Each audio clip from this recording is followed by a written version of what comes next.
boom, bada bing, bada boom. Oh, I should probably announce that I'm live. Ugh! There's so much stuff to do. I was too busy yapping. I want to get back into the game, but all the new stuff looks so intimidating. I mean, you don't have to jump into it like crazy, you know what I mean? Like, you don't gotta, like...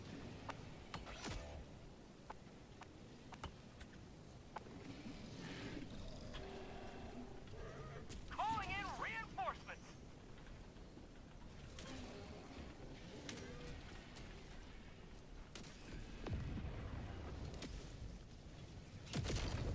And then... announcements. At everyone. We are live. Get in here. That.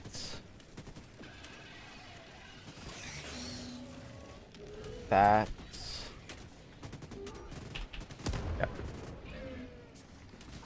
Do stalwarts receive a buff? Sort of. Every time they buff the normal liberator, the stalwart also receives a buff. And it has received quite a few buffs over time. I think since you last played, yes. The normal liberator received basically more... I think it was more durable damage and some more raw damage, but I don't remember exactly. I played some difficulty bug 8 missions earlier. Stalwart's so fun. Stalwart go burr. Indeed, it does go burr.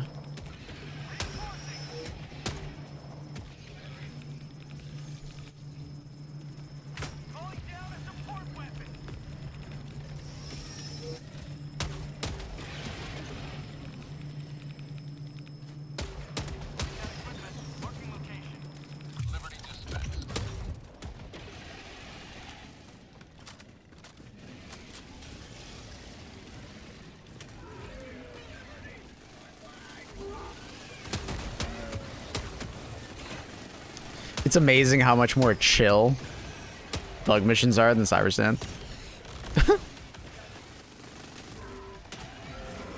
I got so used to just playing Cybersand that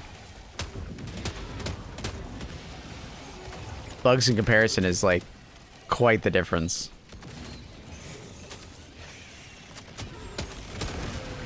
Oh. Airburst rocket launcher, go burr.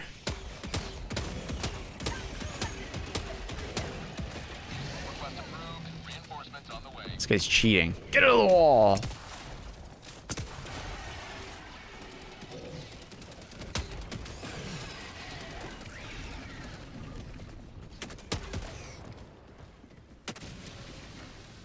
You can have Predator Strain Bile Titan.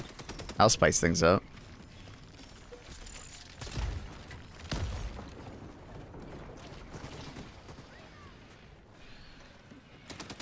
Is there any difference between taking the grenade launcher and supply backpack? Or yeah, I mean, the grenade launcher and supply backpack, 2 stratagems. It's definitely feels like it's 2 stratagems because it's just immensely more powerful.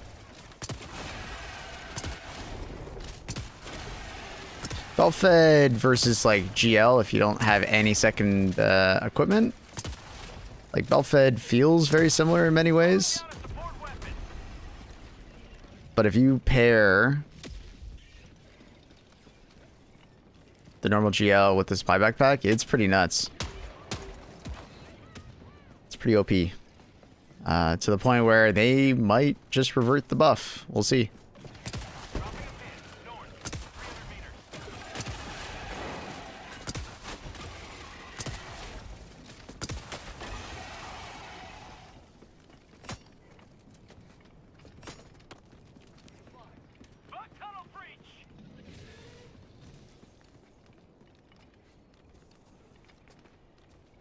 It's a new major art. We don't have one yet.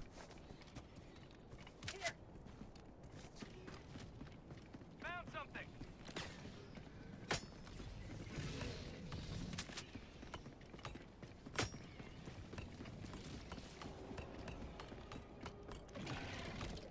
Bug outpost destroyed.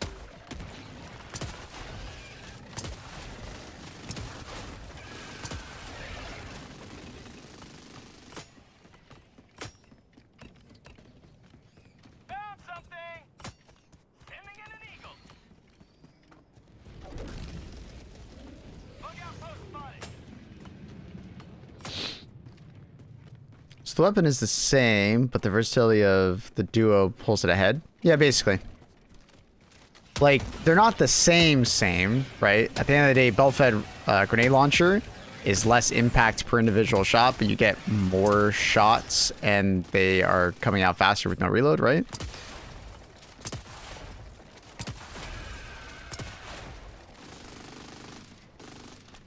Because, like, total ammo reserves, you get, what is it? It's like 40 shots total with the normal GL, and then you get 100 shots or so with the belt fed.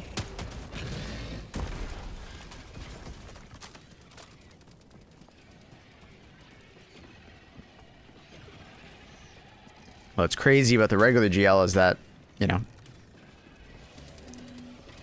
like its downside of just not having that much ammo is circumvented by just taking the spy backpack, right? So you give up bringing like a turret or something along those lines for essentially just a really, really powerful support weapon that has no ammo constraints.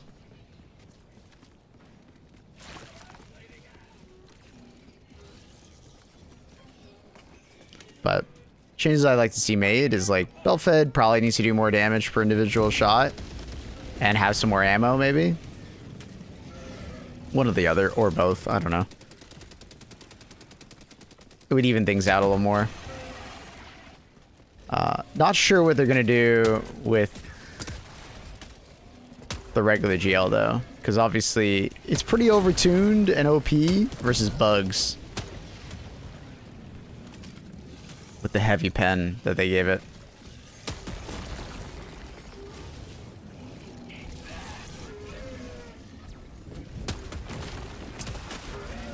I'll see what they do.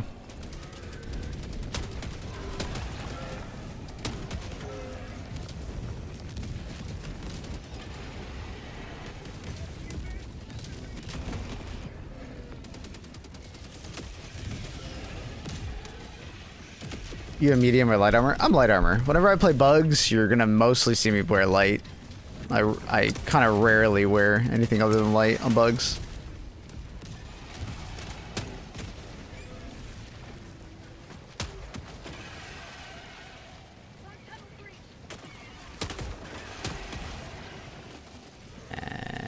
I was thinking about throwing the barrage. We don't need it.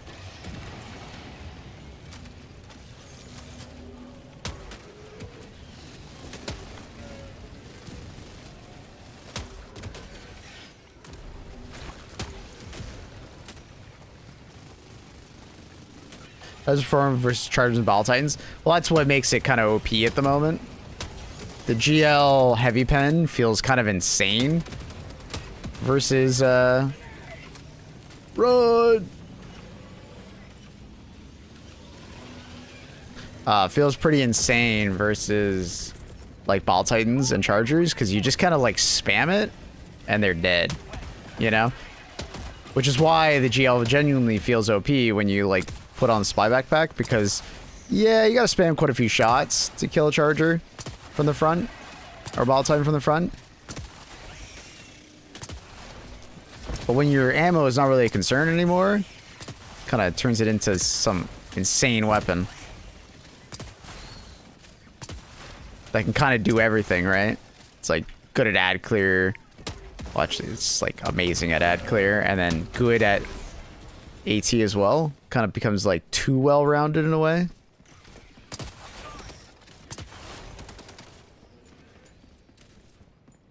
Perhaps they'll revert the buff. We'll see. We'll see. I've been speaking to the devs about it. You know, exploring it. I'm curious to see what they'll do.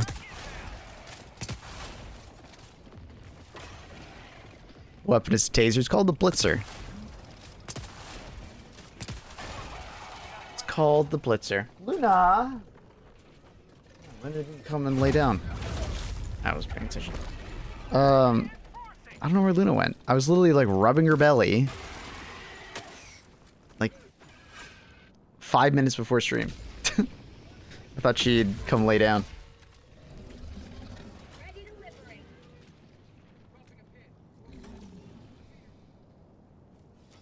Figured the anti-tank would feel too one-sided compared to that.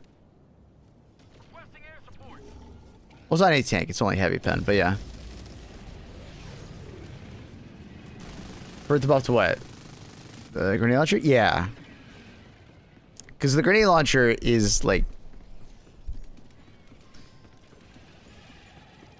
It is too good versus bugs. It's not that way on like the other factions. Like grenade launcher is like just a great option on like bots, and then like it kind of always has been like a good option on Illuminate, and it hasn't really changed with the heavy pen, right? Because Illuminate are just a faction that heavy pen doesn't really benefit from. Calling down a support weapon.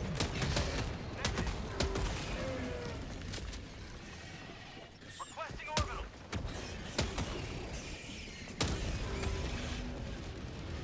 Calling down a sentry. Is the GL too good, or is it just with the combination of supply backpack? Well, you could argue both, but it's mostly with the supply backpack. Tagging location.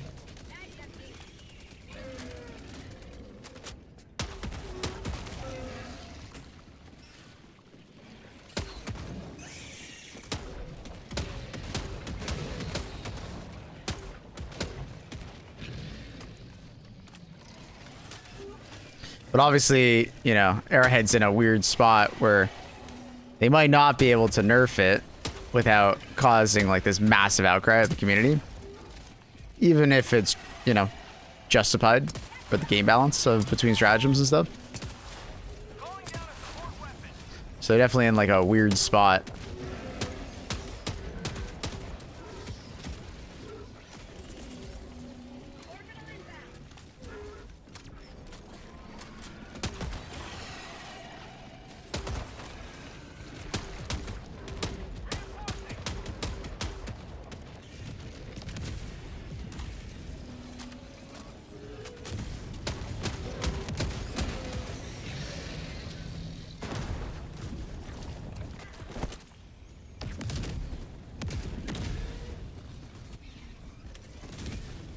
Damn, unfortunate. My Avon Barrage is just getting eaten by the buildings.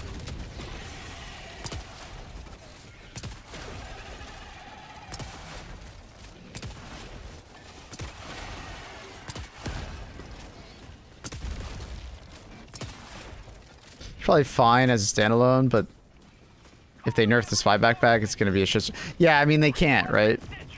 They're in like a spot where they probably should just revert the buff and then figure out some other way to buff the GL. South. 200 meters. You know?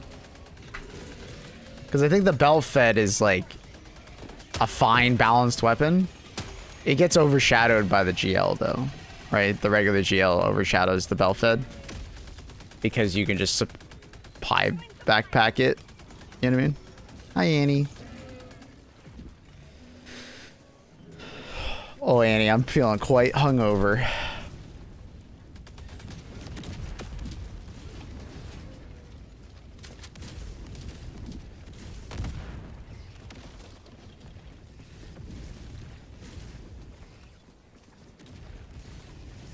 Quite hungover.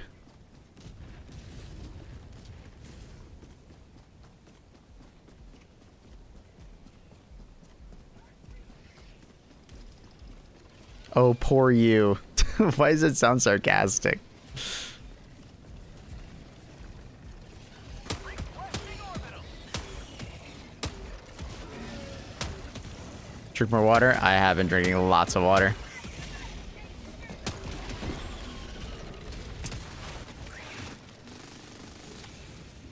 Look over. I feel hungover. Do you ever think HG2 will have a fourth enemy faction? Not in a while. Not for a while. Maybe eventually.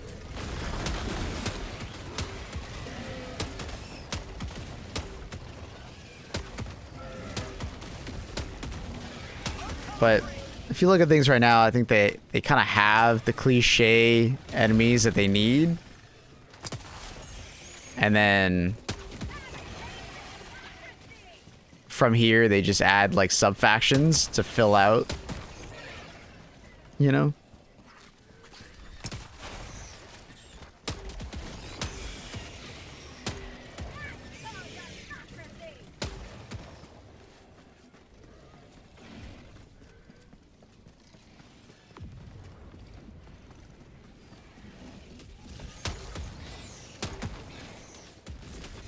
So I could see them come up with like another faction, but I don't think it's something that they need to like worry about right now.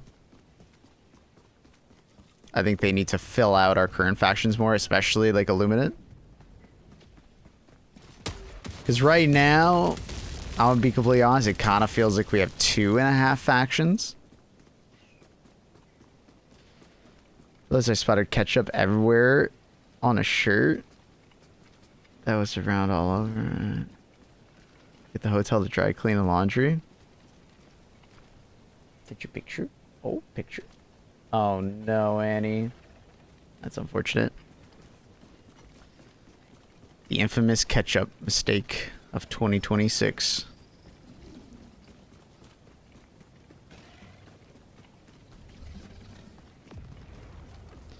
What if Arrowhead flips the damage profiles of the grenade launcher and Belfed? I mean, that would just mean Belfed would just be fucking broken as hell. I don't quite understand.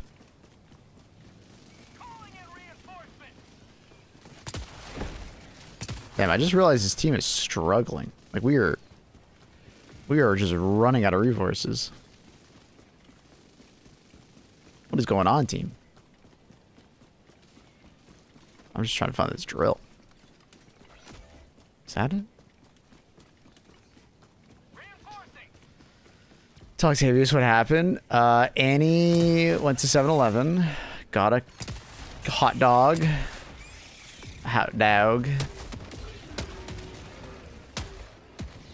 And that hot dog came with like a ketchup packet, but the ketchup packets that they have in Japan are very Japanese, I think is the best way to describe it. And Annie was not about reading the new instructions on the ketchup package. So,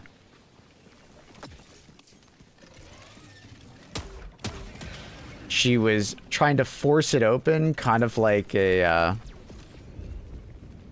normal ketchup package that you like, you know, peel the top open, but it's a design where you actually like squeeze it in together and then it like comes out the middle, which is pretty interesting. But Annie ain't about that reading life. So I believe what happened was she essentially just like tried to force it open the other way and then it like, you know, fucking exploded.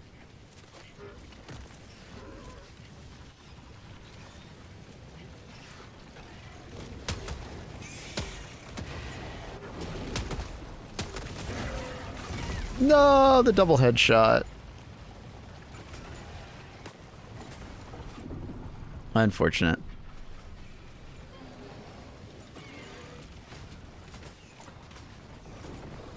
Lure mine. Good shit.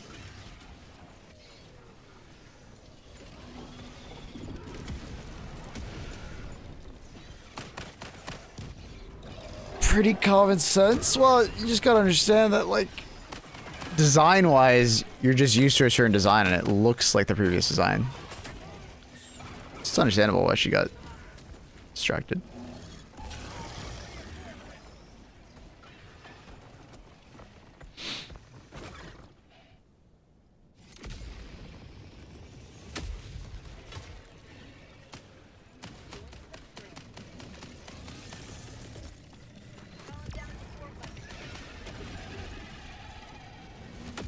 Grenade am I using? It's called the Pyrotech. Masters of Ceremony Warbond. It's all dark now. What's better, Cookout and Cinder Breaker? It's pretty much just the cookout. There's an argument to be made that the Incinerator has, like, you know, more individual shots, so you can, like, light more enemies on fire and stuff like that. But the stagger you get from the cookout is just kind of more beneficial to the average player. And the fact that you don't have to worry about magazines, it's a lot easier to use, like...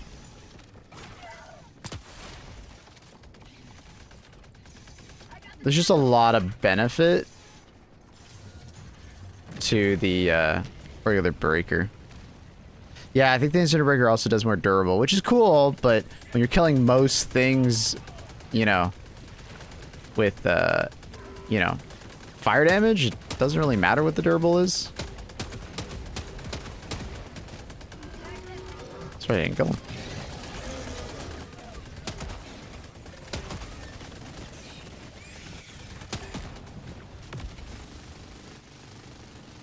Ooh, flashy light. I should walk up to it. Uh-oh. Run!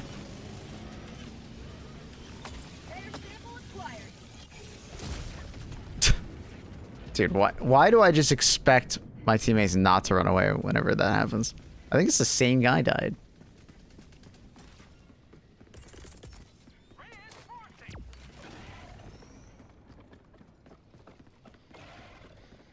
Did confirm the factions are supposed to be sentient creatures? I have no idea. This is so chill compared to Cybersen. Yep. I mean, there's a lot of enemies following me, but pretty fucking chill.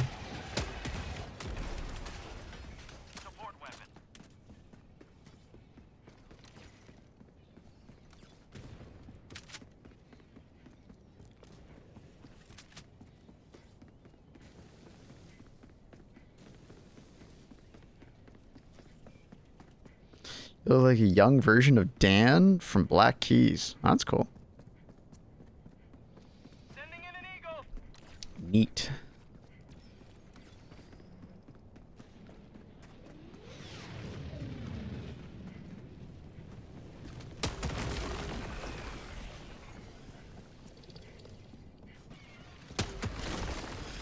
Neat.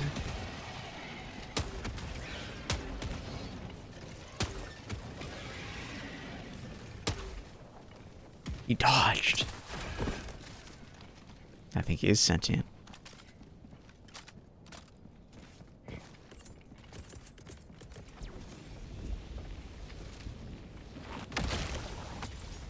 Calling in orbital strike.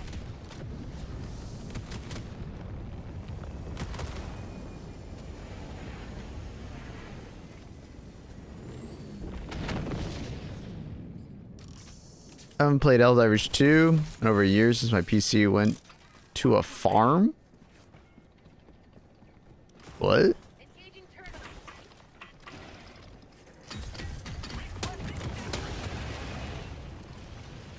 This game more stable now. Yeah.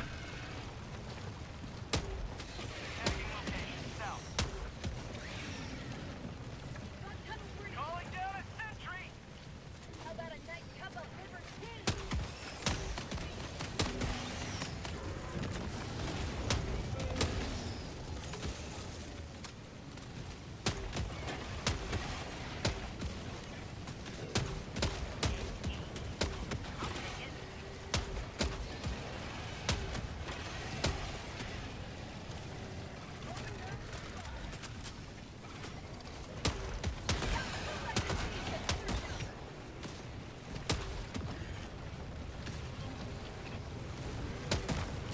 I have a terminal.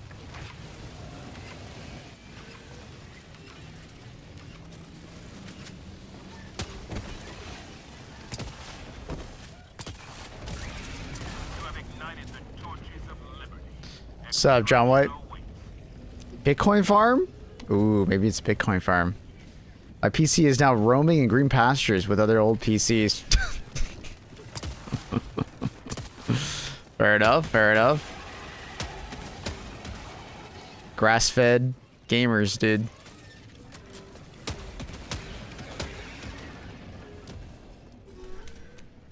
But yeah, the game's more stable. There was a period of like instability about 6 months ago where it got like really unstable. Like things were not looking good for the game. It was quite troublesome for a lot of people. Not everybody had the problems. Like personally, I didn't really run into any problems. But there is a large section of the community that was, you know, having a lot of instability issues. Especially if you were like Windows 11 and had, it seems like a more modern, like a, or not more modern, but like a super modern like SSD. Certain SSDs caused issues, maybe. Hard to say exactly, but yeah, it's a lot more stable now.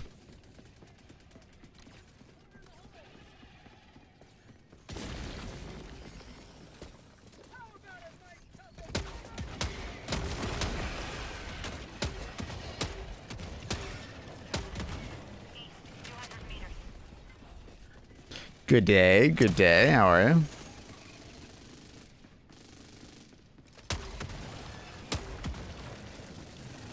Does a brawny body type have a bigger hitbox? I doubt it, but maybe.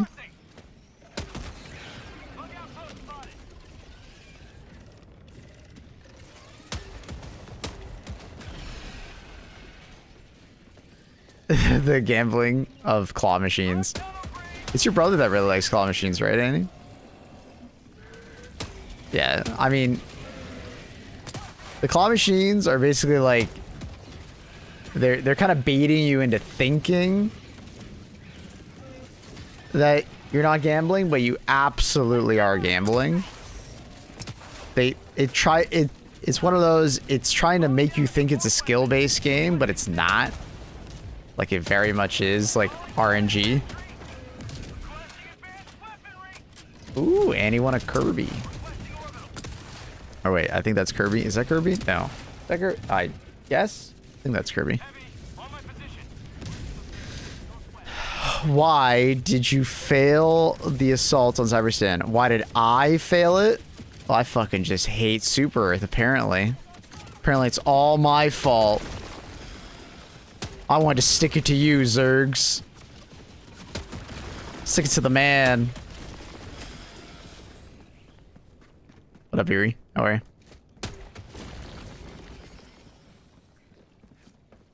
You failed this all. Apparently it was all me.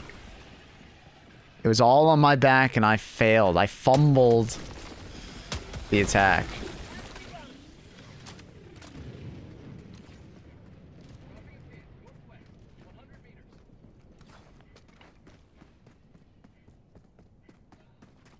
Yeah, streamer. Why did you fail the assault? Hi, Cronus. How you doing, Cronusy?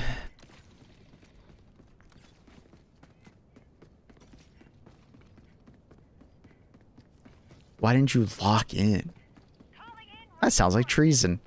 Well, I didn't see you on Cyberstan. It was all left up to me.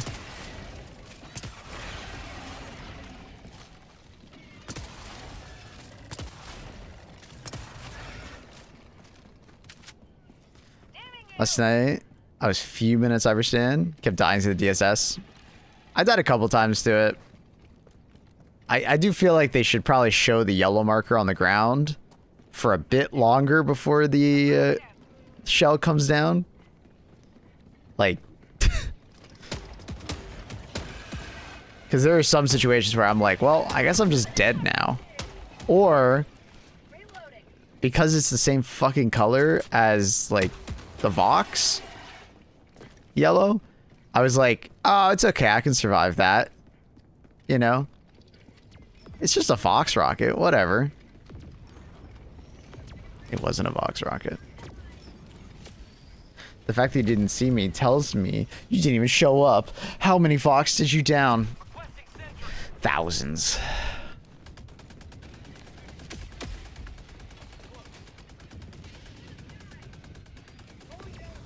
Got new meds yesterday, feeling high on life. Sick.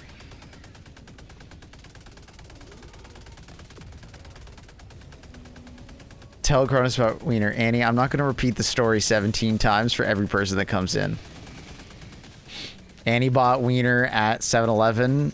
She didn't understand the new ketchup mechanics of Japan. It go boom.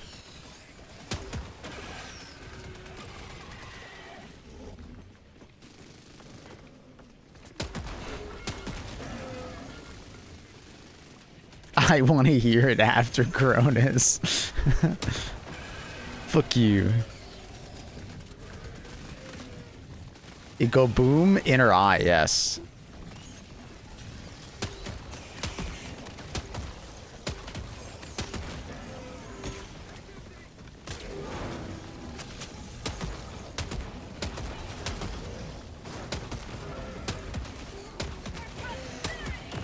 Uh-oh.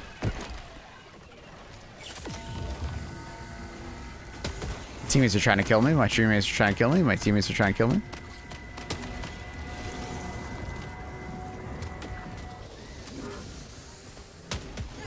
You should try your Trouble Energy Talon and Trident on bugs. Oh?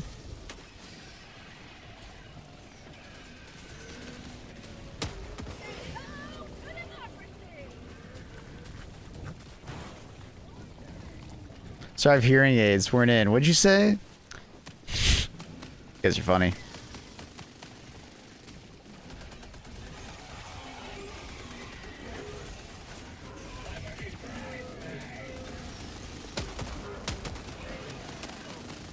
Uh-oh.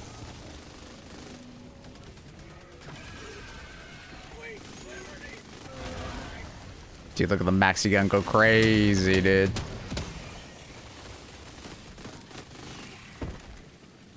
Double turret? Sheesh. Wait, nobody called it in. I might die here. Double trouble.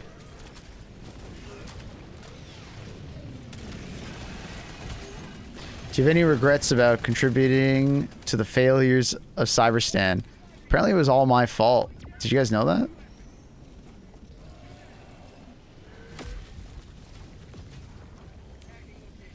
Read me. It's funnier than Annie's wiener. What the fuck? Only fuck I still thought. I had shield nade on bugs. It was thermite. Ooh, you stuck a thermite to the host and got kicked. I can't. Yikes. Yikes, Carl. Honestly, deserved.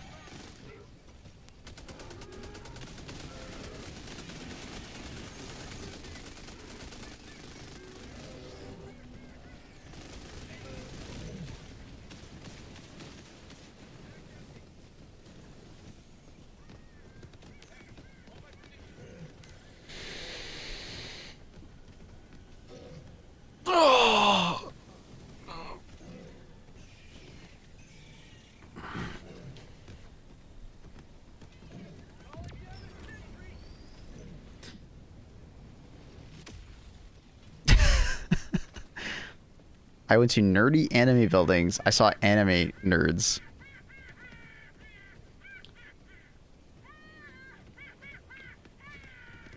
I didn't know, chat, you'd be there.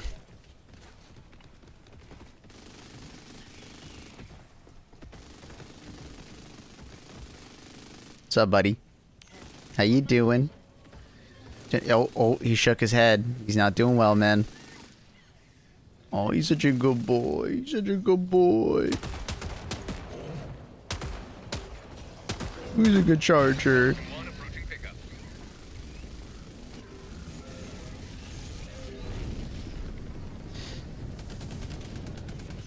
You need to get Revo on Helldiver so he stops playing League. Dude, I tried. I tried to convince him. He's like, nah. I'm like, alright. Look at...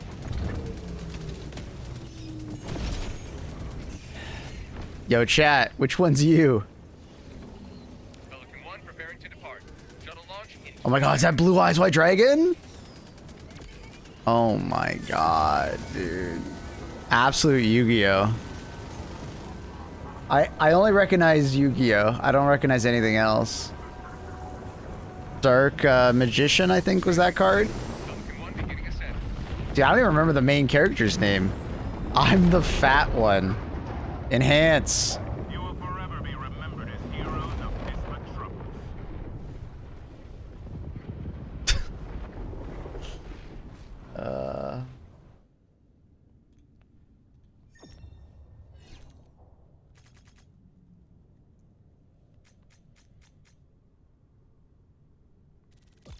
What's Yu-Gi-Oh? What are you looking at?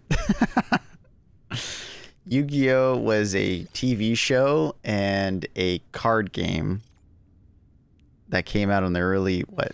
Was it before the early 2000s? I don't even actually know when it came out. I just remember in the early 2000s, I had some Yu-Gi-Oh cards. I watched the show mainly, but I did collect a couple cards here and there. But that was when I was like 10 or something. I looked out of place. Yeah, I would imagine so, Annie. They need to touch grass way more than you and your friends in chat. Annie's just fucking roasting you guys, chat. Oh my god. Like 1995? Oh. What you attack now? Your liver? Get to drinking, buddy. I would have been so cool wearing my dual discs. Oh my god.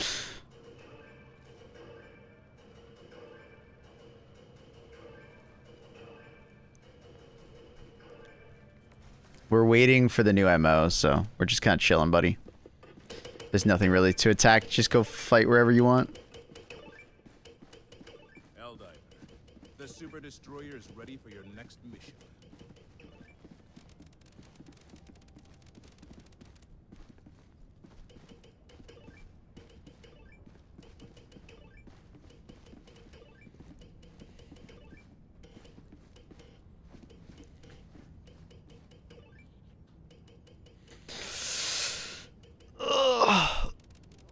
What's going on over here, Brandon?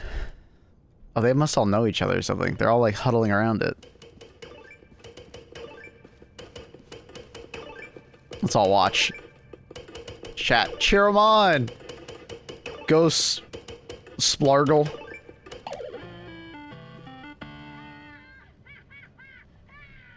Good effort, good effort. Splargle.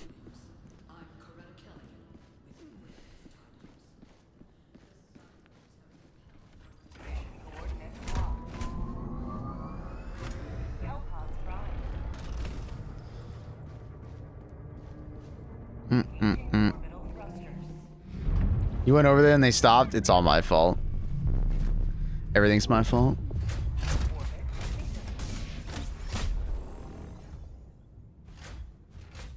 Kill the vibes.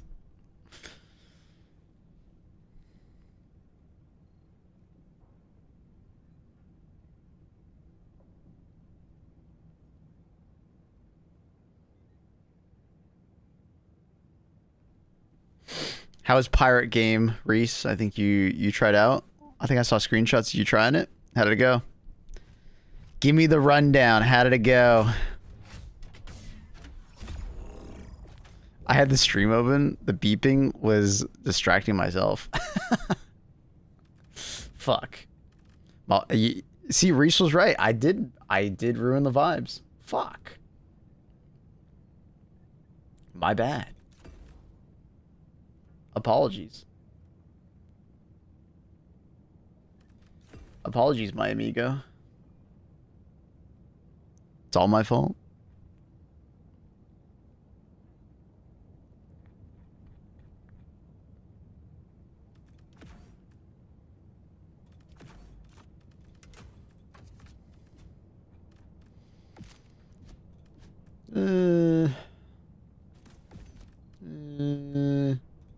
Never found that.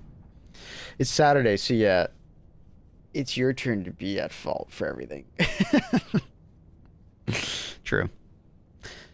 Very much just Valheim, but pirates. Okay, was this the game that I saw people streaming like 6 to 9 months ago?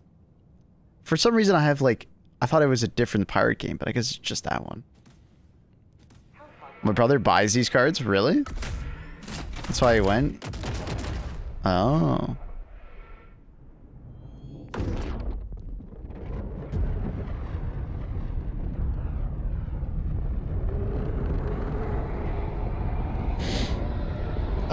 Wild Rose? Wind Rose? I can't remember. Wind Rose? Wild Rose? I can't remember. Something Rose. It just came out on Steam. Looks like a neat game. It's early access, so it's one of those like survival games that you should probably not play for 1 to 2 years and then just play it when it goes full release. The demo came out. Yeah, that's what happened. Like, I'd probably recommend not playing it right now. 40 months, huh? But if you really need a game to play, it looked good when I saw like some gameplay a while ago.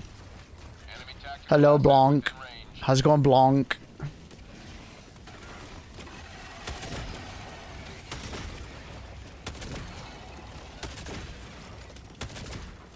Thank you for the 40 months, Blanc.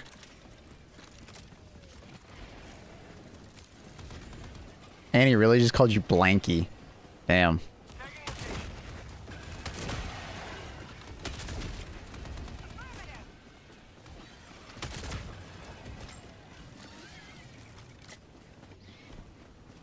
I have 1 minute and 30 seconds left on my shift. And then I'm off for 4 nights in a row. Fuck yeah, dude. So what's the plan? Lots of cocaine?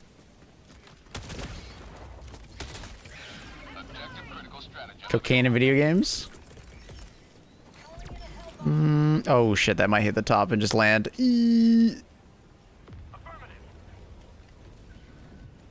Fuck. I don't want to talk about it, chat. I don't want to taco about it.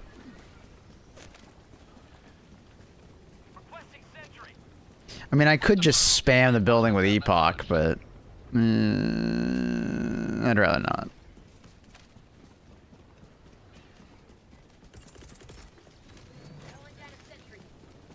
Sending down sentry. Objective critical. 1 hour and 30 minutes? Oh, my bad. My time scale was off. Okay, we're good that one. You can splash that hell bomb, no problem, but I need to arm it first, bro. I can destroy it, no problem, but it's like, how the fuck am I gonna get up there to arm it?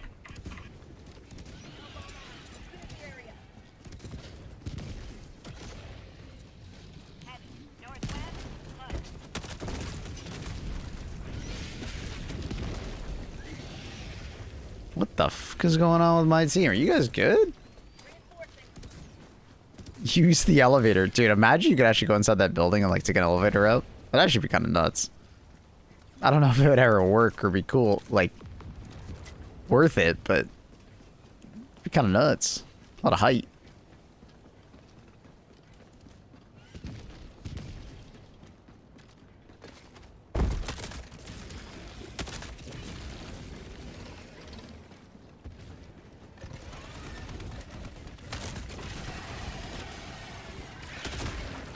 It would turn the game into like basically the Left 4 Dead real quick.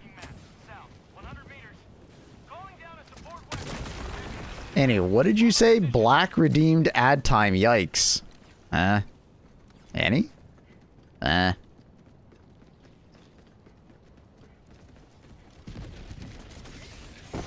Question mark?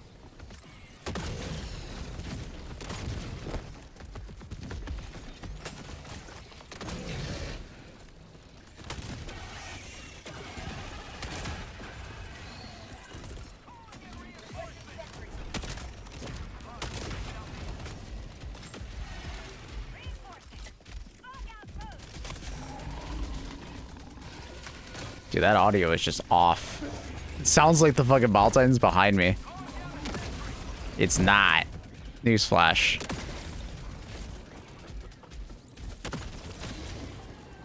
It's not.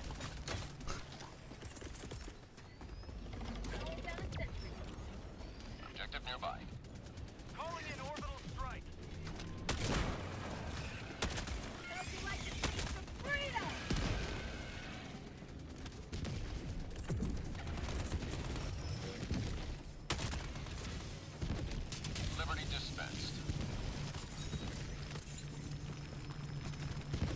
I don't think I need to pick up samples. Everybody's 150. We good. Well, I guess I might as well start shooting at it. I actually don't know how many epoch shots it is. It's been so long since I shot at these.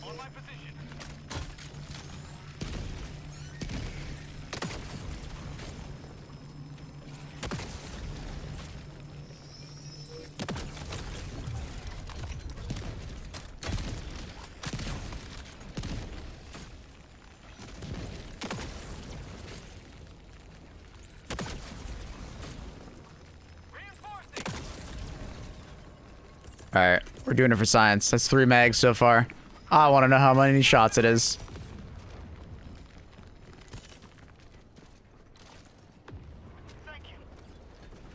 My teammates are just like, I guess, they haven't really moved. I don't know what they're doing.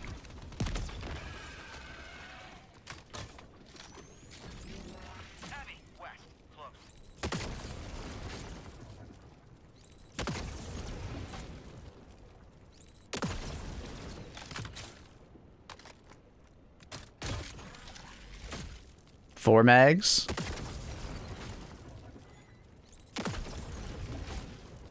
So like 4 and a bit. I didn't let go. I don't know why I didn't. Are you Canadian or like Maplewood specifically?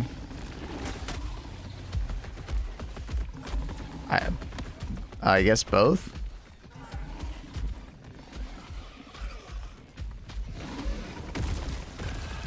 Like, was that worth the time to shoot 22 shots, or should I just ran over there? I should have just ran over there. Thank you for the info. No worries. I was curious. Because I don't think I ever shot a epoch on it. Because I remember, I think it was like you could kill one of those towers in like 1 reserve of the,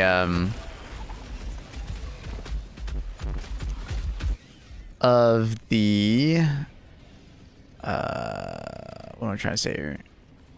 Of like the recoilless, like I'm pretty sure it was like 5 or 6 rockets, which you could do way faster.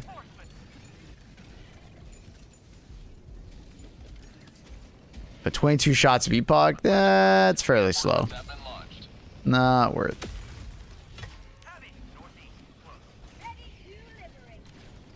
All right, well, with that dead. Just go clear some more stuff. Deploying equipment package. I'll run in this direction. We doing NG? Night rain? Wait, what's NG?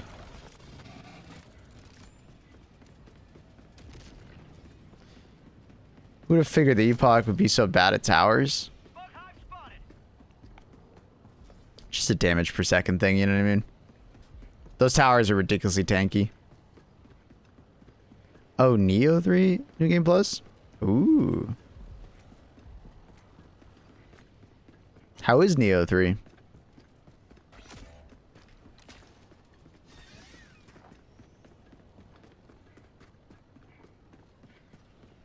Request approved. Deploying reinforcements. Objective critical stratagem available. Enemy tactical asset within threat range. That should be, yeah, that's fine.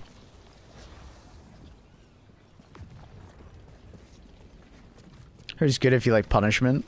Oh my.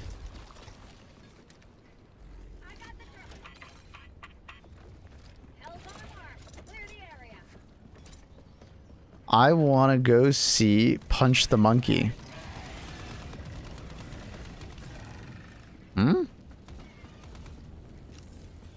What? Lady, what did you just say? Have reinforcement budget remaining. Objective critical stratagem available.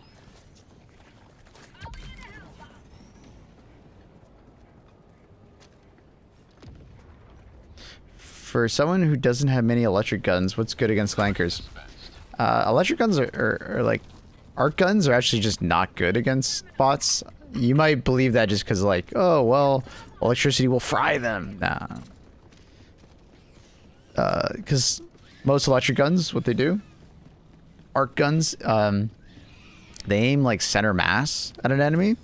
So if the weak point of the enemy is not at their center mass, it's actually kind of bad against them. But arc guns are like specifically actually really good against bugs because their head hitbox is like in line with the arc bolt going through them. But for bots, more precision-based weapons is really nice. Medium pen is really nice. Just feels good. The monkey in Japan I showed you that got bullied. Oh, that one. How far is it from you?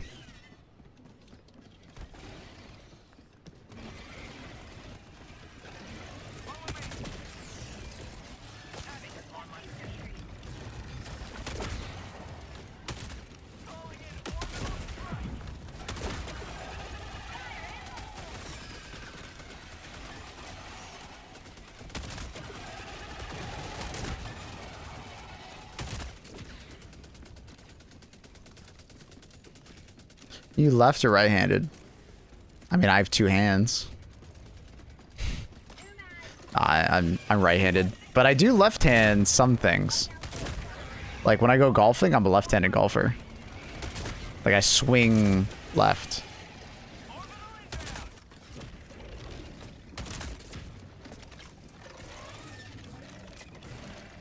Extraction is available. That's a lot of breed commanders.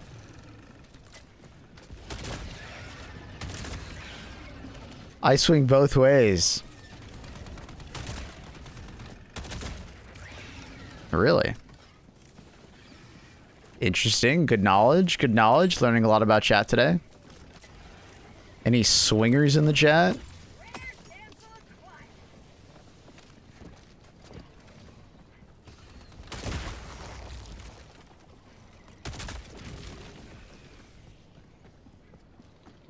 You talk about politics, right?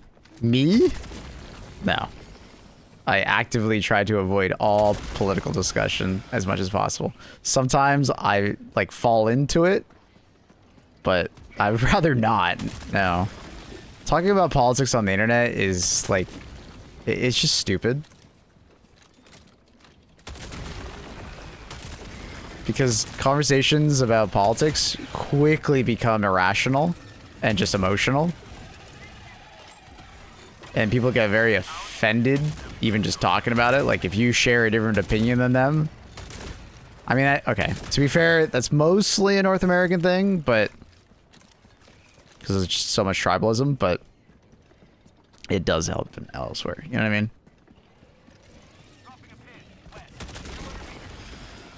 Permanent outpost destroyed.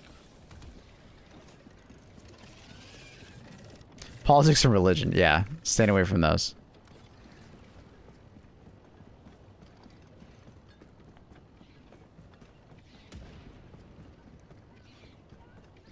I'm swinging my axe at a magic tree right now. Hell yeah. RuneScape gamers. I still want to play their survival game. Kind of waiting for it to be done, I guess. Hold on. What's your go-to bug loadout? I don't know. The one I'd probably recommend most people like mess around with right now is probably like grenade launcher, supply backpack, orbital napalm barrage, and maybe like 500 kg or something like that, or a turret. As far as your priming weapons, it's so personal choice. I'd probably bring something like medium pen that I like using. Lead pen is always a nice one. As far as your, you know, secondary, Talon. Always a great choice for Talon. And then for grenades, a lot of personal choice there. Thermite, so on and so forth. Gotta wait to call you in as a storm, buddy. I'm fucking out of ammo.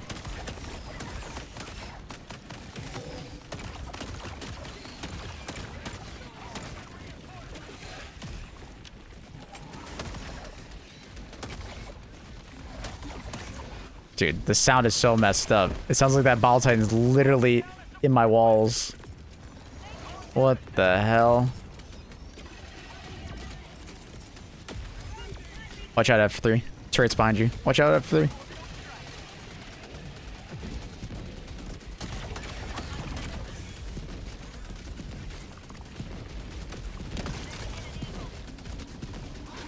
Bile Titan left.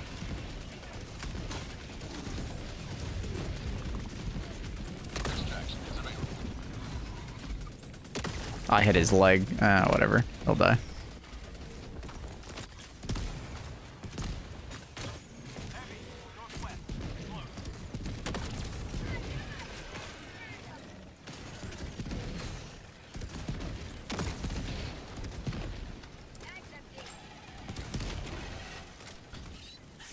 Alrighty, Ted District.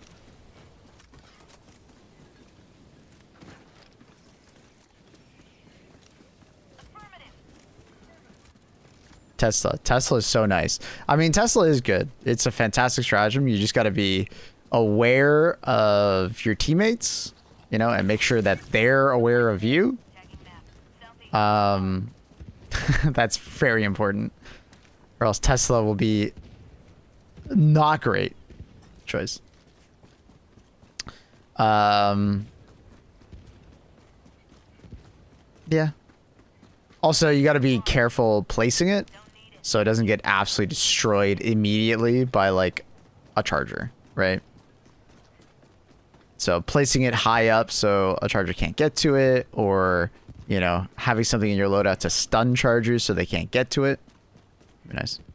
Give it a year or two. Really rough in alpha, but it's getting better. I mean, the game looks sick. I really do want to play the RuneScape game. It looks great. Yeah, that's good comms. 1 to 2 years. Pretty typical. What's the fun of having your teammates be aware of it? Question mark, question mark. Winning? Banani does like killing your teammates, so there's a lot of fun in that.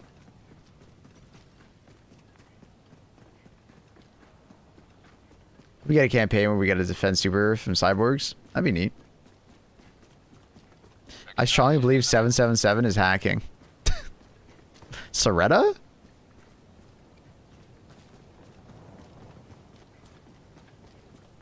It's funny, we literally have Nate Daly here.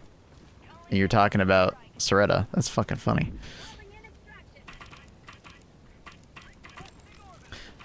Extraction shuttle inbound. Watch like Soretta be here. He's just fucking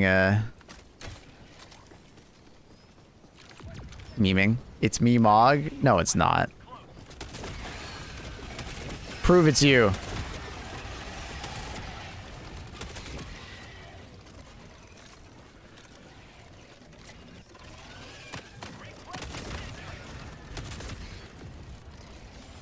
I don't know, sweat and tears? That's not enough. More. What's something only Mog would know?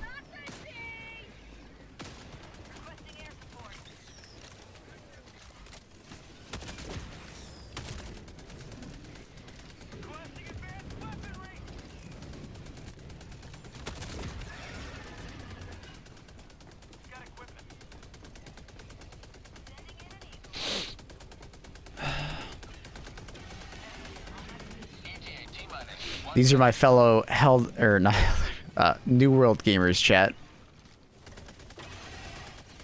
I was Gigawatch and rage baited Soretta a lot. Do they still play? I haven't spoken to Soretta other than on my stream every once in a while. New World's shutting down, so I don't know if you know that. Maybe might get bought up by someone.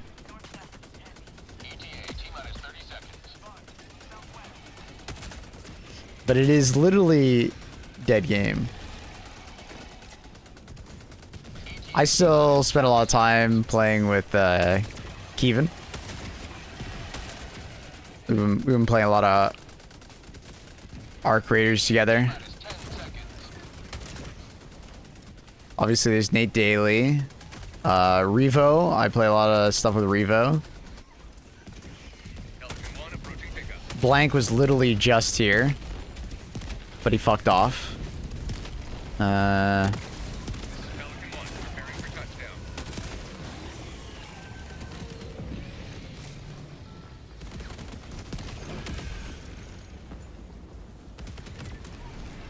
Let's switch to Ash of Creation instead. Good one.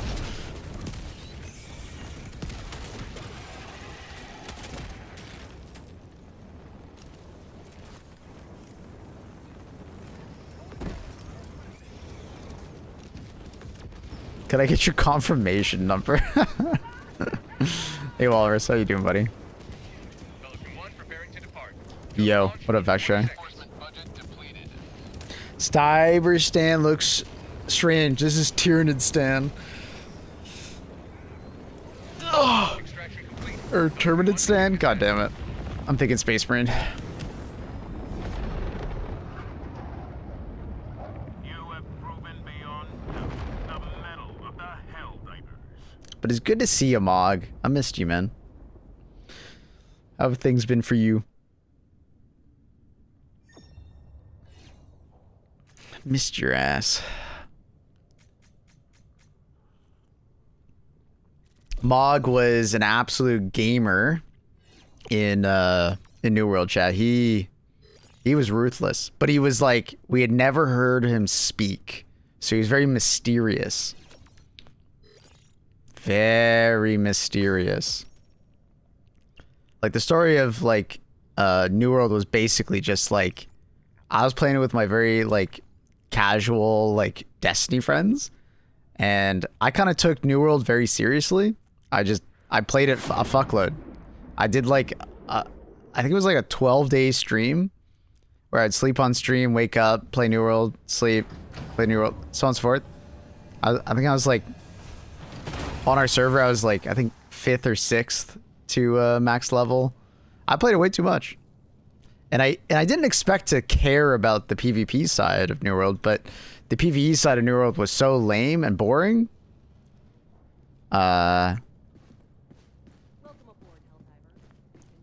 It was so boring that like the only end game was PvP basically. So I kind of just became a PvPer, even though I didn't plan on it. So this is all launch, yeah. This is all launch. And Mog was part of Sweat and Tears. They were like the big baddies of the server. They were basically controlling Windsward and Everfall, which are the two main capital. And you know, I would participate in wars against them as a AoE healer. Also, there's this whole side story of me trying to take Reekwater as me and my friends. Like, so that's where we met Sweat and Tears, because they, as a meme, helped us in that war. We failed to take it, but weird side story of I had this thing about wanting to take Reekwater solo, because I did all my faction quests there to get the faction currency. Anyways, yeah, I would mercenary against Sweat and Tears a lot, and I would top the heal chart. So eventually they tried to poach me, because it's like, why fight against you? You know? And they were successful. That's how I met Chaos. Chaos was watching my stream to read faction chat, right? And he would just talk to me and pretend to be a regular human being. But all he was really doing was reading faction chat to figure out what his opposition was doing. It's fucking, like, what the hell? He told me about this, and I was like, you motherfucker. That's funny as hell. So, yeah. So I did eventually join Sweat and Tears and brought the homies with me. Reese and Vada and so on and so forth. But yeah, healing back then was so dumb because a meta emerged where if everybody just like stacks on point, the game lags out because there's too much shit going on. So it becomes an absolute lag fest. But like you can still heal and do damage through the lag, but like movement was just super laggy. So the meta was more or less just everybody's on the point, and then I as an AoE healer would just try to like survive and heal them as much as possible. It was oddly entertaining. oddly entertaining. So we did that. We basically killed the server because there was like no competition. Everybody that was anyone on that server eventually just gave up.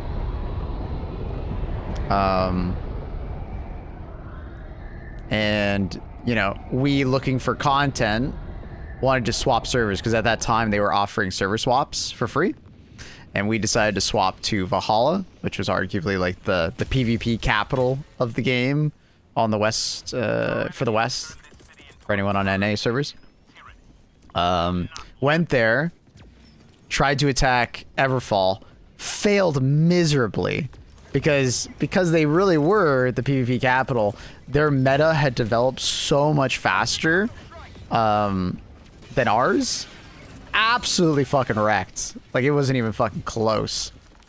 Like, we just got fucking destroyed. It was really funny. That led to basically Sweat and Tears. Or, well, I guess we did take a territory off of someone. We took... What was it? Fucking... Isn't the... Your match? Oh, it wasn't even our match. It was... We just got fucking destroyed. Like, it was a slaughter. We did take a territory off one of the companies. I think... Cutlass Keys? Yeah, I think you're right. Yeah, we eventually lost to the same people... Or... To the guild that I would eventually join, which was, why is my brain... Ethereum. But we did hold it for about a week or so.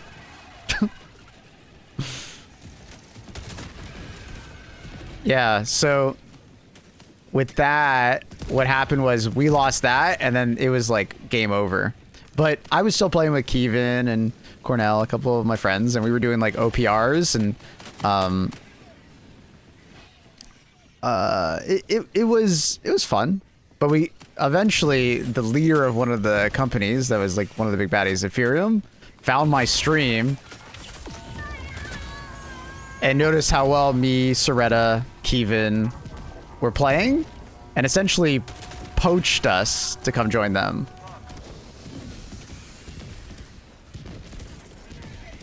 So we all joined Equilibrium, which was arguably the best NA company at the time, and that was a really fun like 2 months on New World. At that point, it was a good time. Basically, just like warring, but maintain supremacy on the server with Ethereum. There were some ups and downs, like we lost the territory for a while, but then we got it back. It was like very hype. But eventually the server kind of just died because like we were just fighting the same people over and over again, doing the same wars. So eventually it was decided that we would go to a new server, and we chose Eden. Eden was just decided, but because us Takamakahara boys, that was the original server, we had already used our server token, and you couldn't pay for server transfers yet. We had to make new accounts and level up new characters on this new server.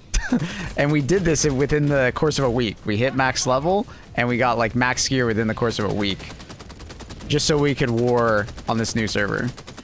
And we fucking dominated the new server. It was crazy.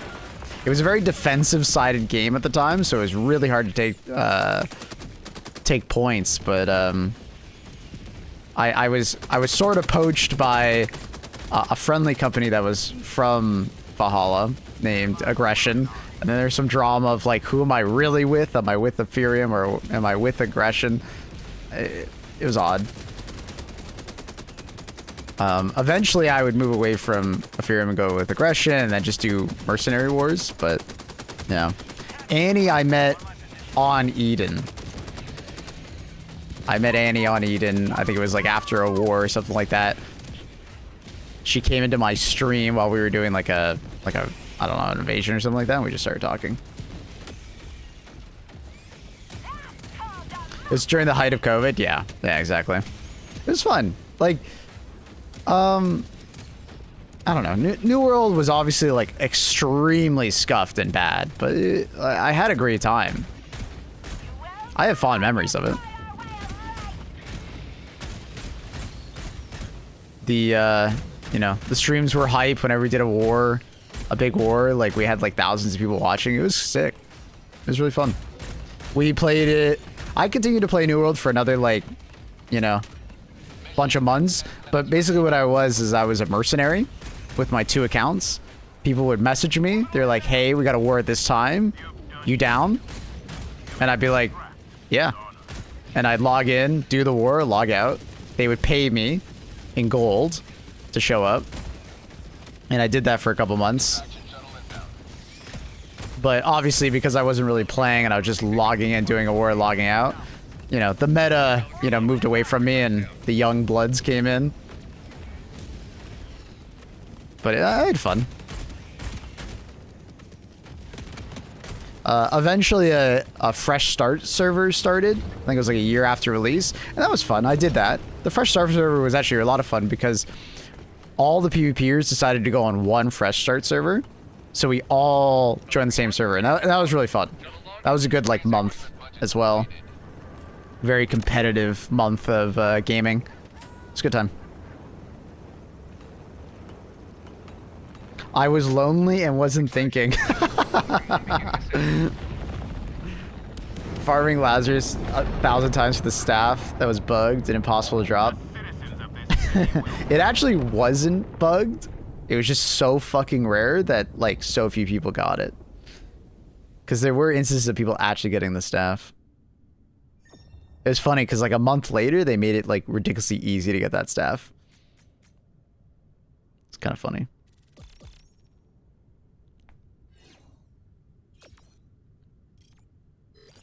Foundation New World was very good. Yeah, it was good. It's just the problem was that like you could tell they rushed it out the door and they never finished a lot of stuff. And like it eventually got a lot better. Like the Brimstone Stands update and like Fresh Start improved a lot. And the game continued to improve since then. But I think Amazon had higher expectations for the game and just kind of shut it down. Like the latest expansion was pretty good and a lot of people came back to play it, but yeah. Do you have a new major art? Not yet. Probably won't get one for maybe 4 or 5 hours if they do in fact do one this soon. Did you guys play on Cyberstan? Of course. GG's homies. Chat, I'll be right back. I gotta go wash them. I will be a couple minutes. One moment. One moment.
All right, sorry about that.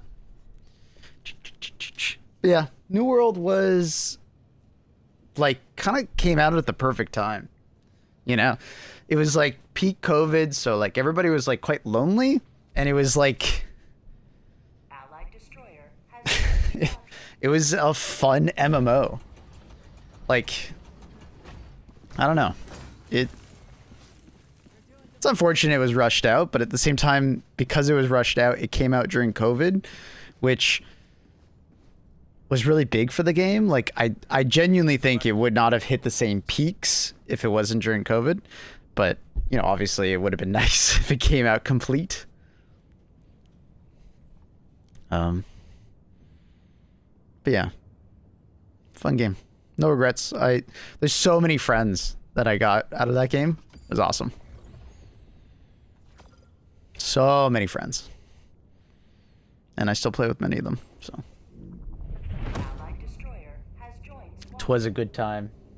Engaging orbital thruster.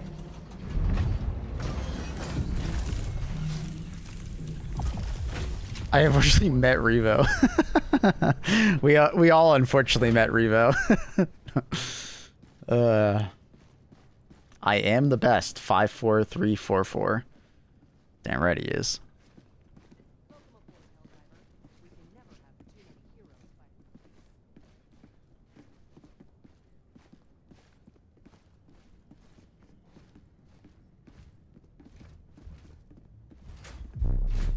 You joined my game.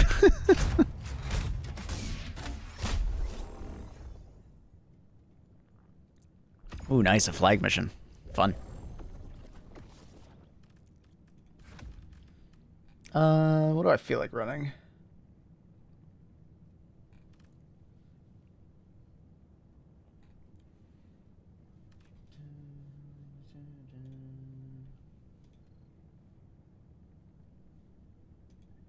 Ooh, Mog added me on Discord? Yo.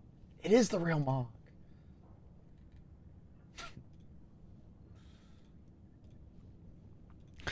Mog, you still there? What have you been playing lately? What are you gaming? AMR?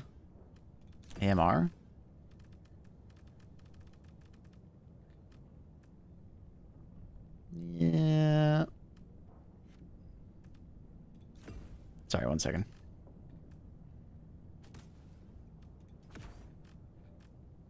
Ooh, grenade launcher wall.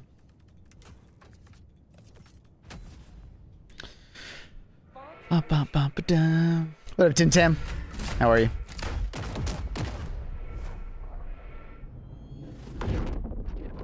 Would you consider the crossbow a better or worse purifier? It depends on what you need to do. If you need to kill objectives, it's obviously better because the purifier just can't kill objectives like bug holes. If we're talking about like killing enemies, I would argue that the purifier is better at killing enemies than the crossbow. Although the crossbow does more damage per shot, the purifier requires far less reloading, which results in like more damage per second. And it's more varied, so like if there's an enemy in front of you with a purifier, you can just tap fire it, right? But if there's an enemy in front of you with the crossbow, you have to like dodge back and like kill it, you know? So I think the purifier has the advantage pretty soundly as far as killing, and then crossbow is better utility.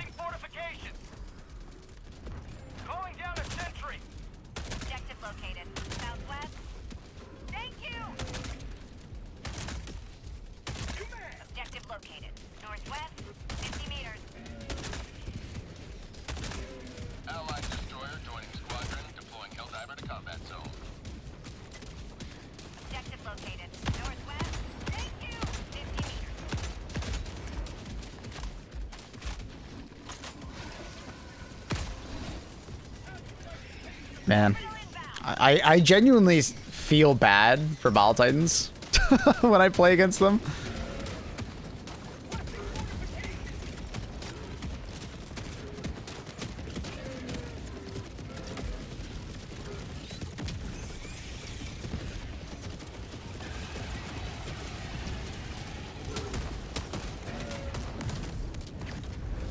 Everything's fine. I'm sure I won't get hit by napalm.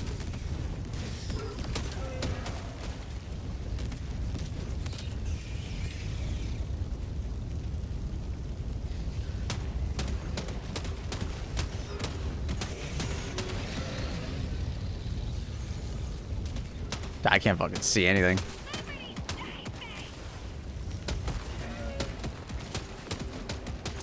Grab your rifle.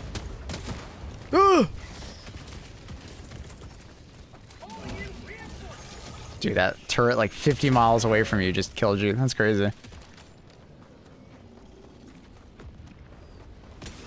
Yeah, I stopped him.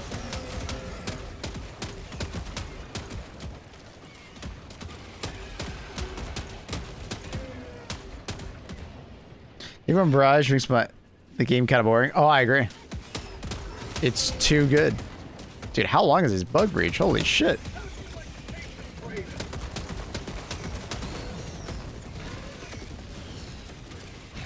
Is that ammo? That is ammo.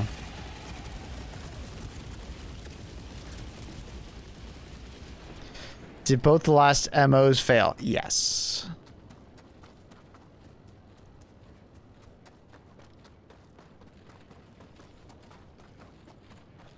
I still don't know what the meta is for bugs. It's probably grenade launcher supply backpack, I would argue. But also, bugs is like so easy at the moment, for the most part, that like, kind of use whatever the fuck you want. you could use anything and be fine. You really could. It really is, the sky's the limit on bugs. Like, there's no proper meta because it's not really hard enough to really require a meta build. But I would say, like, probably the easiest build to use and most effective would probably just be grenade launcher spam. Like, it's really fucking effective and it's very easy to use on bugs. The grenade launcher doesn't feel as OP on the other factions, but on this faction, I don't know, man. It kind of just is insane. Tag command, give up on claiming the Clanker capital. We ran out of reinforcements, so we were allotted a certain amount of reinforcements, right, for the operation, and we exceeded that, so they, you know, we had to retreat essentially, but we glassed the planet before leaving.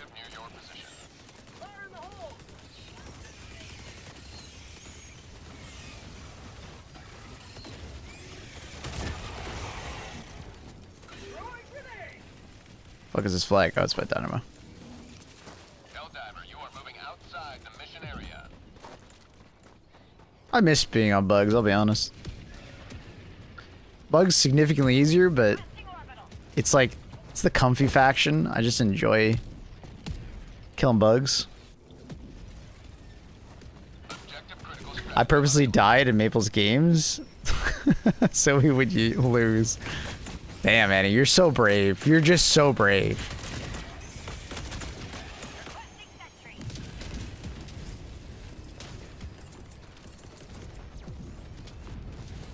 So brave. Let's remote with the clankers. I forgot how to fight the other factions. It Have you happens. destroyed these monuments here? I don't think so. Are they destructible? I don't think so. Request approved. Deploying reinforcements.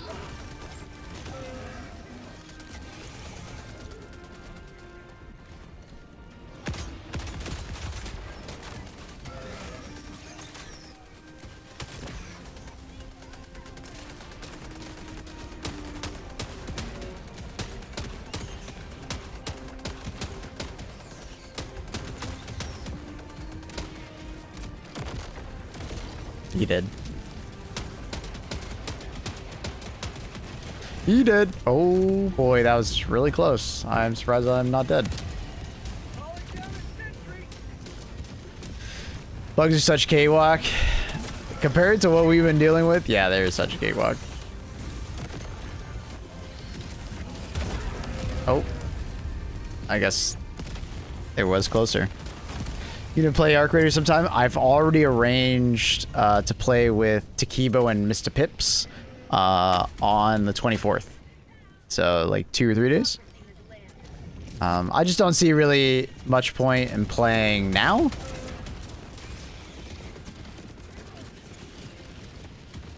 I've kind of done everything I wanted to do in Arc Raiders, so I'm just kind of waiting for a new update. And the PvP is kind of getting to me to some extent, because it's like, I can only deal with, you know, wall sniffers and cheaters for so long before I'm like, I'm getting kind of burnt out.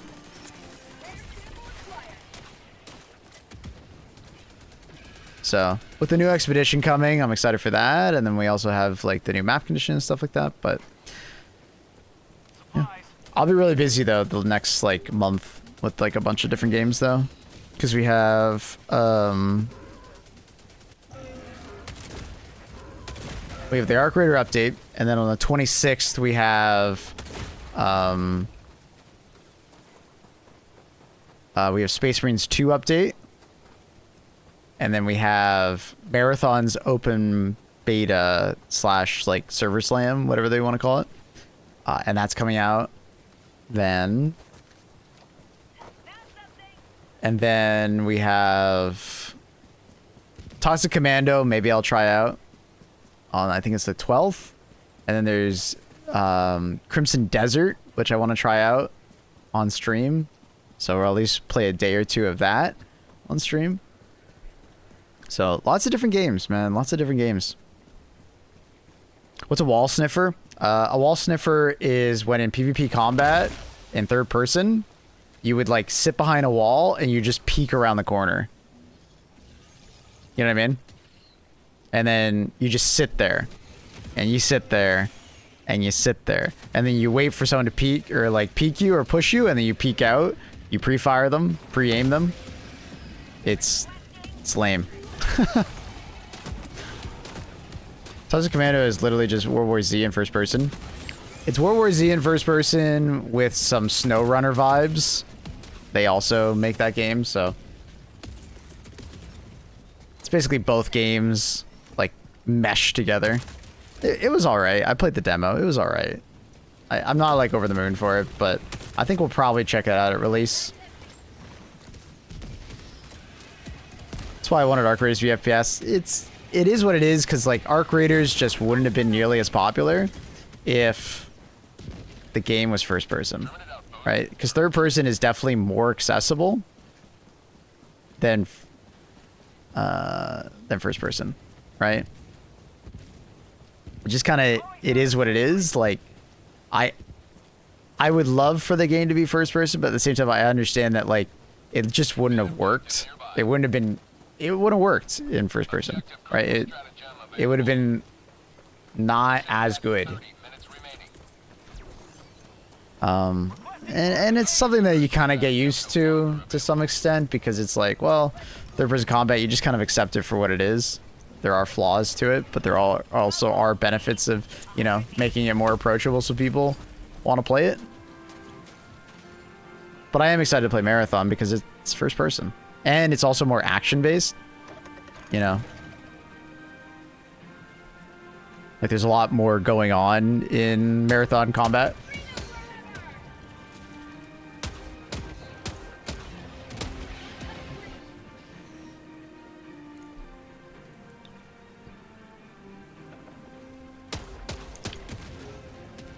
Like, the problem with, like, third-person combat is, like, in PvP games, it's like the more patient person will usually win. It's if they're of equal skill, the more patient person will win. Which kind of sucks. It gets tiresome and it gets boring. Because it really is a lot of just hold your position and you'll do great.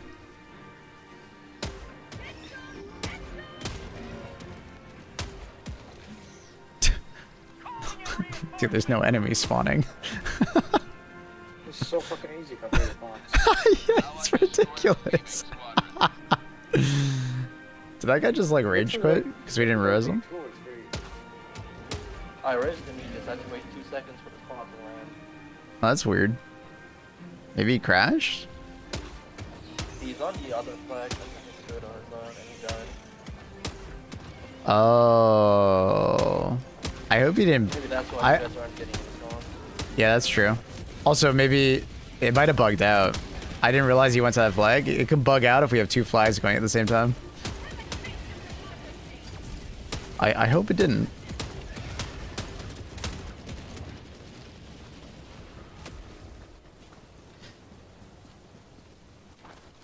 Did you know the idea of AI rampancy in Halo started in Marathon?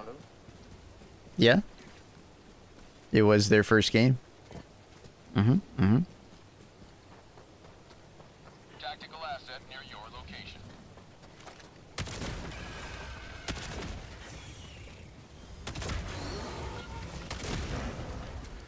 There's a lot of things in Marathon that transfer over to Halo.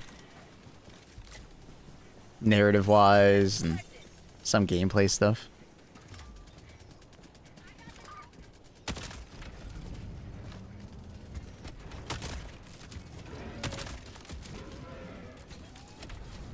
It's Siege ready.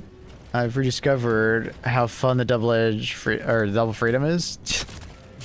Yeah, Siege ready is nuts. Marathon grapple is sick, just like D2. Yeah, it's coded with Strand.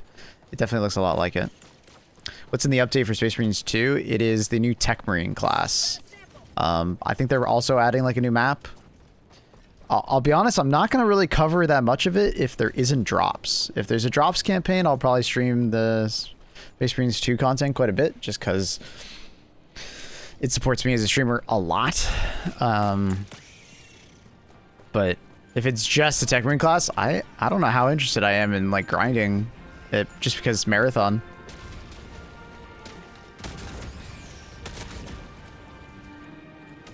Objective complete.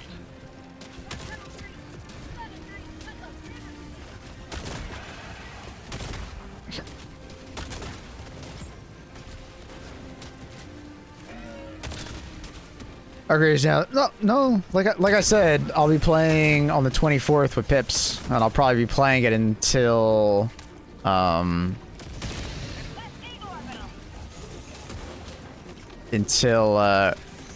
like the stuff on the 26th, right? I'm gonna be honest, I'm probably not gonna continue to like grind HD2 until like the next war bond, you know? And then we'll come back for the next war bond, we'll play. Because things are probably gonna chill out in Helldivers. That typically happens after a big MMO like this. There's a lot of games coming out in March, so it's actually well timed. I'm kind of expecting the next war bond. It's sometime in March. I don't know when, but I'm expecting it sometime in March.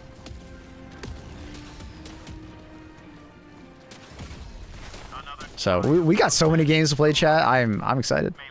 Crimson Desert, Marathon, maybe try out Toxic Commandos, Far Far West. If you guys didn't see that demo on Steam, I'd highly recommend it. It's the first Helldivers like game that's coming out that I'm like, damn, this is good. It's very it is very Helldivers coded. Anything new in Sea of Thieves for you to try out? I don't know.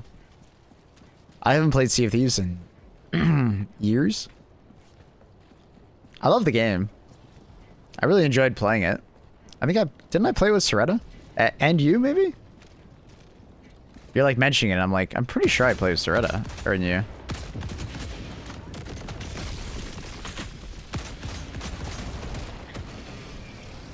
Sea of Thieves is such a fun game. Too bad it has like a constant identity crisis. What the fuck? He's haunted. He's haunted.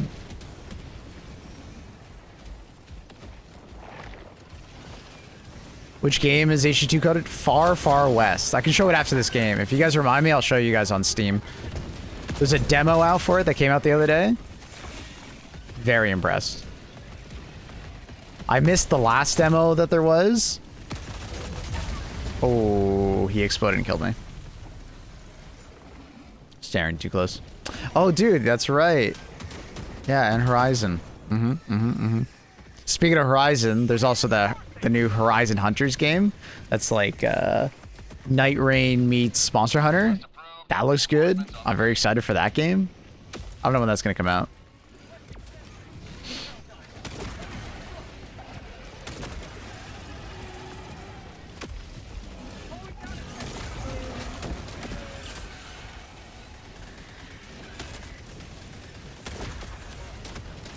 Bug breach right over here.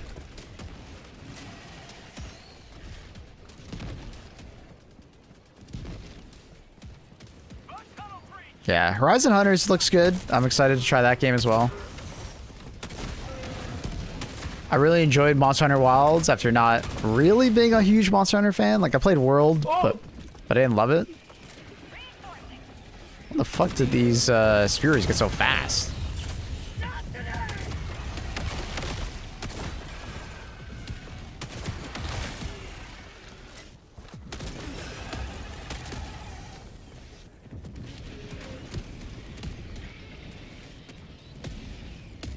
Wait, set in the Horizon Zero Dawn. Yeah, so it's a different art style, so it's not that, like, you know, Decimenge and realism, ultra sharp art style. It went for more of like a artistic choice. At first I didn't like it, but honestly it's kind of growing on me.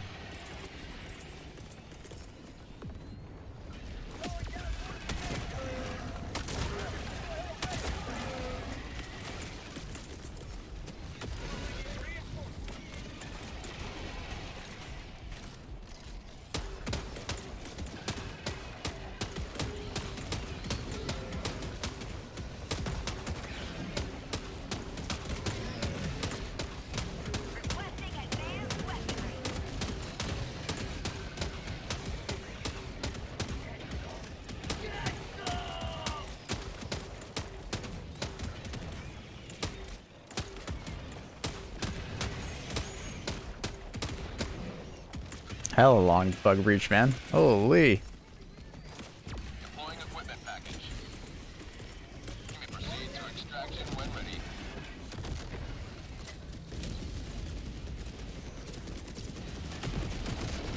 It's 60 in the grenade wall, which is why it's so good. This far, far west PvP game? Nope. It's Helldivers. That's why I was saying Helldivers coded. It's a very similar idea where you're on a what looks like procedurally generated map. I'm actually not confirmed with that, but it looks like procedurally generated map. You complete objectives. It's co-op. Instead of having stratagems, there's spells, and spells do different things. And then there's weapons. You can upgrade these weapons. More traditional progression system where it's like currency, and then you buy like basically like more damage, more clip size, and stuff like that. And then there's like a build system where it's like just basically applying buffs to your weapons or spells or your character. It's neat. It's neat. I liked it. I could easily see a lot of people that like Helldivers playing it and enjoying it. The demo impressed me. It also ran really well.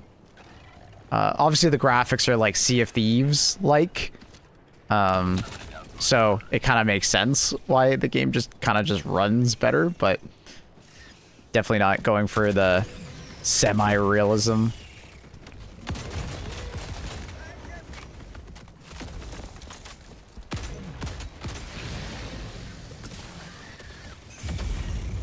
Oh, I just got blitzered. I can't get behind the graphics. Yeah, not everybody's gonna like that more cartoony Sea of Thieves style. I get it.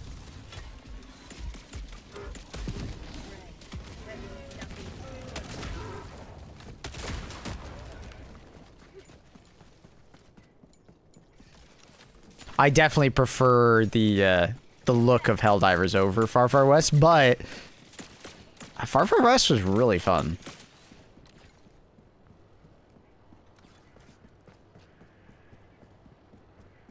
So yeah, I'm more of a, like a PvE guy, like HG2 and Deep Rock.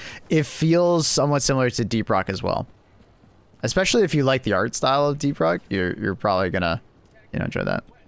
Yeah, I'm gonna run over that Steve. Yeah, I know, that sucks. I just noticed it. I just realized. Yeah.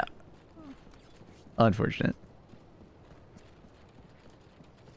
I killed myself. I'm stuck. I can try and shoot a thing near you. Okay, let's go. Did I get you? Oh, it actually worked. Did it work? Hell yeah. Crossbow's the ultimate unstuck tool. There's actually a bug nest over here too. I got it though. It's a small one. But yeah, it's Far West is the first actual like Helldivers like game that's coming out. We haven't really seen any other Helldivers like games, which has been crazy to me. But Far West is the first one, and it's looking really promising. Bug outpost destroyed.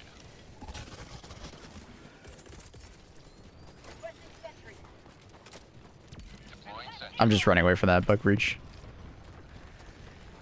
Is there a demo? Yeah, that's... Yeah, the demo is what I played a couple days ago. I played it off stream. But yeah, it was really good. Honestly, if we get a little bored of HG2 today, we can just go play that. I can play it on stream and show you guys what it's like.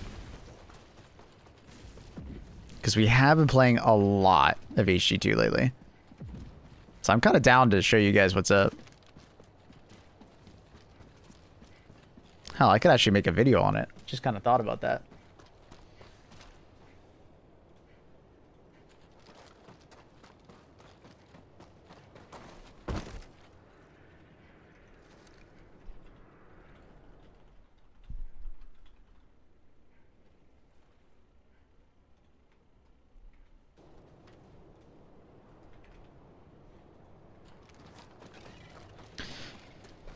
Let's see it. I'll show you after this game. I'm not gonna like play it.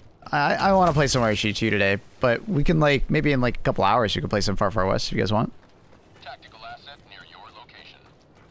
Yeah, Far West impressed the ever living shit out of me. I was like, damn, this is fucking fun. And I only played it solo. I didn't even play with a team or anything like that. I just played solo, and I had fun. Video's a good idea. Yeah, I'm already thinking about it as like. I'm trying to think of the title, but it would basically be along the lines of like the first Helldivers 2 like game to come out.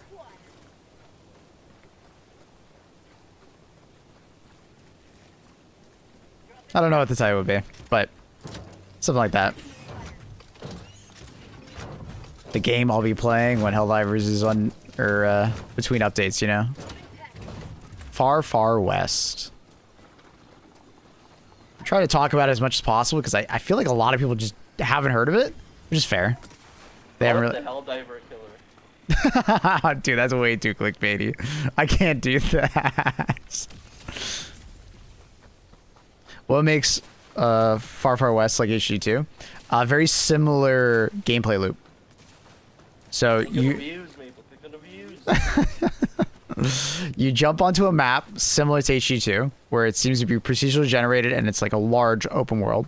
There's a main objective that you need to complete in order to complete and extract, but then there's a bunch of side objectives. There's hordes of enemies, right, that roam, and then you could like essentially quote unquote call in a bot drop to some extent, right?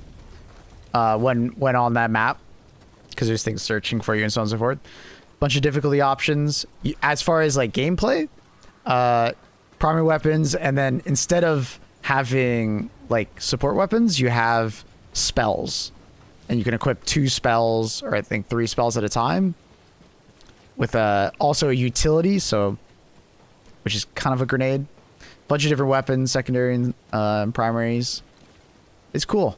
It's a really neat game.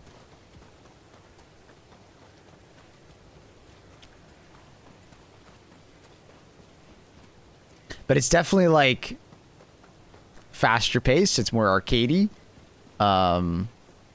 It's definitely going for a different like play style to Helldivers, but the gameplay loop is extremely similar.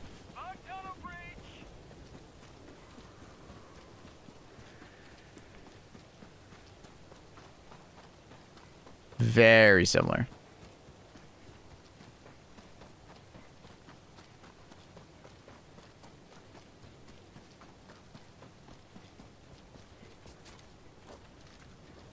Get a horse, yeah. So in these moments where I'm like running across the map, you can just summon a horse, and then you run a lot faster. But the movement is definitely more arcadey. The gunplay is more arcadey and stuff like that. Extraction shuttle inbound. Feels a lot more Deep Rock Galactic in that regard. There's in classes, and there's a lot of build diversity, which is, at least in the demo, look like there's a decent amount. Can we talk about Far, Far West? Well, I guess since we're chilling here and we might not get any spawns on Extract, this is going to show you.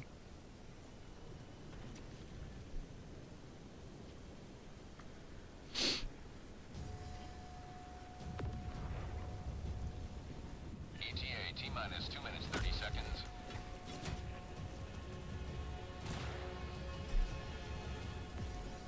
So this is like one of the objectives.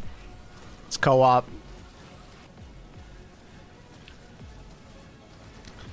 Pretty wide variety of guns. And that was just the demo. I don't know how many will actually be in total.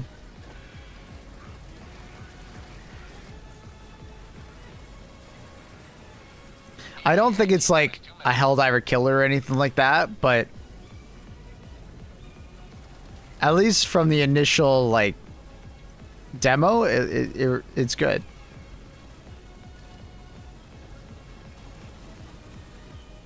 A lot of the missions end with like a boss fight. It definitely doesn't feel as deep as Helldivers. So I don't know how they're going to be able to handle like depth and like content, stuff like that. ETA T-minus 1 minute 30 seconds. Especially now that Helldivers has been out for like 2 years.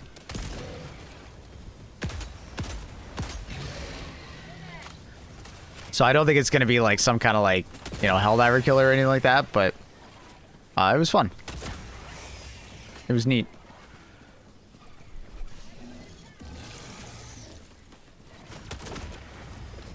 Not sponsored, just find it interesting. T-minus 1 minute.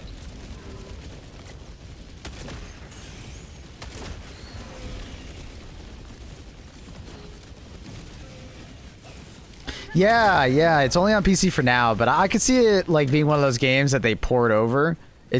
I'm assuming a small team, so they just are with PC for now. But, you know, I could see them going to all consoles and stuff like that later. If it does well, right?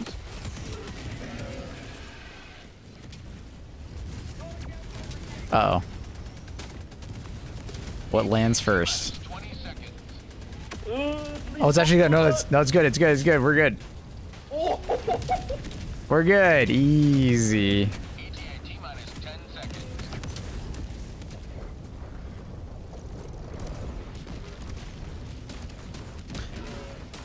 But yeah, the progression of the game is like you collect gold and then you collect souls. Souls drop off of enemies, and then you can upgrade like your character with like cards that essentially like, and you can equip them and they like buff your character up in different ways. You can have builds with that.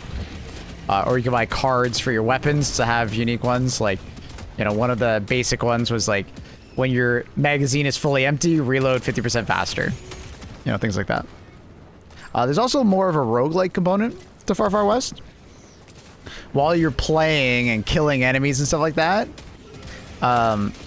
these cards will drop on the ground that kind of modify your character. So like you get an extra dash, or you move faster, or you have a chance to have explosive bullets, or, you know, there's some that are just silly that are like, when you walk around, it sounds like you're stepping on a rubber duck, you know. Stand by for takeoff. Reinforcement budget depleted. Extraction complete. Pelican 1 beginning ascent.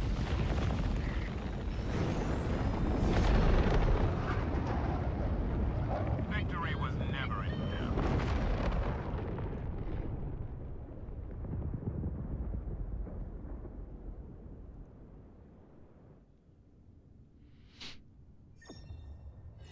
Cool game.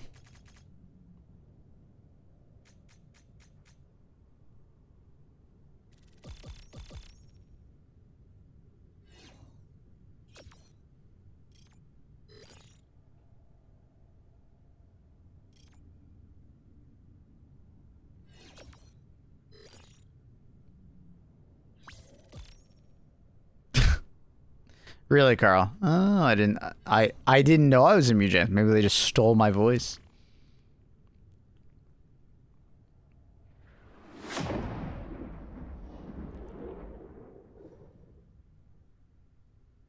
So Strange got another maps now. Yep. Yeah. Yeah, Far West was neat. It was neat.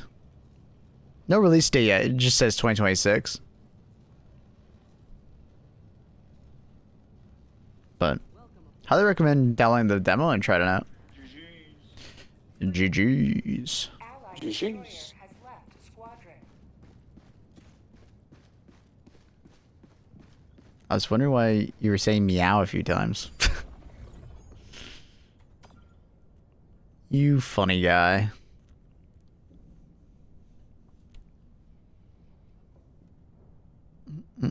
Coordinates locked. Hellpods primed. Engaging orbital thrusters. Eradicate.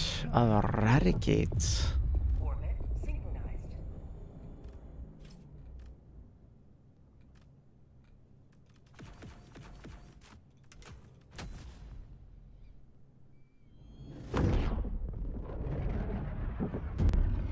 Allied destroyer joining squadron, deploying Helldiver.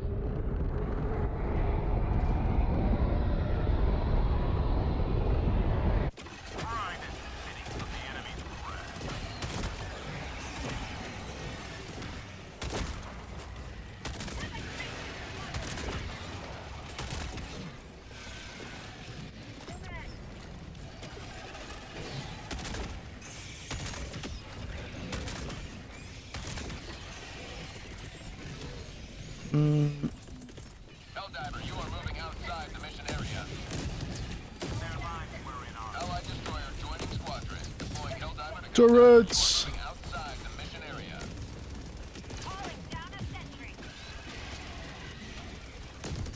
Allied destroyer joining squadron. Why are we on the edge of the map? Why am I all the way out here?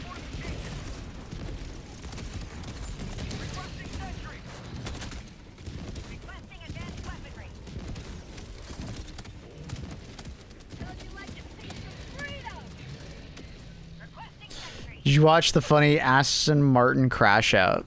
I mean, I've been paying attention to F1 and seeing that the testing is not going particularly well for Aston Martin. Like, they have a problem with their power unit, and then they also, but it's like a negative downward spiral, right? Because if you have this many problems in testing, it means that, you know, you're getting less track time, which means that you have less time for testing, which means that it's kind of like a downward spiral, because like every time you have an issue, you gotta go fix it. And then because you're spending time fixing it, you're not like addressing other concerns, and then other issues will pop up, and then it's kind of like, well, it's a never-ending cycle of just like being behind. It just compounds on itself. The Alonso effect. GP2 engine, GP2 engine.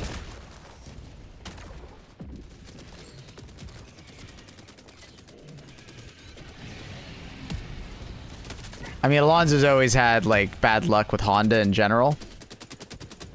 Like whenever he's in a Honda powered car, it just doesn't go well. And then like they'll move on and go work with Red Bull, and then they'll win a bunch of world titles. Like Alonso is probably pretty fed up with Honda for that reason. They should build their car for combat. What a fucking line that was in the F1 movie. I definitely facepalmed when I heard that. Like, why don't you just say we're gonna build the car around handling rather than top line speed? Like, why do you guys say combat like that? I don't know. Start 40 days go. Siegebreaker with Democrat detonation. Cutting edge war bond, mostly running glass sickle, trident as my mains. Any better weapon recommendations? The crossbow is insanely good for objectives and just mass clearing, especially for bugs. The coyote from Death Devils is really fun if you want to use more of like an assault rifle. Reinforcement budget depleted.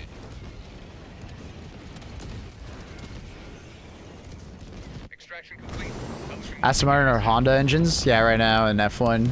They partnered with Honda this season. They were previously using Merc engines, and they probably are kicking themselves because Merc engines are doing really well right now. Mercedes is kind of dominating in terms of like laps and just like in general like reliability. They are just plowing out the laps, which is like really important when you're in testing, especially with a new, chassis and stuff like that, to figure out like all the new, aero techniques and stuff like that, and how to deliver and deliver the power because of the new MG UK. It's a lot more battery focused this gen. So I don't feel like using guns that are not enough damage. Use the crossbow. It'll feel like a lot of damage. Also, Eruptor.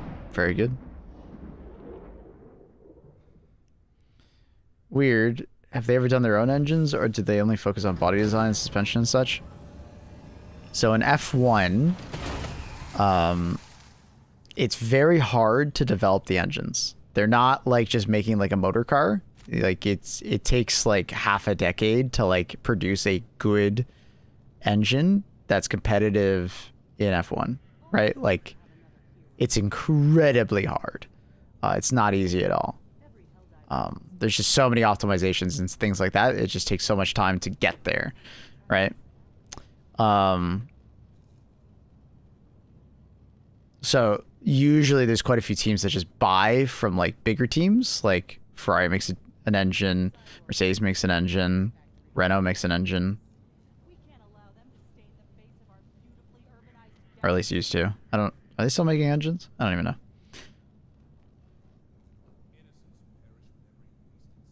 If Audi does well, maybe there'll be motivation to make an engine. Yeah, maybe. Yeah, I can see that.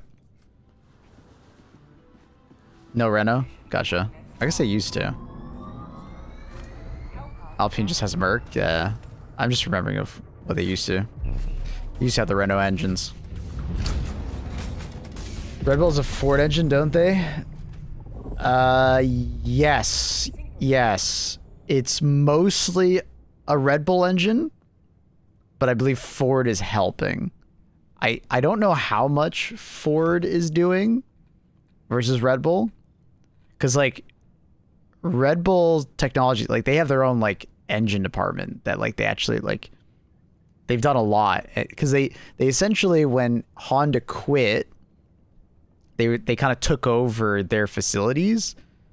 Red Bull, that is. So, I'm kind of curious on whether or not, like how much of it is actually a Ford power unit and how much of it is just like they paid to put their name on it. You know? I'm definitely curious about that.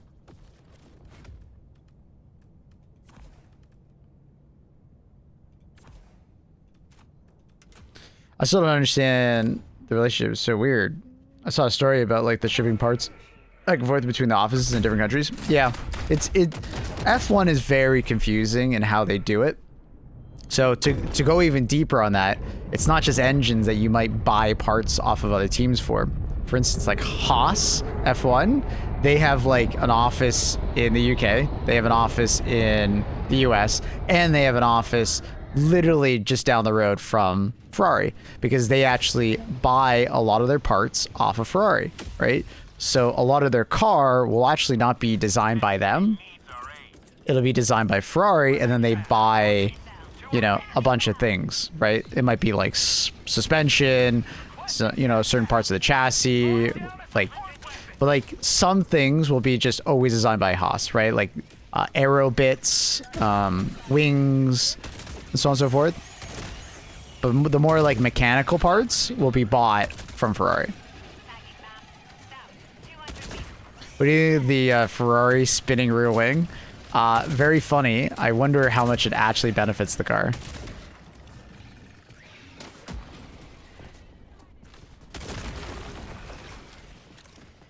Very funny, though. I always love testing for that because they always come out with the craziest systems. You know? That somehow skirt around the rules. Remember when Mercedes had the front tires could be bowed in or out, like on the straights to increase a little bit of extra like friction, so you could keep the tires warmer on the straights. So it's always really curious on whether or not they're gonna allow them to use it, right?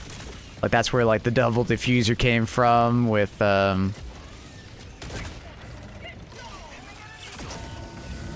I'm forgetting the team's name off the top of my head, with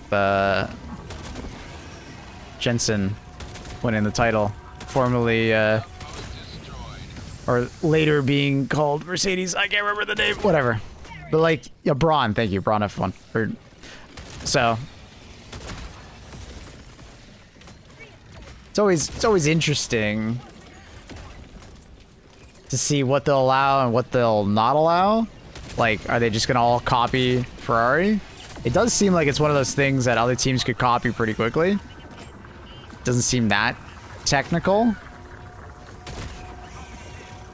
What's another one? The F duct was another one I remember, where drivers would like cover this like pipe essentially in the cockpit to adjust airflow over the rear wing, and they would do this on the straights, I believe, and it would like just slightly adjust the airflow to get better performance. It was super weird. Like there's always been these like weird ways of like skirting around the rules. It's like weird in a good way, not a bad way. Like it's genuinely really interesting if you're into that kind of stuff. Like it's crazy. Remember the third pedal? Yes. The third pedal was wild too. So chat, there was, you know, a third pedal, and they'd be like, well, that's not that weird. Don't you have like a clutch pedal? Not with these cars, because they're like paddle shifted and stuff like that. They have a gas pedal, they have a brake pedal, and then they had a third pedal, which what it would do was it would brake slightly more on one particular wheel to allow the car to rotate more around a corner, right? Because if there's more like resistance on one wheel, it would naturally turn, so it would help the car change directions faster. Dude, and then that reminds me of like, do you remember the what team was it that had the it was Williams that had the suspension that was like insanely like it was like mapped to the actual track, and they would adjust the suspension based on every individual turn. Like it would literally adjust on the fly. That shit was crazy too. And then it was like the older ones. I think it was from like the 60s. The car that literally had like a second engine in the back that would like suck it to the ground for a better airflow effect or ground effect. Really cool shit. I always see the people that are like, man, they really should just let them go crazy and just make some crazy cars.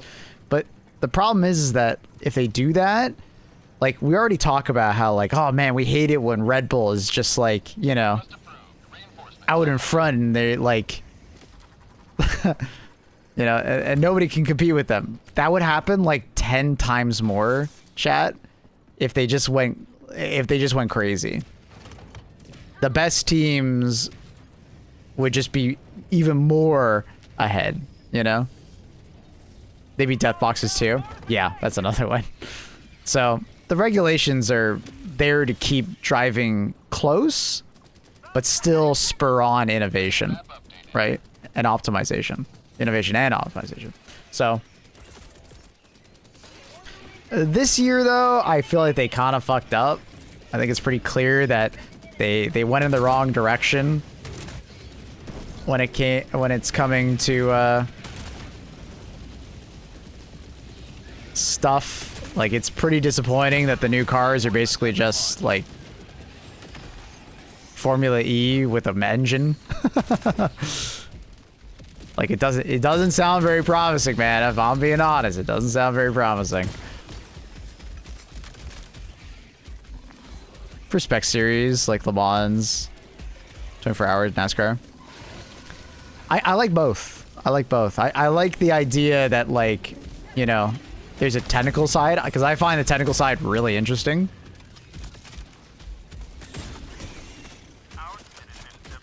But obviously, if you're not as interested in the tech side and you just want like as fair racing as possible because it results in like better racing, absolutely, I get it.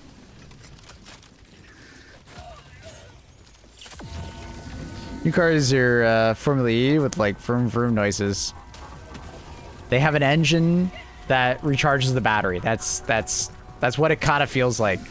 When I saw the ridiculousness of how hard it is to fucking spool up the turbo, I was like, this year's cooked, man. It's so fucking cooked.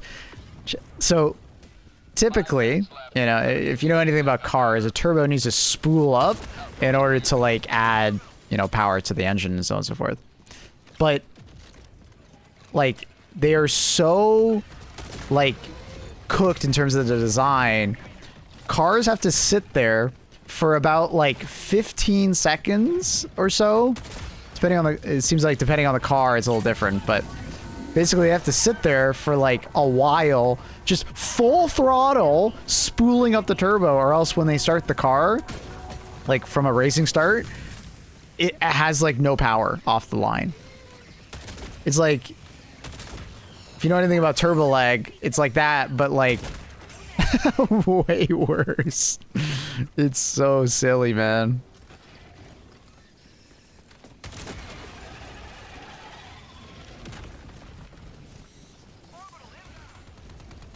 I've seen how long the battery lasts, so like 15 seconds. Yeah, I mean, that's not surprising because, you know, the F1 batteries are always quite small and they're more there for like, you know, boost. But yeah, it's not good, man.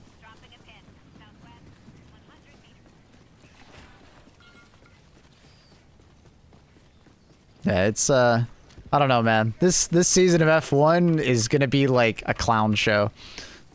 I feel like I'm gonna be there watching because not because I'm excited for the racing, but I'm excited to see how fucking dumb it looks. You know what I mean? It's kind of like hate watching.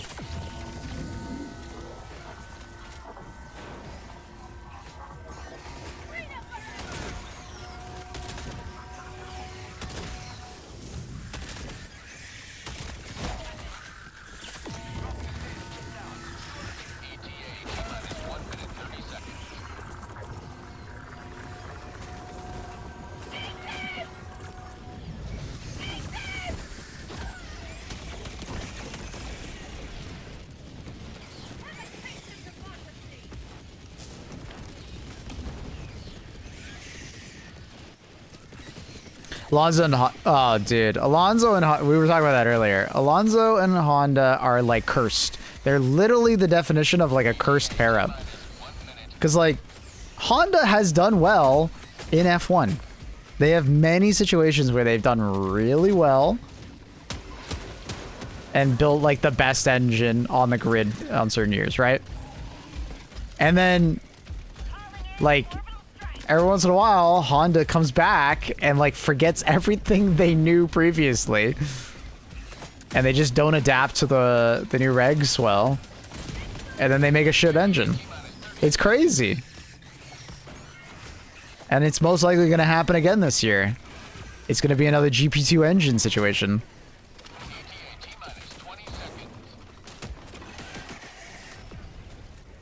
Yeah, like, dude, Max Verstappen would not have all of his fucking championships if it wasn't for Honda, you know?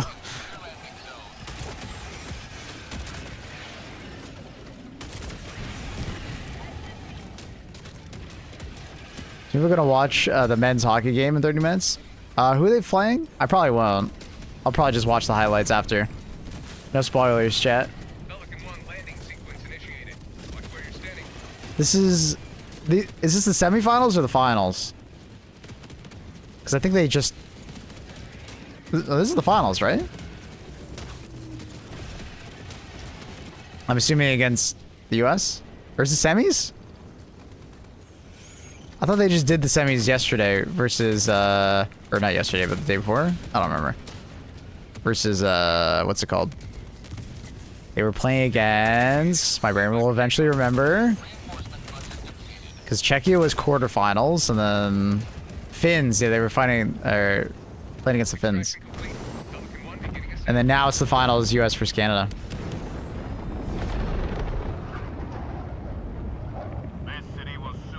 I think Canada has a good chance, but at the end of the day, it's like, it's over the course of one game. So, anything can happen. US could just have the game of their century, and, you know, Canada just can't do anything. Canada has a very strong team, but they're not playing like a strong team. So, if that makes sense. They have a lot of good individual players. It's just, they're letting in a lot of goals. I guess you could say Canada has a very good offense, but not so great defense.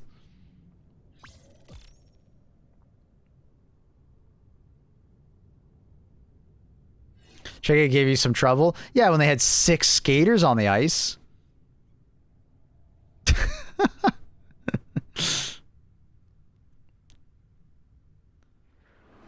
Dude, rewatching that goal and just counting that there's 6, and then after they score, there's 6 fucking people celebrating in the huddle.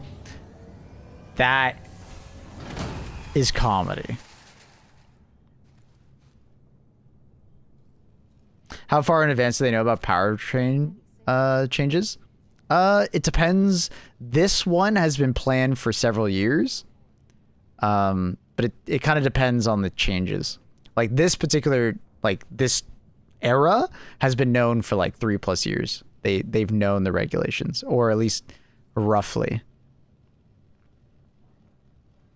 So the cyborgs just reproduce and reproduce like rats. Well, no, I just mean like Octavius, like if they were going to start a program today, like if you were going to run up a company that was going to build engines, right, for these teams, it would take you like 5 years. But the thing is that many of these have been going on for like decades. So they have like the facilities and they have the knowledge of previous generations to pull from. Because like they don't like completely redesign the engine every time they go to a new spec, right? So they can pull from like previous knowledge. And they just have people that are just, you know, they're locked in on knowing what the hell's going on.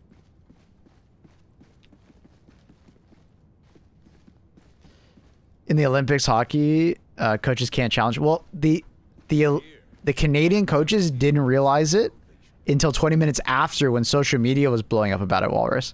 So the Canadians didn't even see it. I think they were busy thinking about other things. But it's like, how the fuck does like the refs and shit not notice that? You know, like that is crazy to me.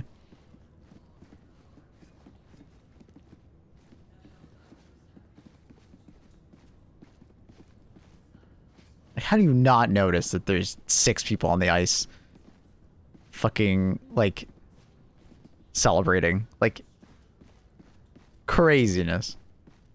Like nobody noticed until social media afterwards, when they were looking at the, you know, the footage of the goal, and I was like, what the they're looking at highlights and they're like, what the, why is there 6 people on the ice? Why is there 6 people, you know, cheering? What is going on? It's wild.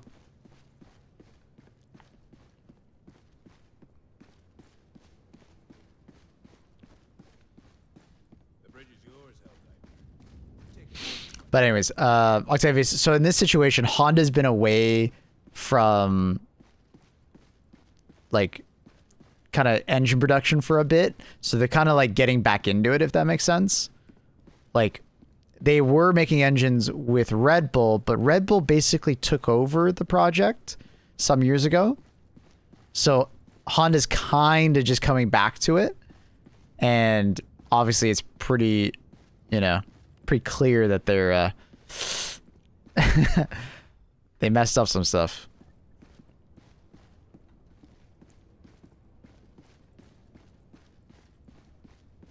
Didn't the US also get a goal with 6 on the ice? I didn't know. Did they? That's crazy. I haven't been watching the Olympics that much. I've been watching mostly like highlights occasionally.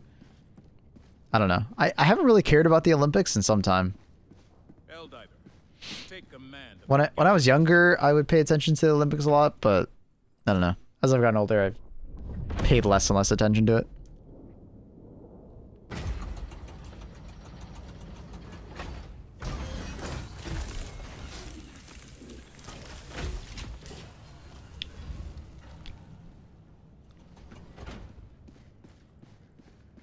But it's funny how much controversy there is this Olympics. If you're looking at curling, if you're looking at hockey, oh my god, dude. A lot of controversy. Oh, and then the fucking ski jumping with the testicle inflation.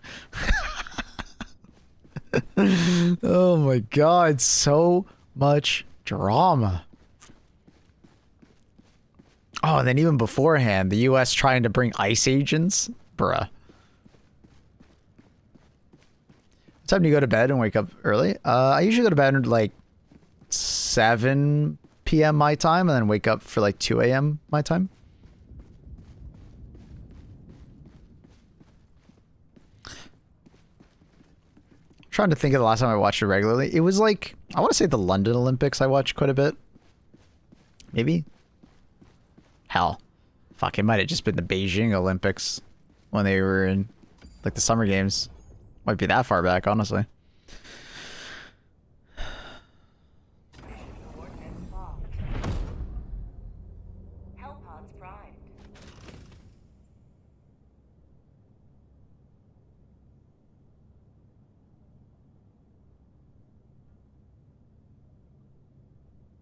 Oh man, and then there was the controversy about the Ukrainian helmet. So much drama in this Olympics. So much.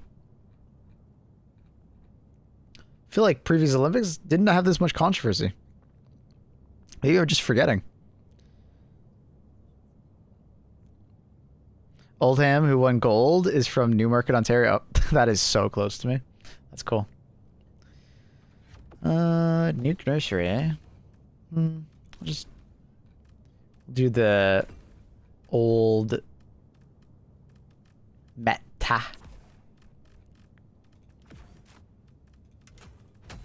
Helldivers to Hellpod.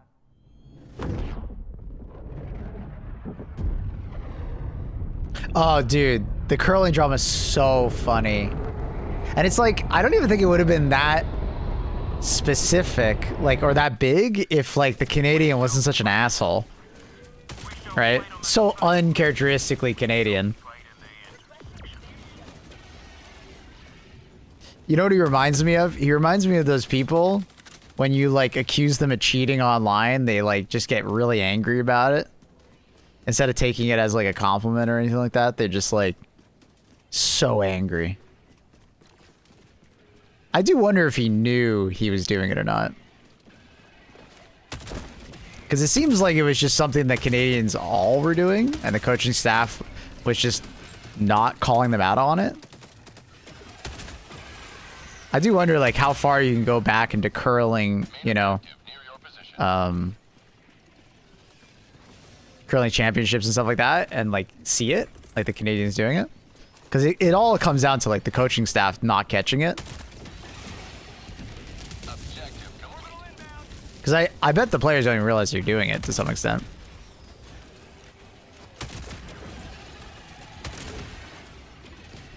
He was specifically asked to install another camera angle because they knew Canada was cheating. I don't know much about curling though. How impactful is that? Like, I get it. It's against the rules. It's kind of like, you know, it's kind of like any other sport where you, like, there are certain rules and guidelines in place. But how impactful is it? Like, that little touch.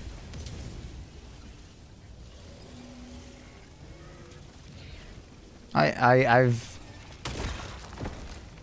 don't watch curling. I don't know curling. Never played curling, so I actually don't have any fucking clue how impactful it really is.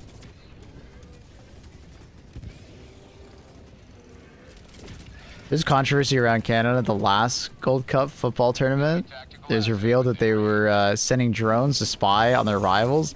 We figured it out eventually. It's actually kind of funny.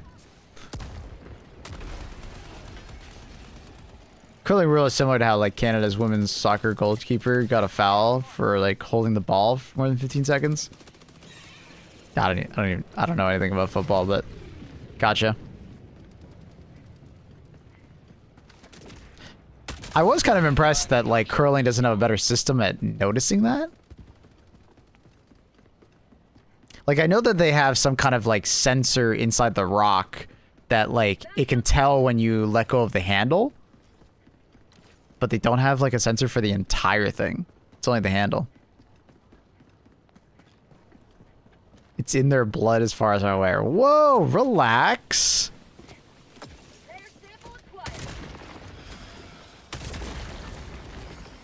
Jeez. Unfortunately, I think it's kind of like it's a human thing. In competition, humans will skirt the rules.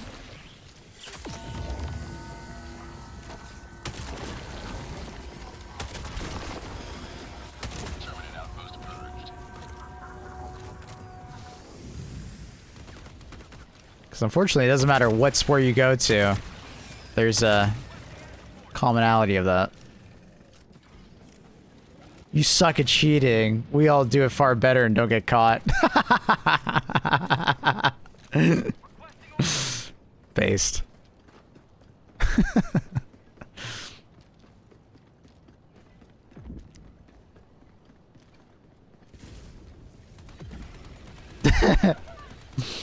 You cheat and everybody else no.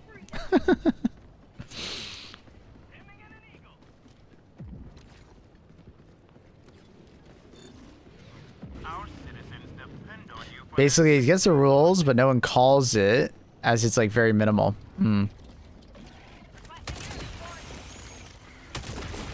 Yeah, because, like, to a untrained eye with the curling thing, I'm like, yeah, I mean, I get it. They're not supposed to do that, but it's like, how impactful is it really?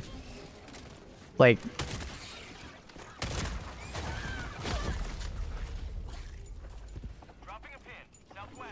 you know? But I am also just blissfully ignorant of curling and how much that one touch of the finger a centimeter over the hog line would be.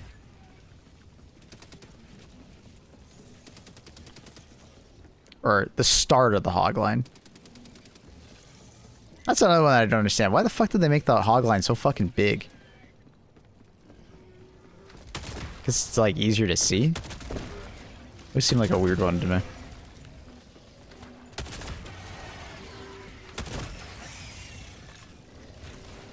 Because I feel like it's, like, harder to judge distance on something that's, like, that much wider. I don't know. Anyways. Quite entertaining. So you can see it when you're 6 beers deep. Hey, fair enough, fair enough. Fair enough.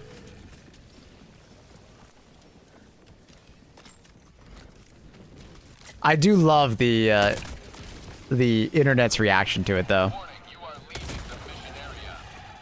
Like, there's been so many good memes, like, on it. Oh my god. My favorite so far is it's like a clip of like one of the figure skaters, like, falling, and right before they fall, the male curler that got caught comes out of nowhere with his fucking finger pushing the the figure skater over. I fucking giggled, man. That was so funny. That shit was so funny.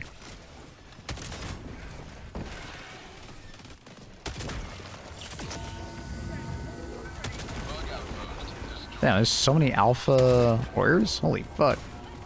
Alpha's a hell out of here, dude. So alpha.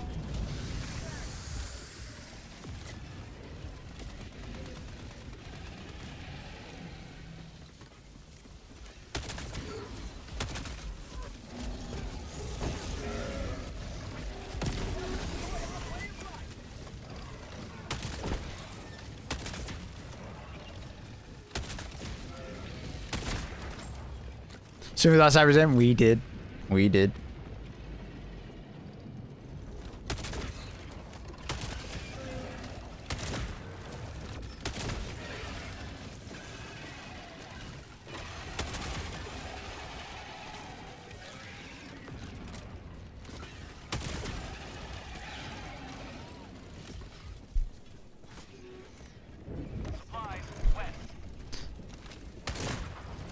Everybody talks about the alpha commanders, not talking about the beta commanders. Those are the normal commanders, you know?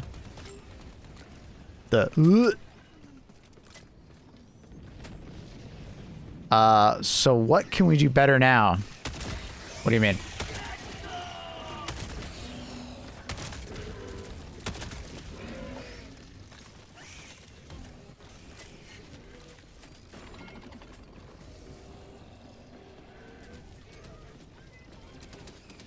Stan was too strong.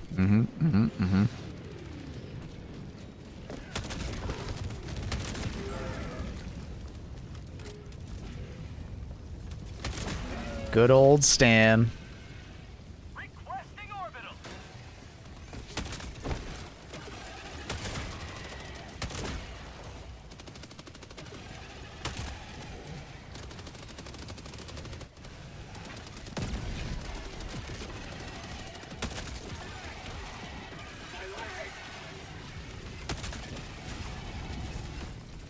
What do we do next? I mean, just got a planet. Come on, get Rhea right now, or what the fuck it's called. Diarrhea. Feel like we had to lose Cyberstan. Would have felt weird if we got the planet. I mean, I don't know. It was close. Could have gone either way. There's some part of me that kind of likes the fact that we lost, because we tend to just win every big major order. Helldivers don't really know what the fuck loss is, and they just, you know, complain incessantly when they do lose. So, it's kind of teaching the community that losing is okay. It's not so black and white, because, you know, we did glass the planet. We did significant damage to the automatons.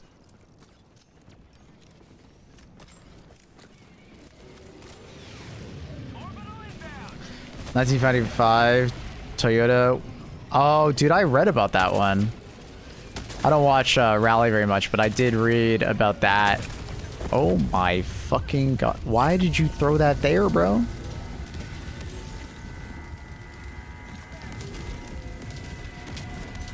I feel like that was a very unnecessary thing.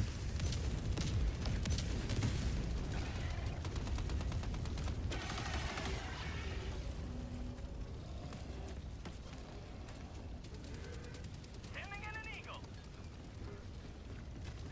What does Glassica Planet mean? I'm unfamiliar with this idiom.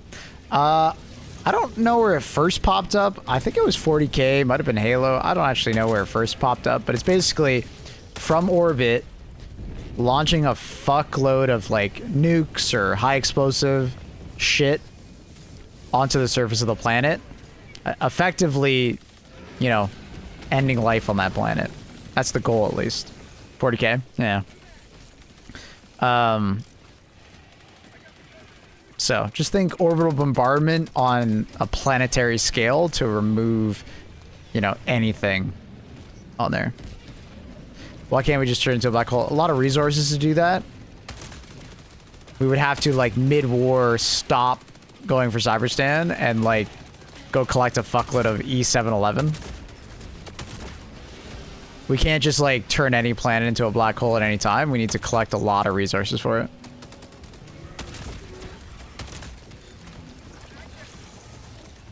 So, it's not really something that you could just, like, do on a whim.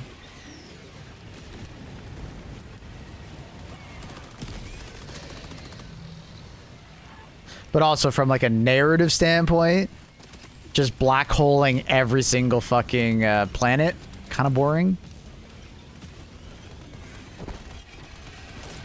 So I'm kind of not too surprised that they're probably not going to lean on that narrative thread all the time.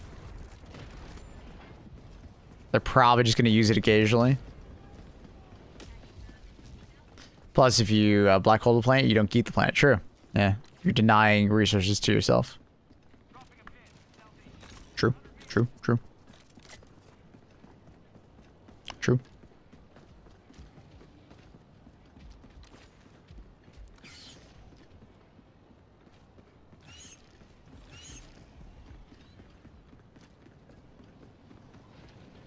True. True, true, true, true, true, true. Glass doesn't mean destroy, so you can, like, use it in different ways. Mm-hmm.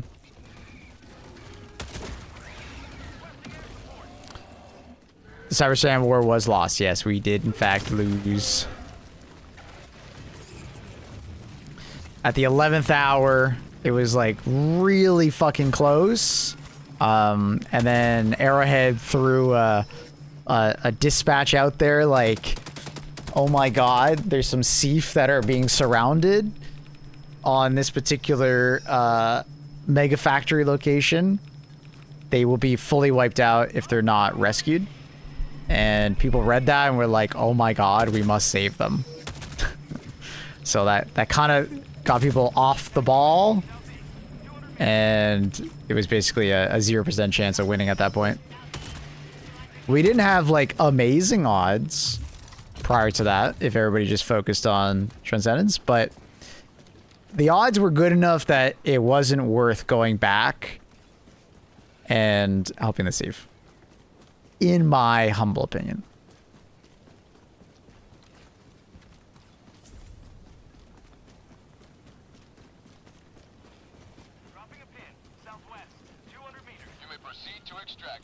But at the same time, it's like, it's very, like, on brand to lose an entire, like, war campaign because Helldivers decided they wanted to go help, like, 30,000 Seaf, you know? It's very on brand to the Helldiver universe that we that we lose in that way, right? It makes perfect sense.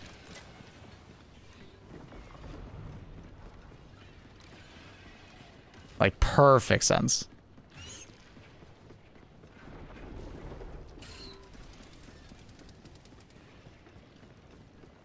Like, that's the epitome of, like, Helldiver writing right there.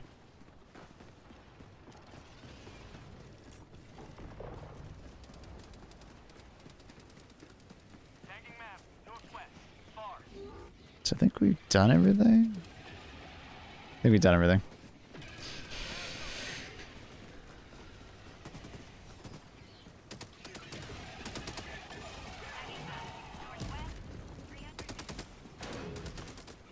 We couldn't have won with the limited resources. We could have. We could have taken the city in 2 days. We were about to get the orbital bombardment stratagem up on the city, which would have given us a huge benefit to liberation. We needed like 75% or so of the total population of the game to be on Transcendence. But is that fairly unrealistic? Yeah, because it's hard to get that many people to be on one particular location for a long period of time without them already being burnt out. Like, a lot of people were already, like, you know, kind of clocking off for the MO because it was already 2 weeks in of only fighting bots, you know? And the fact that Transcendence wasn't anything unique, it was just Transcendence and no new enemy, no new location or anything like that. I think there's a lot of people that were just like, whatever. But the numbers were in our favor. We could have done it.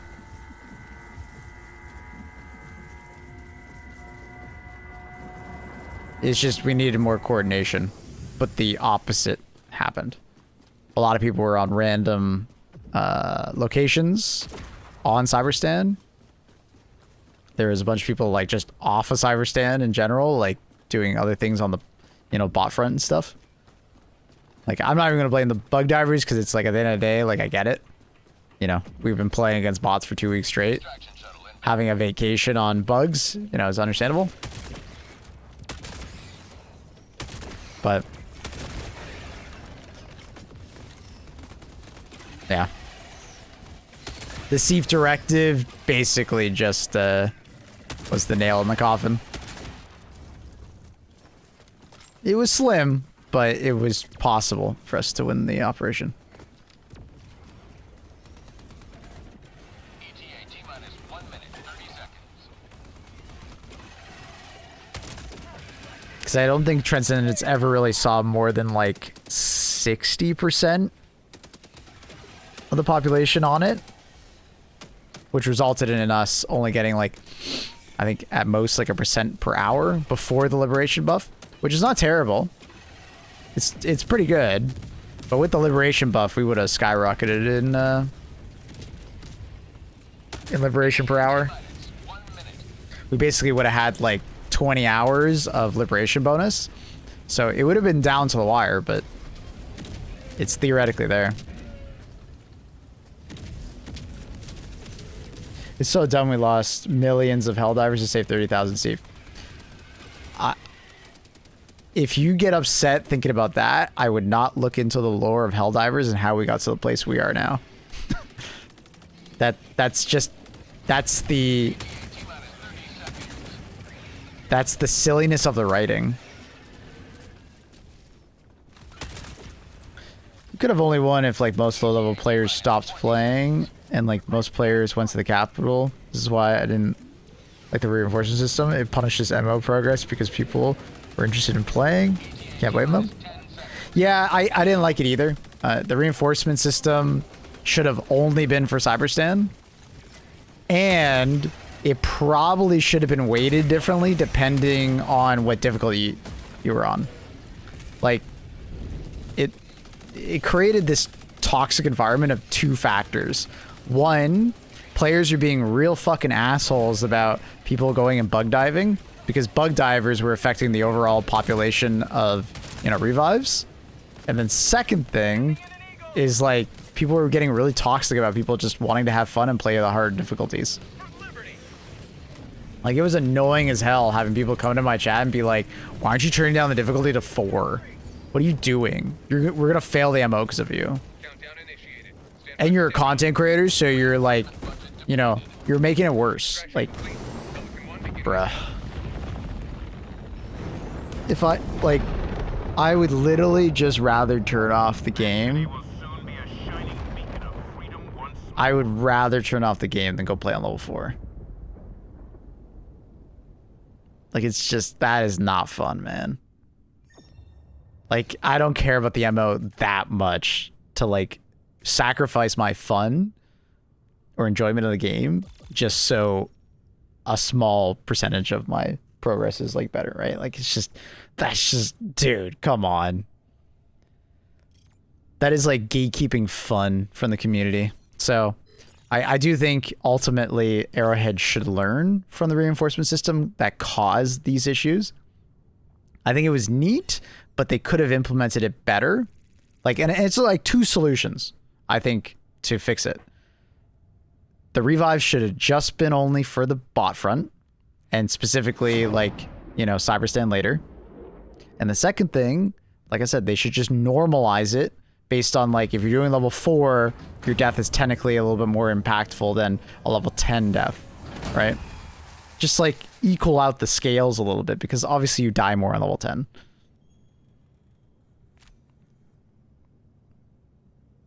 Now People forget that the game is for fun. Yeah. I kept saying it over and over again, Snake. Gamers are annoying as hell when it comes to fun because they're very good at optimizing the fun out of a game. If you find it fun to optimize a game, hell yeah. But don't tell people how to play, you know? They should be able to play however the fuck they want. If they want to lose, they can lose, right? It's up to them.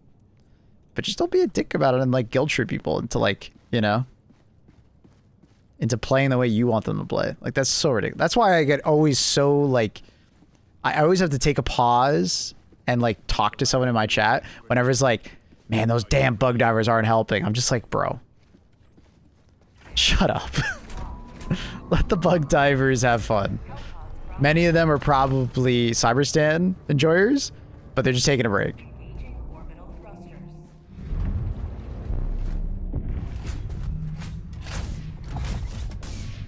Orbit synchronized.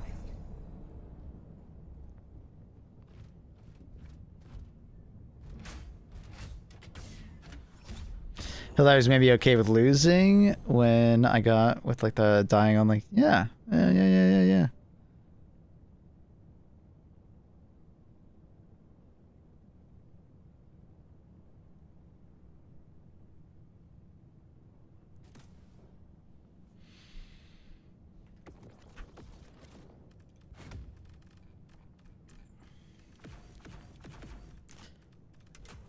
When the fun police come out, it's just sucks. And it's not like this is like some kind of PvP game where like you can start maybe arguing that like, okay, you're affecting other people on your team and stuff like that, but like it's not a PvP game, it's a PvE game.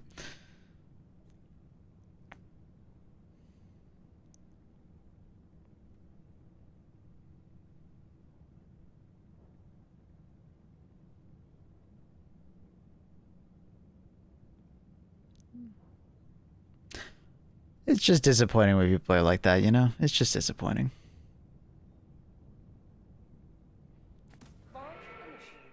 Gamers are extremely good at optimizing the fun out of a game, and then they complain when the game's not fun anymore, which is the best irony. It's so funny to me when people optimize the fun out of a game and then they complain that there's like no content, but it's like, because you've optimized and you're only using the meta build, of course there's no content. Because all you're doing is you're playing the same build over and over again. Let them come. Let them brawl.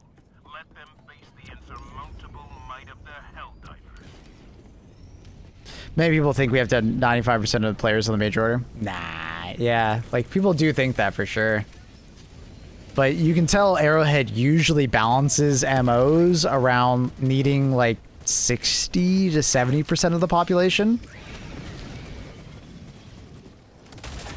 Typically, we lose an MO not because of player numbers, but because of coordination.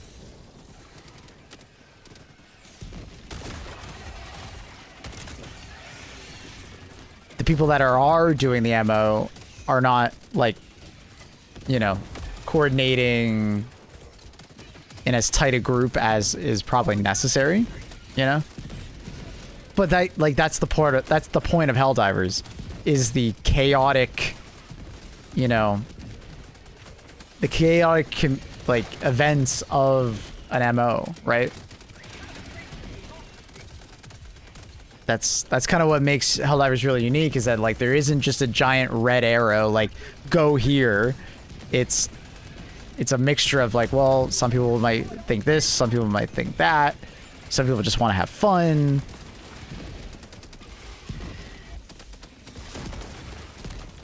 But unfortunately, some people just take it too damn seriously, and they get really cringe on the internet about it.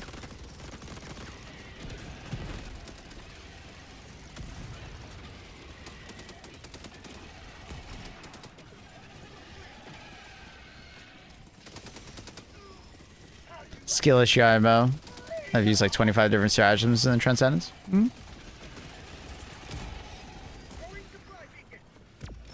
equipment package.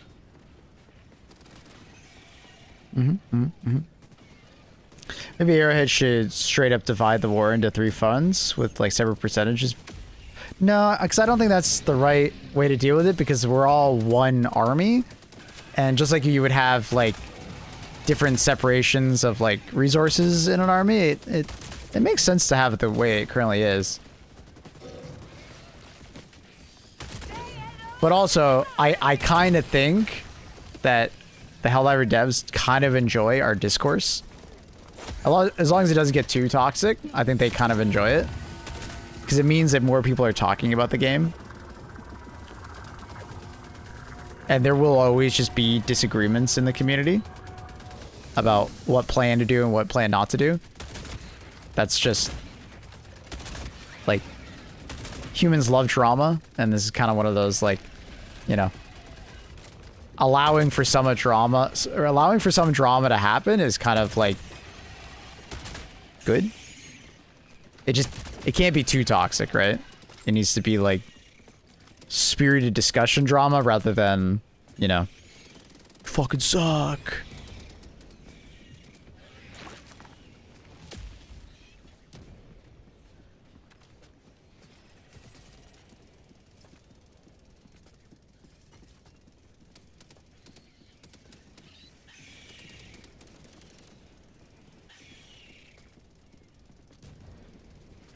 The mistake Arrowhead made was not having a reinforcement.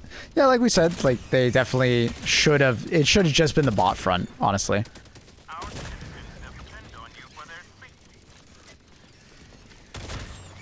But I do think the other mistake, April, was that tier 10 or higher difficulty players were affecting the MO more than someone who played on lower difficulty.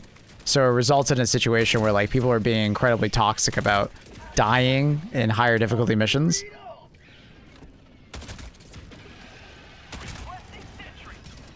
And because it wasn't normalized, like it did result in like people just being jackasses to one another.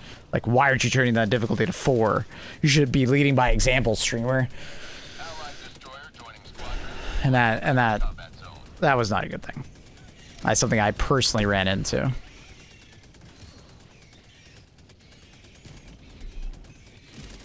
I'd lower the requirements to get planets. I disagree. I hear this opinion a lot. We can't be taking planets left and right, or else we would just win the war. Taking planets is supposed to be hard.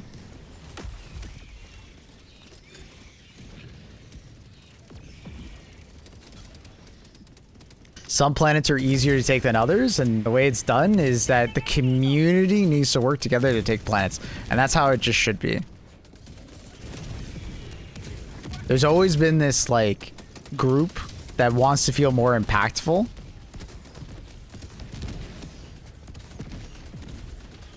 Right? Like, a smaller group of people want to feel more impactful, but it's like, it's a community game.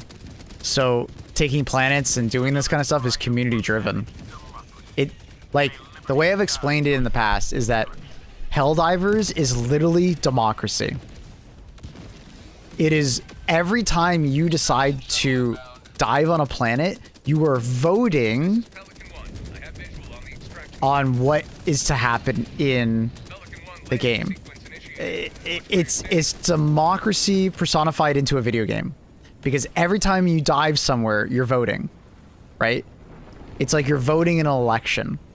I want this planet. I want that planet. I want to take on this. I want to take on that, right? Now, just like in democracy, some people throw away their vote just for the sake of voting. Some people have certain beliefs in one section or another, right? But you need a majority, and sometimes an overwhelming majority, in order to capture a planet. It's very poetic when you think about it. It's very beautifully made, the way they've balanced the system currently.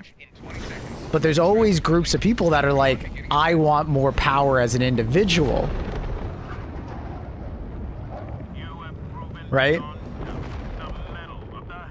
As an individual, I want more of a vote. I want to feel more impactful. You know? But that kind of goes against the ethos of the game, which is like, you know, it's democracy. Now, it's managed democracy because, like, obviously our major orders are pushing us in certain directions. but we as a group of players could be influenced to do certain things, right? I know, but it feels very static, and they can balance it with invasions, but people are retarded. They're not retarded, they just don't care as much as you. You don't need to bring out the R word just because they don't care as much, bro. You know, they just don't care. They're more casual. The average player that plays Helldivers does not care as much as you do. I'm going to be completely straight with you. They just don't care. Major orders give them a reason to care, and then the story gives them a reason to care. But if we just start taking random ass planets, it's way harder for Arrowhead to craft a story, right? So it's kind of like, it's a double-edged sword there, right? Obviously people want to feel more impactful and feel more separated from the story, but then it's way harder for Arrowhead to craft a story that people care about if like the community has like full reins. Hellpods primed. Engaging orbital thrusters.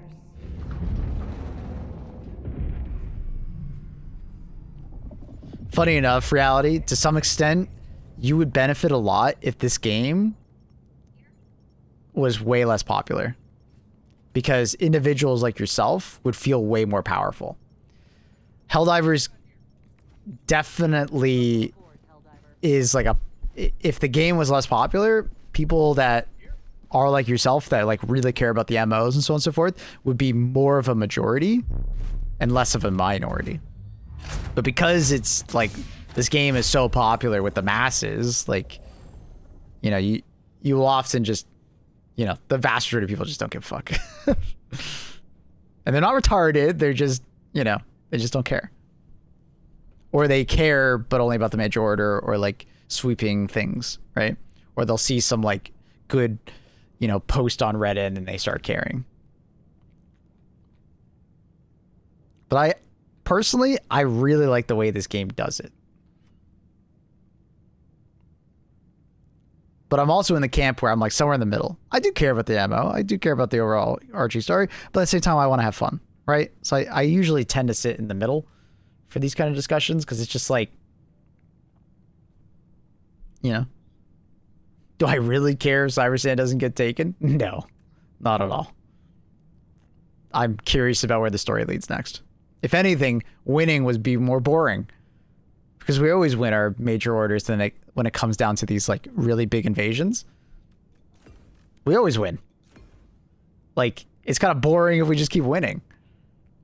I want to see what happens when we lose. Back against the wall kind of thing. Narratively, that sounds really interesting to me.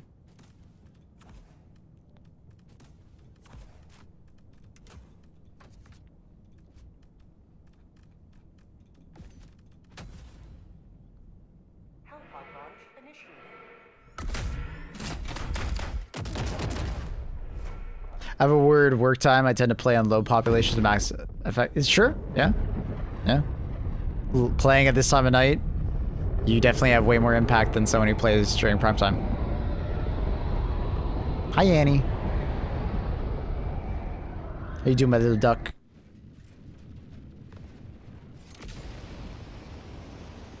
Doesn't matter, to be honest. The effects are the same according to data mining. I wouldn't put so much behind data mining, though. Data mining misses stuff. Like, we learned a lot about the Super Earth invasion outside of data mining, just from the devs talking about it. And then data miners never found a lot of that stuff.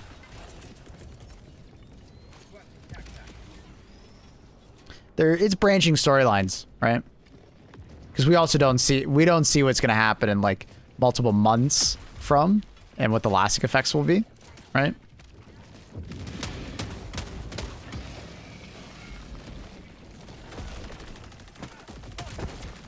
Data miners are mostly only seeing, you know, the immediate after effects, you know?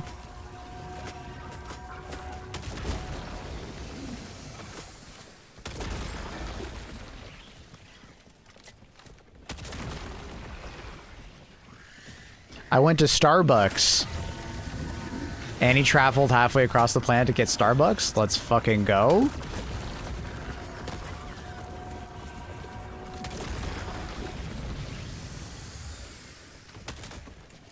I still have the crossbow on, even though I have the grenade launcher.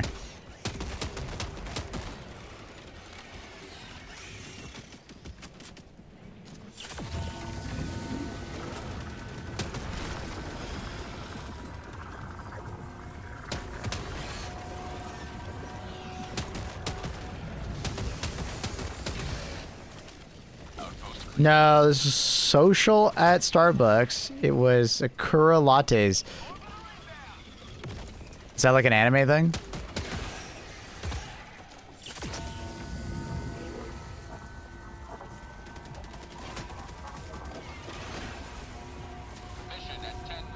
Do you have like a guide for new players? I do have a new player focused video. I produced it when Xbox divers were coming in, so I would recommend. I think it's like !HD2 tips in chat, but I'm sure Trindle might actually already be typing it. I'd probably recommend that video.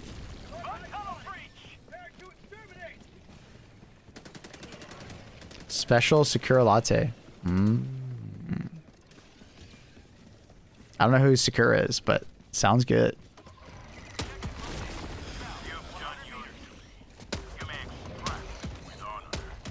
Did it taste any different, Annie, or did it just look different? Dropping a pin. South, 200 meters.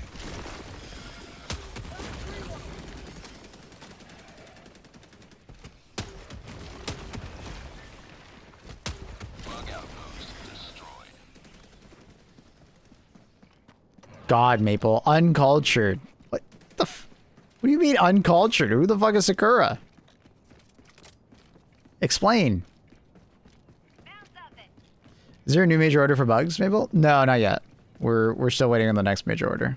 It might not be today. Sometimes after these bigger events, we might not see a new major order for like a day or two. It's kind of like a resting period for the community. Do we usually get MOs on the weekend? We can. We can get MOs on the weekend. Sometimes we have to wait until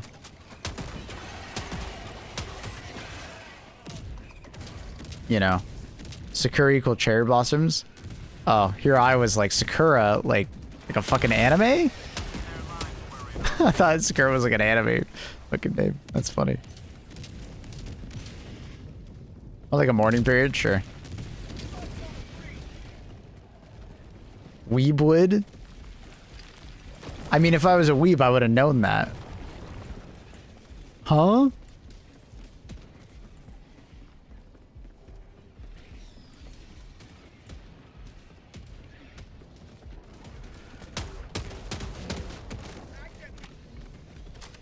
Next ML is probably bugs? Probably.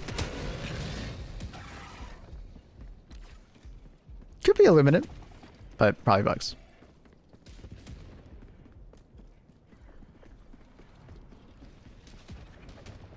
Sakura's probably an anime. Also the name of a dozen anime girls. Ah, gotcha.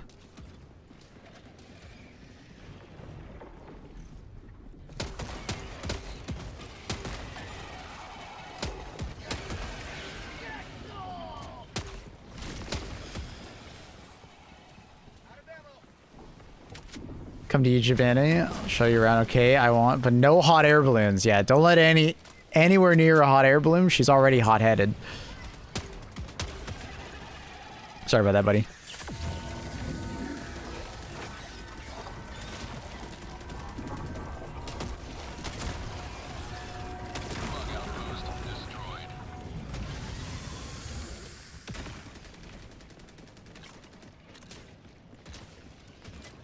Gonna try the Bell-fed grenade launcher on bugs for the first time. It feels good.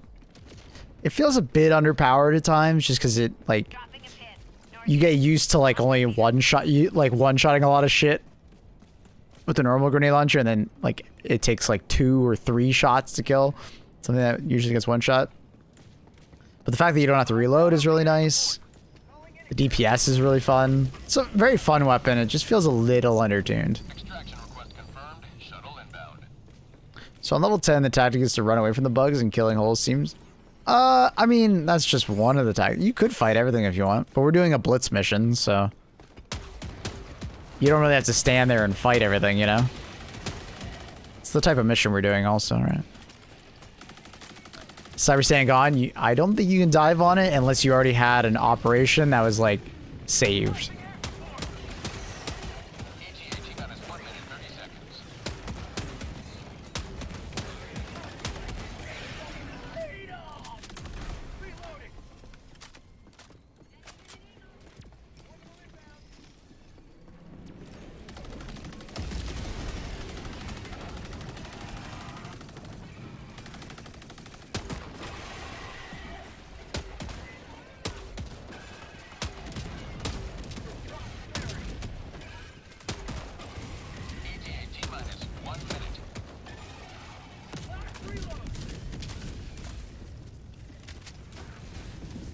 Play Eugenics? Yeah.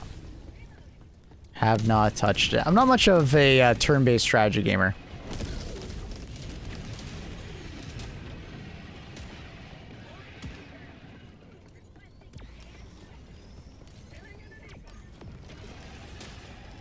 Believe it or not, I've never been to the pyramids before. What's wrong with you? Annie. I mean, to be fair to Pula, like, I'm sure he sees it from a distance all the time. Really no need to go over there. There's probably lots of tourists over there too, so.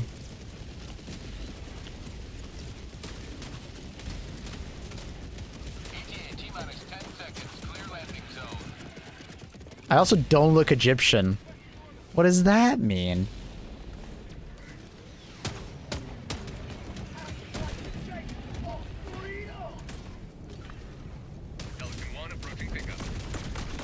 Pyramids overhyped.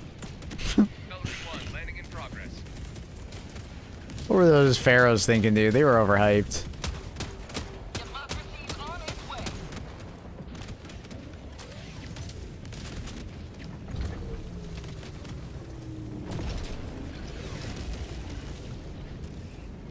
Pyramids were built by aliens. Like illegal aliens?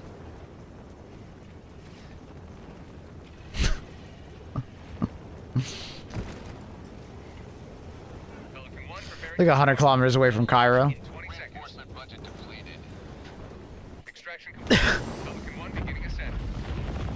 Ugh. You will forever be remembered as heroes of this metropolis.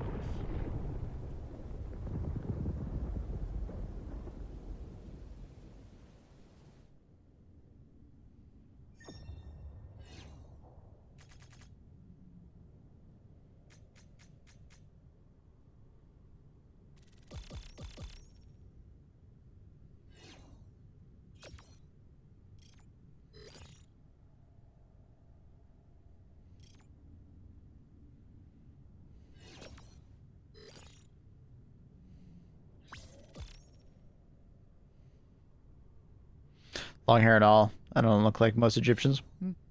Fair enough.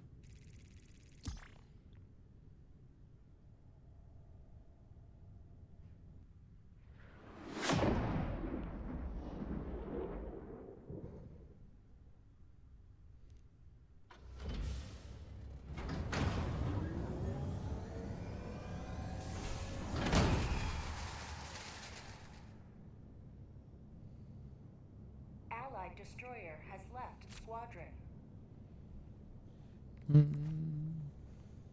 Welcome back. Damn, that guy had 100% accuracy.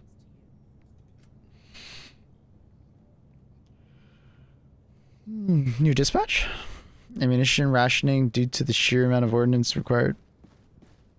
All deployed L-divers will be issued 25% less ammunition until further notice. Oh my god, we're getting debuffed. I actually kind of noticed it that last round. I noticed that my grenade launcher was only getting 2 mags instead of 3 mags back from the spy backpack. Damn.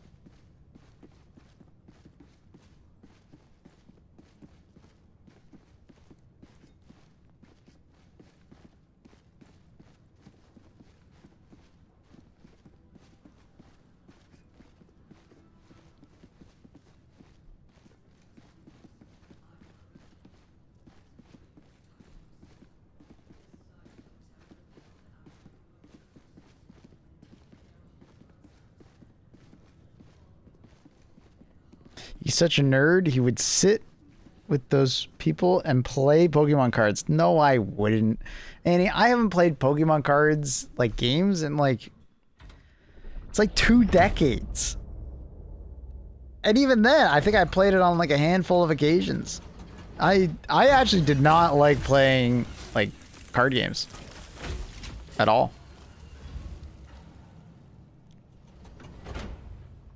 No way. Maybe she was joking. Nah, she believes it. She believes it. She thinks I'm big of a nerd.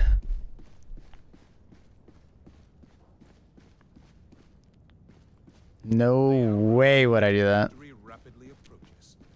Let us cleanse the galaxy of alien scum.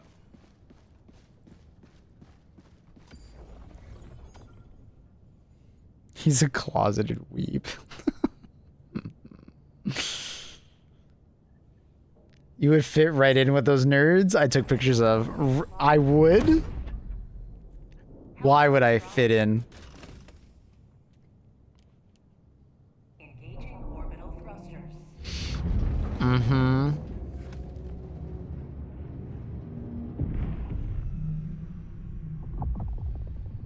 Orbit synchronized.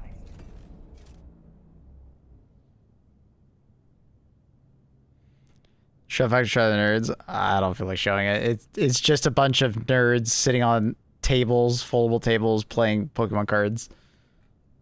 And they're Japanese. I'm sure you could picture it.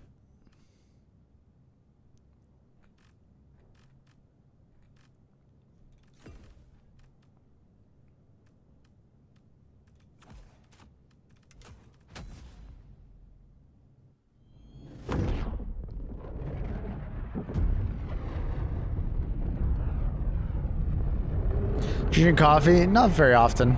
No. Honestly, not much at all. Occasionally.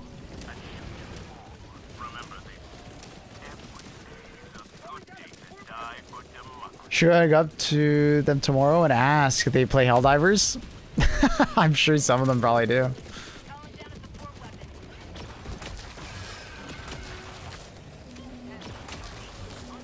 You can tell them you're level 150, Annie. They're gonna think you're a nerd. Because you're probably a higher level than them.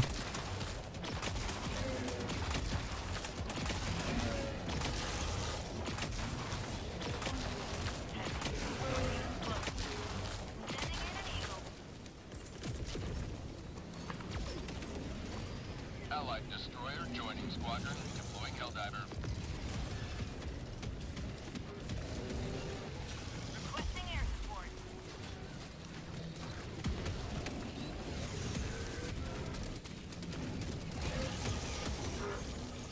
Damn. Oh. He hit my leg and then I couldn't move. That's just unfortunate. Unfortunate.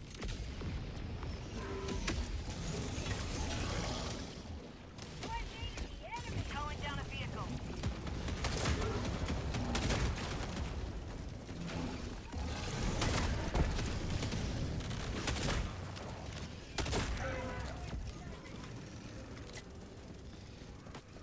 Maple would be so popular there. The girls love pale white guys like Maple. What the hell? Well, it's a good thing I don't go, because, I don't want to be bothered. Calling in reinforcements. I'm taken. Objective located. East.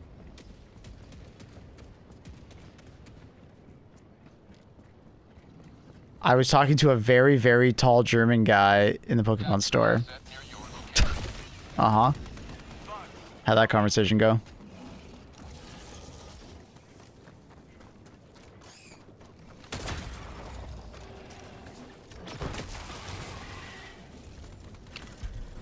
You're talking that. I don't think Accurate's tall.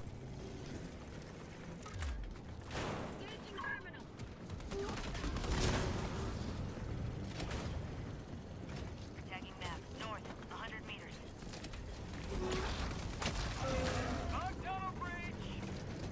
They were nerdy. So like you. Requesting orbital. Terminate hive structure destroyed.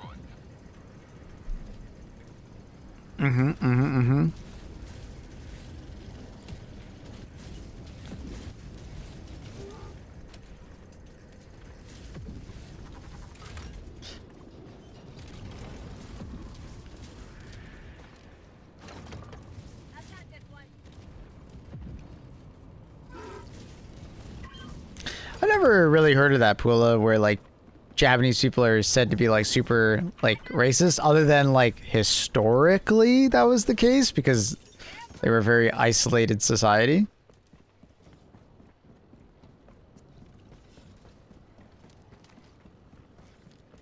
But I can't say I've really heard that in modern Objective nearby. sense that, you know, Japanese people are like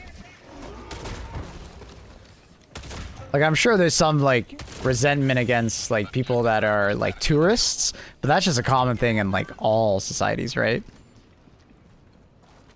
Unless you're in a business that benefits from tourism, you typically don't like tourists because they're kind of annoying, congest things, and you know what I mean?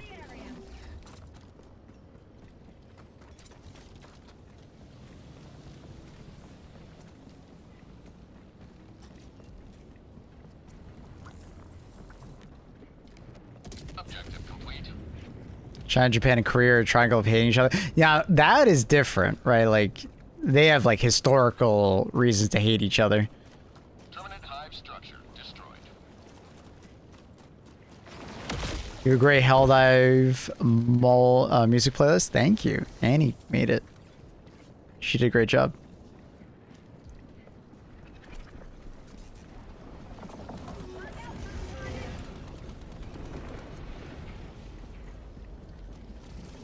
About an hour. Huge church stop in Tien. And yes, tourists suck overall. Yeah, I don't know. I feel like that just kind of happens. It's like par for the course when it comes to like cities. Like I said, if you're not like someone who benefits from tourism inherently, like you probably hate tourists. And tourists are typically of other cultures, so.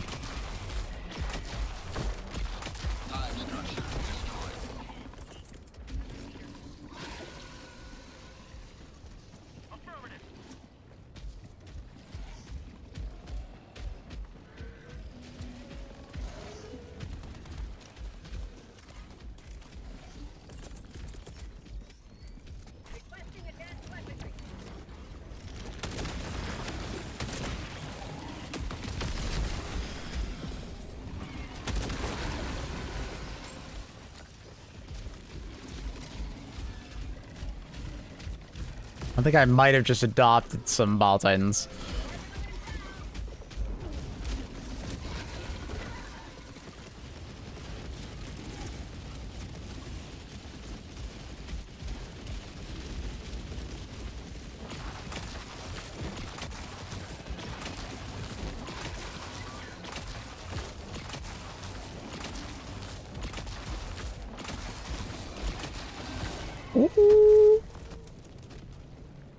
Alright, never mind, we're good.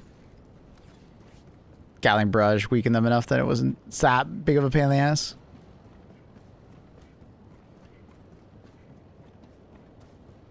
Currently seeing Southeast Asians beefing with Koreans on social media about idol groups. 30 minutes.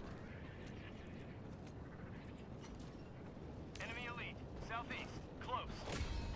You have served democracy well. Extraction awaits. Tagging map. South. People, if you went there tonight, you'd be having barbecue. It's true. It's true. That's not the thing I mind. Spending time with Annie, that would be the fun part. And I'd be helping her with ketchup packages. Because never leave Annie alone with a ketchup package.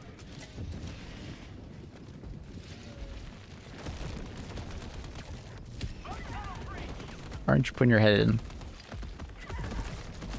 Put your head in! Thank you.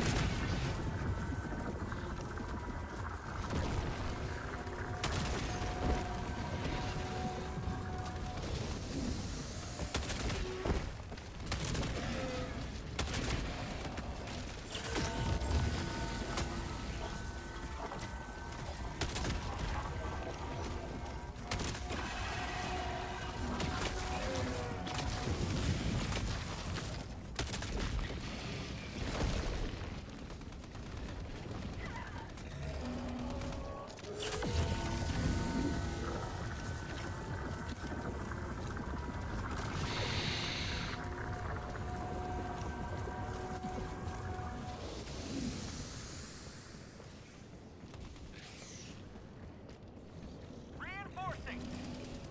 Dun, ba, dun, dun, dun, dun, dun, dun.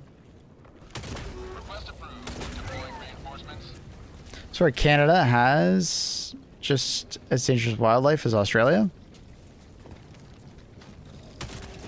Hmm. It depends where you are. Like,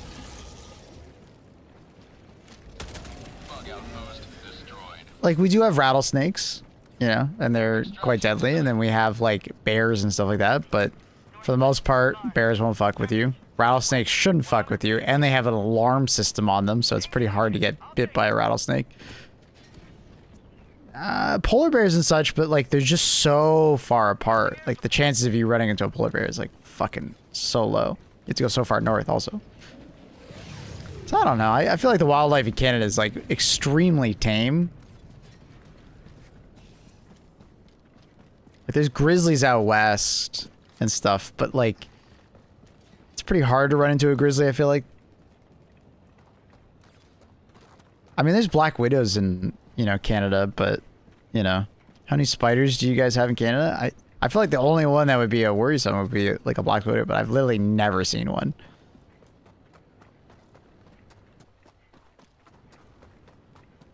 The geese, though, dude, those geese are fucking assholes.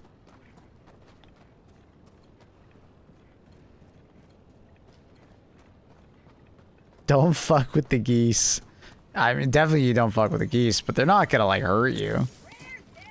You could beat the shit out of a geese. You know, a goose and the geese. You could fuck them up. Throw some kicks in there, they'll fuck off pretty fast. I've seen multiple black widows. Damn, what the hell?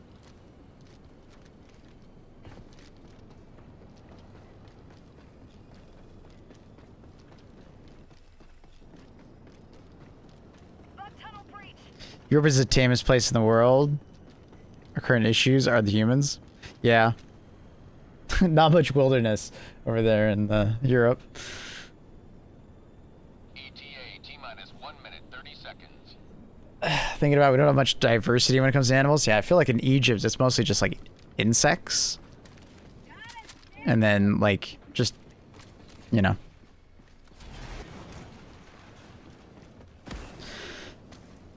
Occasional animals. Mostly like bred for farming. Domesticated. Ooh, 1 billion stray cats and dogs. Hell yeah.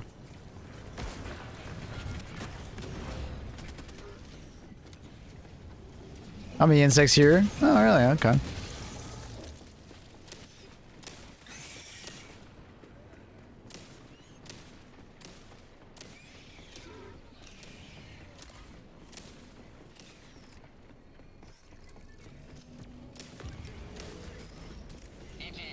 There's been some efforts. The Iberian had like bisons. Spain. Oh, that's interesting. ETA T-minus 20 seconds. The only animal I'm afraid of is Annie. Damn, you're really trying to get a reaction on me with this statement, huh, Annie? 10 seconds. Mm-hmm. Kind of ironic that you're calling me out for this, Annie. You're the wild one. Pelican 1 arriving at coordinates. Pelican 1 landing in progress.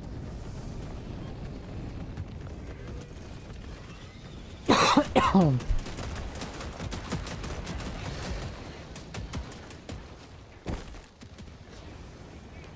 1 preparing to depart.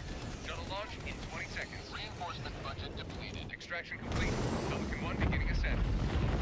Bum, bum, ba-da. Oh, I got a message from Annie. Ooh. I'm assuming this is the Sakura. Proven beyond doubt, the metal of the Helldiver. Wait, that actually looks adorable. I just realized what this is. It's supposed to be the cherry blossom tree. That's actually adorable. At first, I was like, why is there like a chicken foot? But then I was like, oh, it's the cherry blossom tree. That's adorable. Very Japanese. Very Japanese.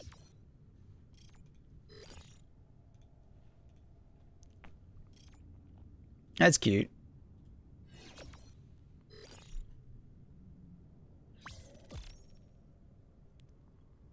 I like the cup. It is neat. It's a neat cup. That was cool. People can come wrangle a crocodile while Annie films. I do really badly want to go to Australia though. Australia and New Zealand are like probably top. Egypt would be really neat. India, China, never been to Japan, Korea.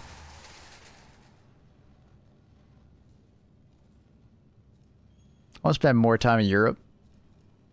That was one for the record books. So much unexplored in Europe.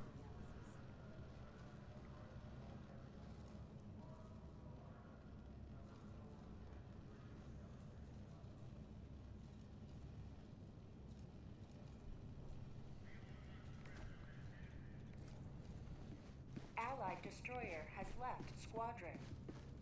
For New Zealand, I checked out the Lord of the Rings filming locations. As you do, as you do. Ever come to the States much?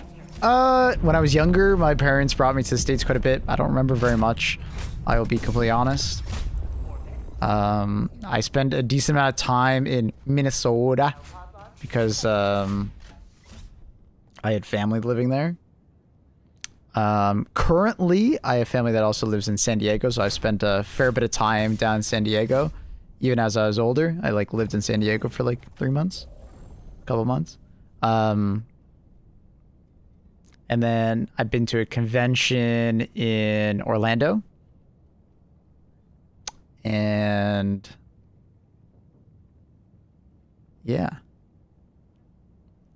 I will probably be spending more time in the States. Thanks to my wonderful girlfriend, Annie.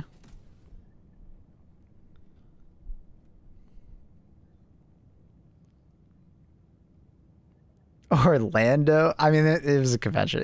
I mean, Orlando wasn't that bad. Never went to Disney World, but it wasn't that bad. It was kind of nice.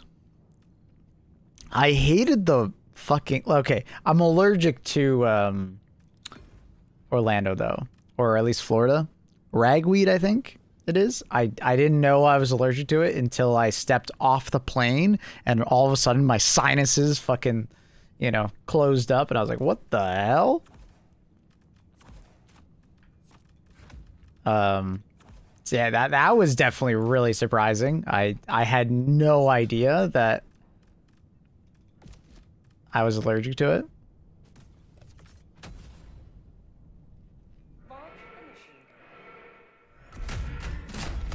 So that was definitely an experience. I also didn't like the weather being so fucking humid, and then you would walk into like, you know, a department store or something like that, and it would be so fucking cold.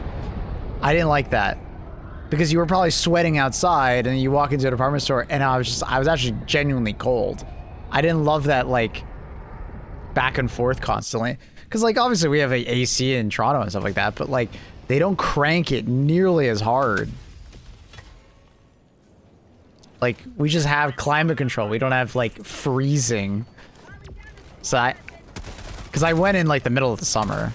I think it was, like, June or July or something like that.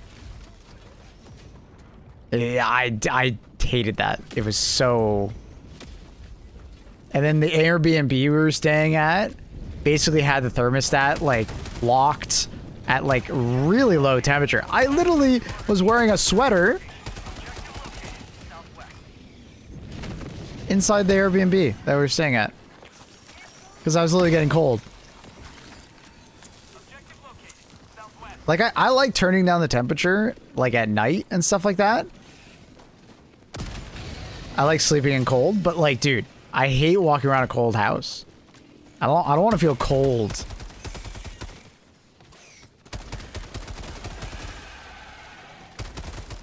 So I couldn't handle that. Too much AC. It's cold in Florida stores to keep old people from decaying. That's so fucked up.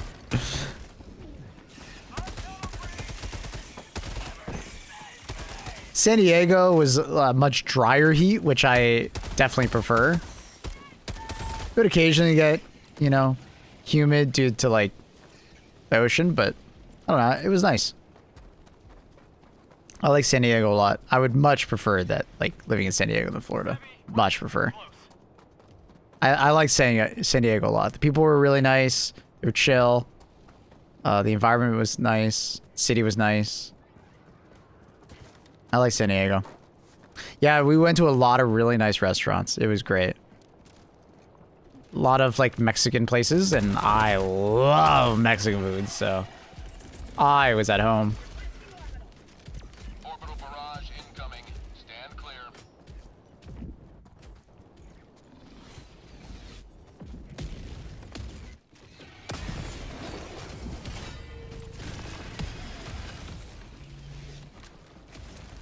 Oh, I also visited San Francisco when I was there.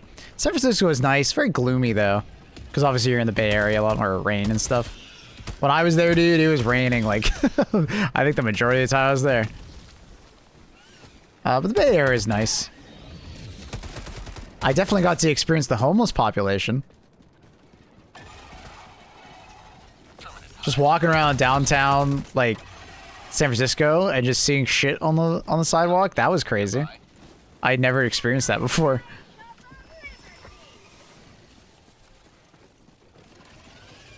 That was wild. That was an impression.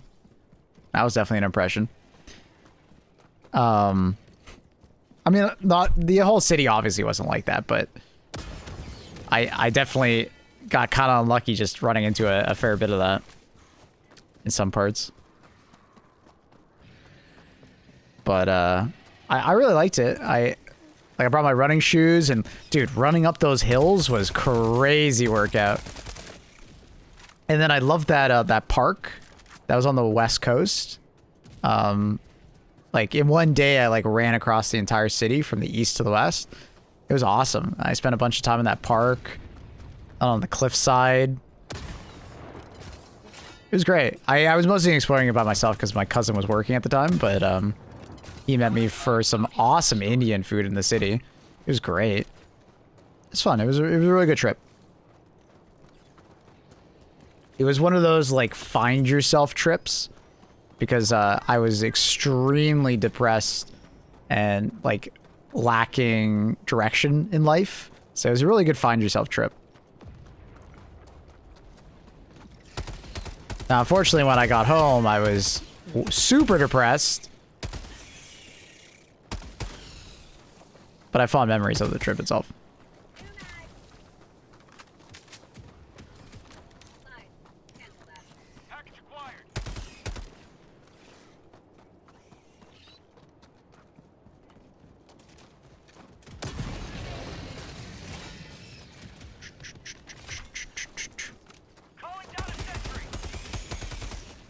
In the US, I would love to see Pacific Northwest more.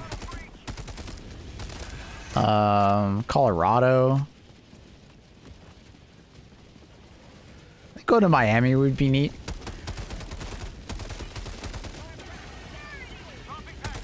Obviously, New York. I'd like to go to Maine, dude. I want to get some lobster. Some lobster bisque. Firing orbital barrage. Clear the area. Did that really not kill? Oh, okay, I was gonna say, bro. Don't go to Miami Trust. Monka.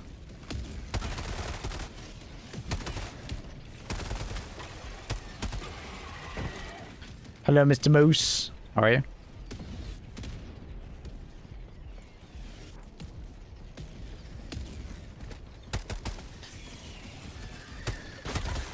Guy Fairies. Isn't that guy with the frosted tips? Do a food drive.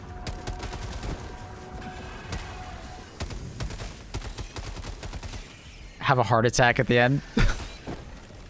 The true American experience. Have a heart attack and then be in debt the rest of your life. To medical bills. America.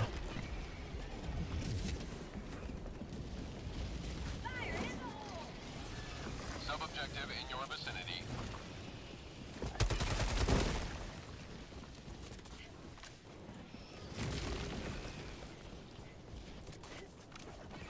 Is that gonna go in? Damn it.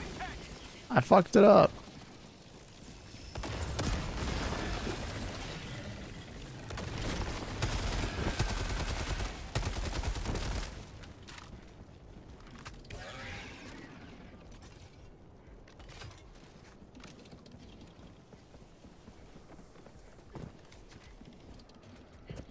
Do come to NY now. Hey, I mean, going to New York would be nothing different from what I am experiencing in Toronto, so it does not faze me, sir.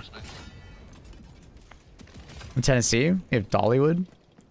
I would go to Tennessee, because I really want a great chicken fucking sandwich. You know what I mean?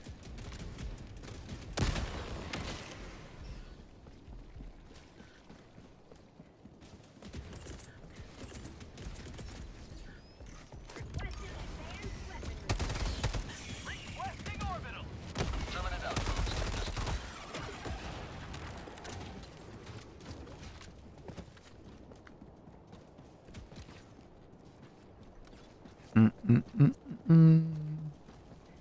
I'd love to go to New Orleans. During like Mardi Gras or something like that. That'd be neat. Tagging location. West. Never mind. Now that Goonerstan is over. What a fucking line.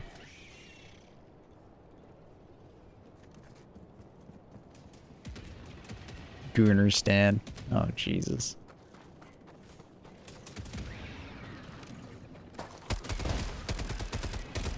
I swear, I've seen so few enemies. I swear my teammates have just been fighting the entire time. Nothing's been spawning on me, really. What did we goon? The Thief.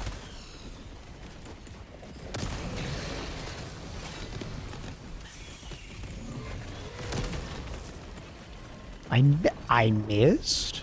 Excuse me?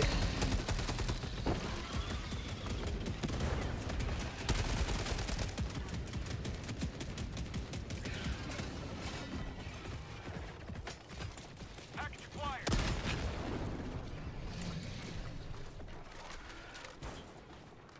Dropping package.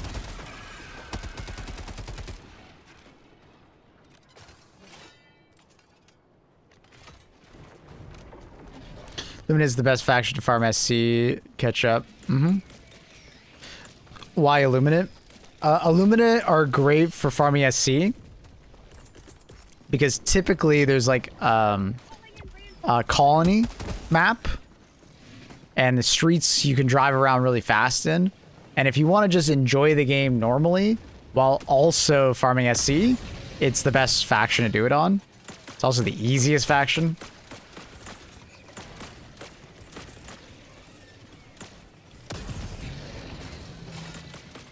Super credits is SC. Mission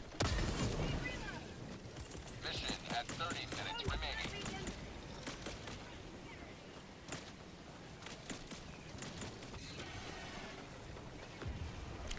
So, if you're ever like, oh man, I really want to just play normally and get SC at the same time, Illuminate is like the best way to do that. Just grab like an FRV, driving around the cities, learn the POI locations and what they look like. A lot of SC in those cities. Request approved. Very easy to farm and drive around in. It's very optimal in that regard. Yeah, you can get a lot of bunkers in the cities. You can get a lot of those shipping containers.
Orbital barrage incoming. Stand clear. Ba, ba, ba, ba, ba, ba. And he's sending me pictures of her ramen. God, it looks so good. Woo.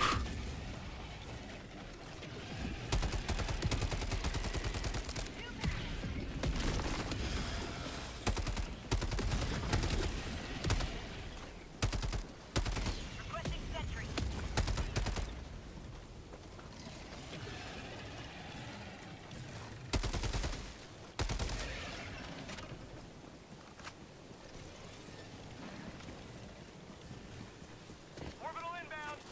Could go for some Japanese ramen.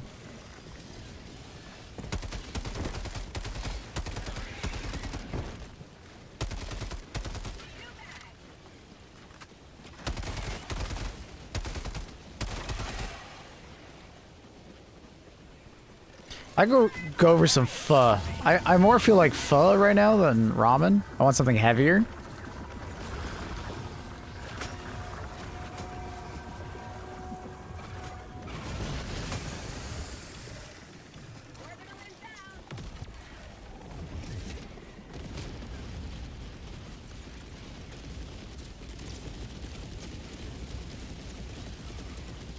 What'd you call me?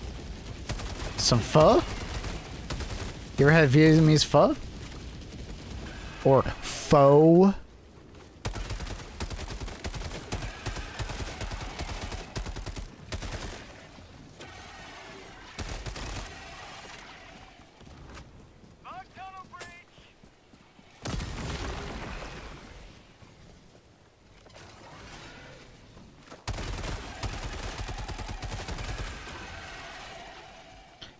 Faux me? Faux you?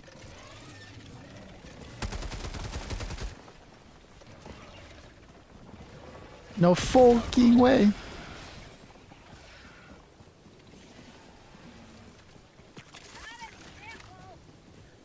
Yeah, I love pho. Pho is delicious. Got a lot of Vietnamese in the area around me, and they make some kick-ass ramen, or pho. Woo. I think I actually prefer pho over ramen overall. Which I know, a little blasphemous, I know. Kind of an unpopular opinion, but...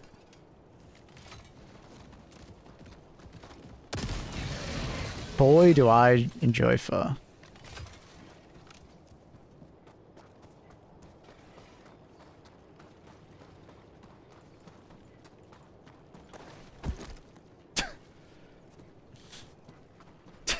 And he sends me a message. Your type of girl.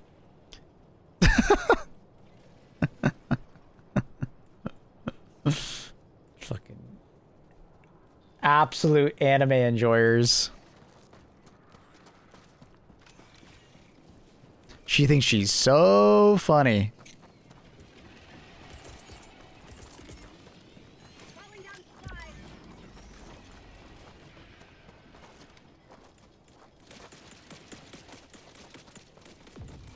Yeah, I think pho is a bit of like a underrated you know, food. I think it's underrated. I think people are kind of sleeping on how good pho is. It might not look as like picture-esque as ramen, because I find ramen tends to be more popular because it like just looks prettier. You know, you post that shit on, you know, online, you know, the ramen typically look nicer.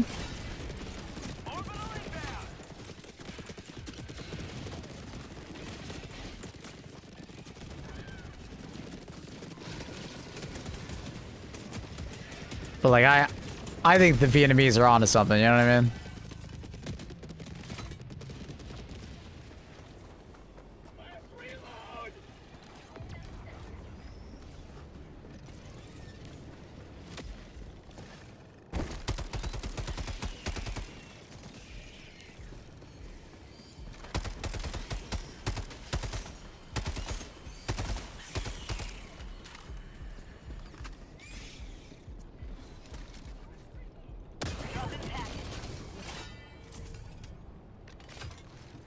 Package acquired. Singapore is also a great place. I would love to go to Singapore. That is definitely a place I'd love to go. I've eaten a fair bit of just Singapore noodles in my lifetime. I would love to get some fresh Singapore noodles. I don't know what the actual name is, but at least in Canada, they just call them Singapore noodles. I'm sure they have a proper name. Did that man just do a fucking 360? I'll let my teammate finish that guy off, I guess.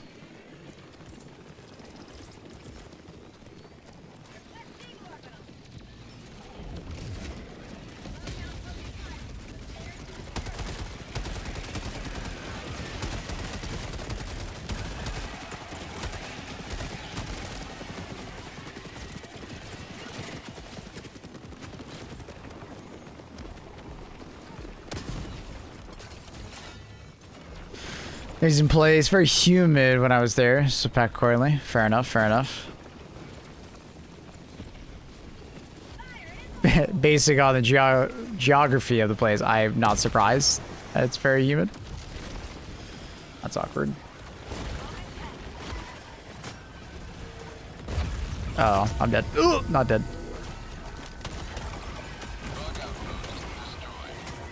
How the hell are you not dead?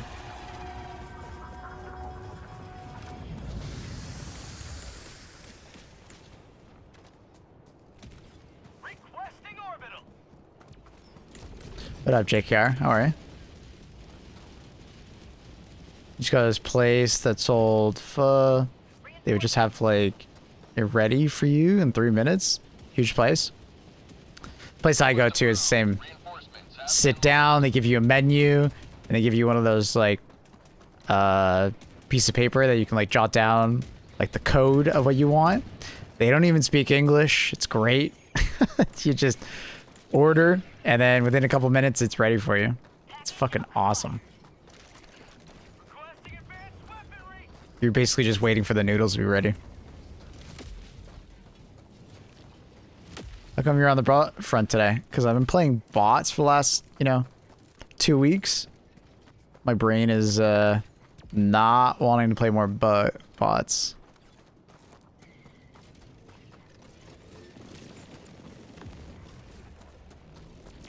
Also, I'm fairly hungover, so playing bugs, kind of just like comfort. Ditching bots because Kybersan is cringe. Cringe.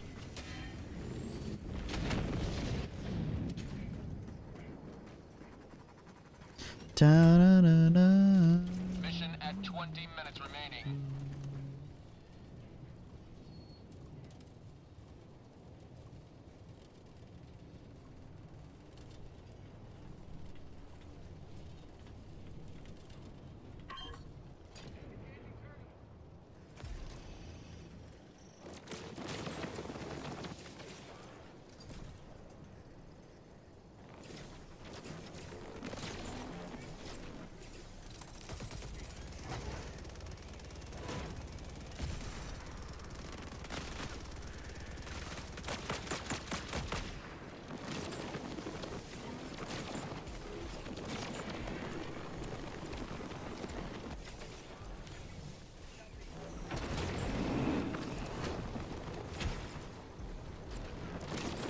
Another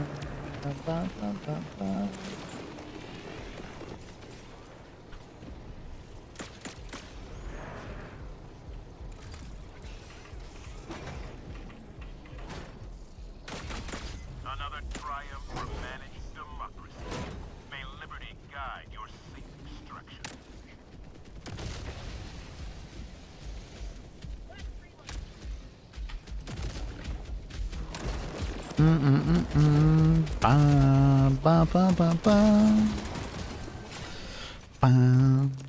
Wonder what would happen if we managed to put a tank on top of the extraction shuttle.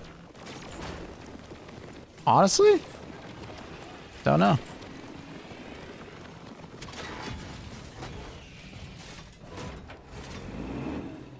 Extraction is available.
Dude, this terrain is crazy.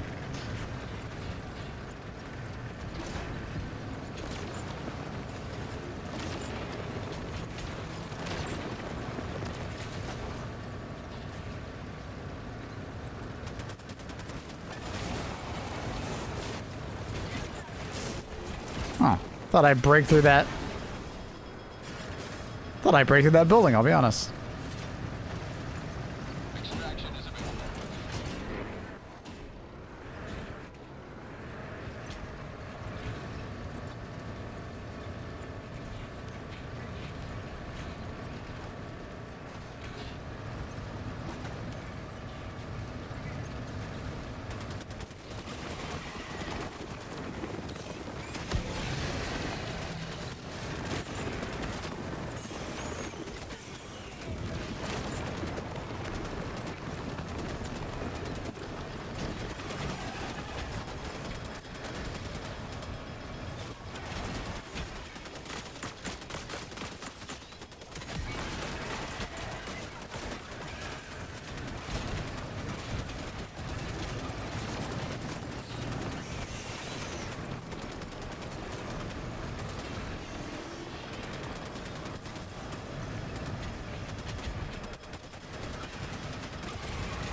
I love the tank.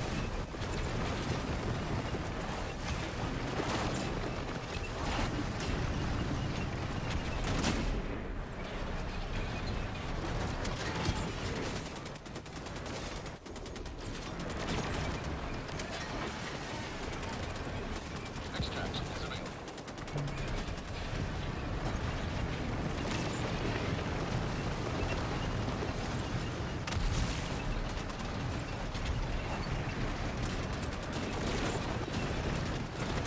Saying good on bugs? It is. It's probably its best faction. Just because a lot of the, you know, bugs can get squished just by running over them. Your biggest nightmare is obviously like a Ball Titan spitting at you. It will do a lot of damage. And Ball Spewers can obviously do a lot of damage to you. Acid and all, but the tank is nuts, yeah. It honestly does like really respectable damage to the Hive Lord as well.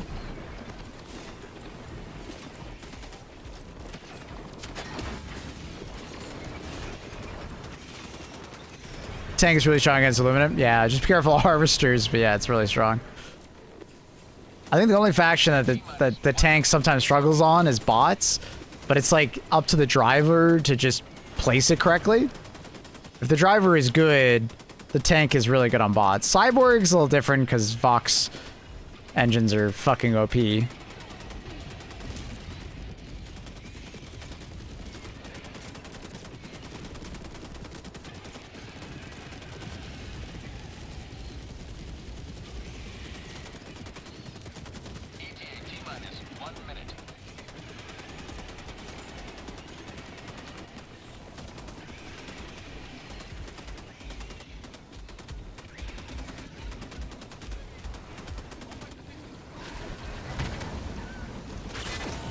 Not good!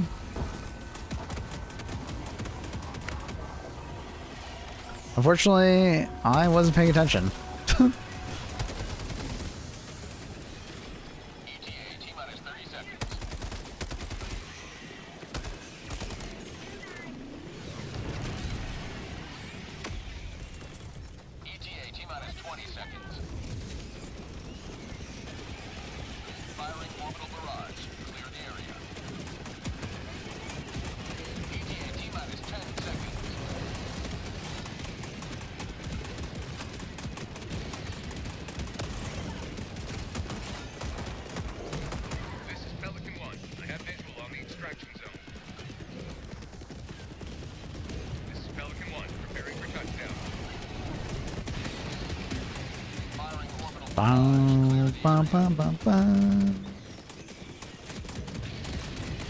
Put the tank inside a cave. We did that. It was very funny.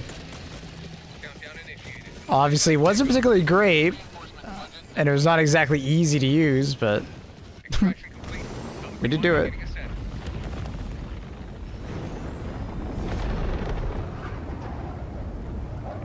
We weren't going to take the capital in 2 days. It was possible to take the capital in 2 days. It was just unlikely to take the capital in 2 days. Because the orbital bombardment was coming off cooldown on the DSS, it was entirely possible to take it in 2 days. Especially with the liberation bonus on top of that we got with the DSS. We didn't even know it was coming. When they were just deciding, let's just glass the planet. The C for a distraction, and it was a very good distraction. So it basically closed off any possibility.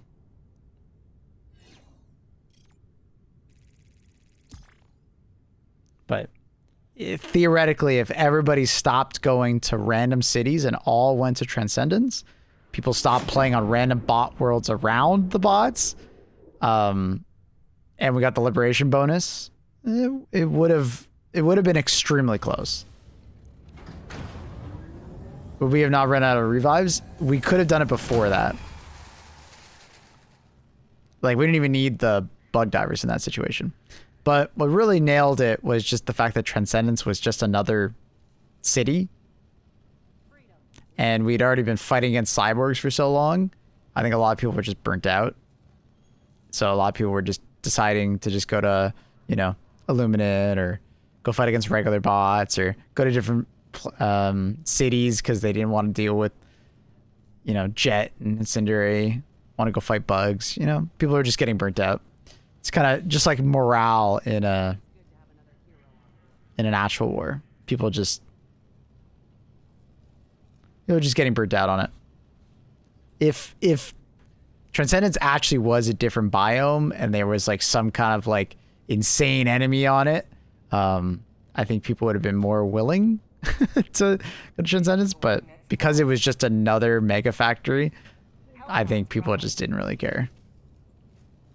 Engaging orbital thrusters. There was still a possibility though to take it. It's just it was extremely slim because you had to have a lot of coordination with people, and that was waning quite a bit. Destroyer has left squadron.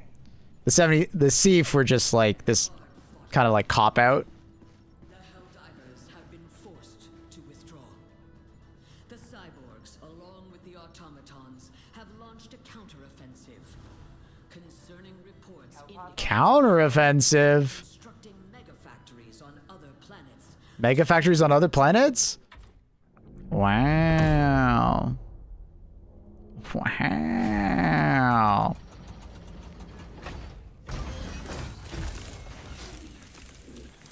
I don't see counteroffensive yet. They'll probably let us do another MO for a different faction before doing the counteroffensive. Because people are just... like, it would be a mistake to do it right away. It really would be. Democracy conquers all.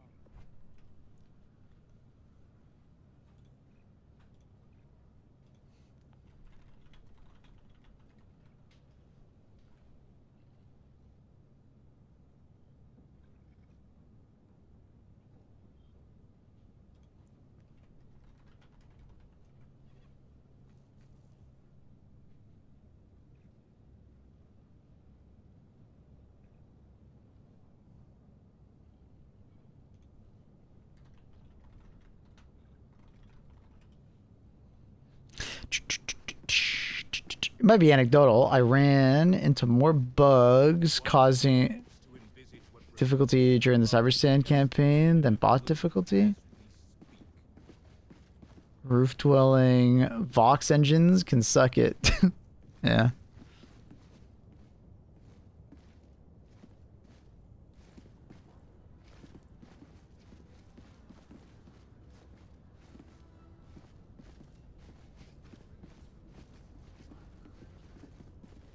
Yeah, I think it would be a mistake to immediately do another like MO tied to cyborgs and bots. I don't think that's a good idea.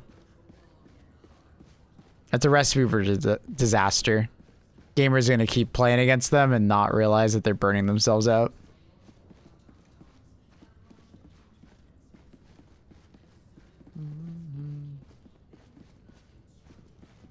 Be interesting to have like Vox fire. I'm worried about the Vox balance on regular planets because you're going to have way less cover, you know? So I am pretty worried about how all that's going to play out. Like I'm worried because I feel like it's just going to be another Leviathan situation. Where like Leviathans were obnoxious, but, you know, all right on Super Earth with like the megacities. But then as soon as we got it on a regular planet, Leviathans were just anti-fun. It was just terrible. They're just sniping you across the map. And I feel like Vox engines are going to do the exact same thing. You're just going to get sniped across the map constantly. And like Factory Striders can potentially snipe you across the map, but they're like not that accurate. But like the Vox lasers are so fucking accurate. Oh, fuck. Like even with a lot of cover, sometimes you just get sniped. What happened to Dragon Roaches? I don't see them spawning anymore. Are there any planets that have them active? Right here, Borrock.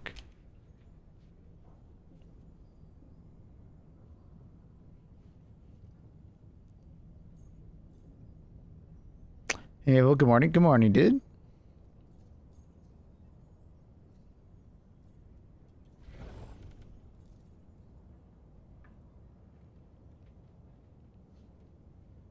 Leviathans are disabled in anything other than megacities. Yep. Yep. I mean, and that's the way it should have always been. It was such a mistake to put Leviathans on regular maps. It was very cinematic, but like they were just OP and annoying as hell to fight against. Just the nature of those enemies just kind of sucked.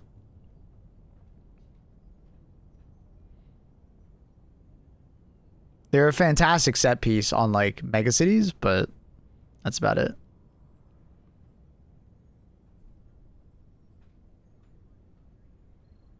Factory strategy both accurate and not accurate. Well, I mean, that's just inaccuracy 101, right? Sometimes you just get unlucky and you get smacked, and the vast majority of the time you get shot at, you don't even realize it, but they miss a lot. You just remember, you will notice and remember the times you actually get hit versus the hundreds of times they miss and a bullet just goes by you and you're not paying attention. So you can play pianos in the next update? No. That's cute, I guess.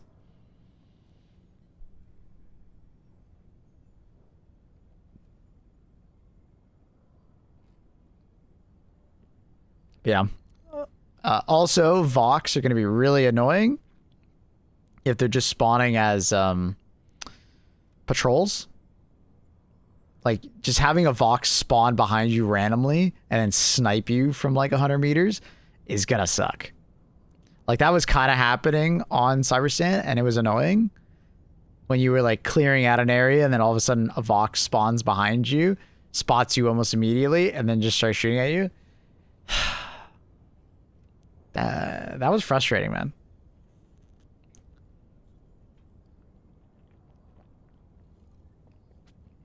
That was frustrating.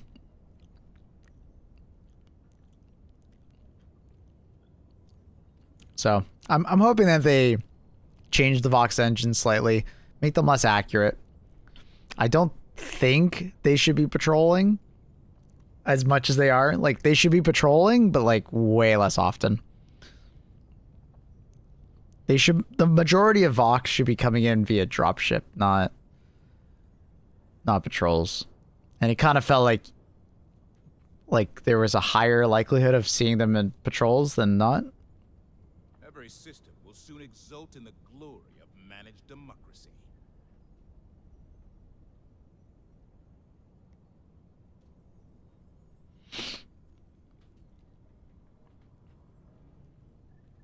If Vox became a modifier, we need like lower spawn rate. Can't imagine fighting a bomb map with like 2 or 3 people. Don't read the modifier and don't come Vox prepared.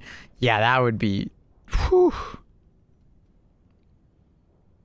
Like, I assume they're just going to be tied to cyborgs, though. Like, anytime you see cyborg modifier, they're going to be there. I don't think you're going to see them on regular bot missions, right? Like, most likely not.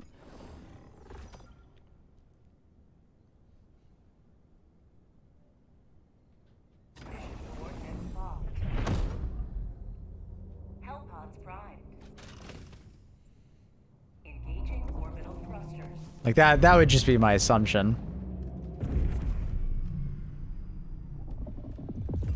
Orbit synchronized.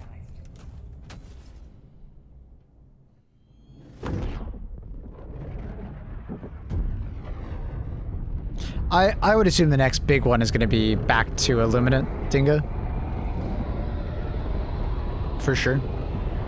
They're definitely the, you know, the faction that still needs subclass, so... Hopefully we'll get something before, like a big major order.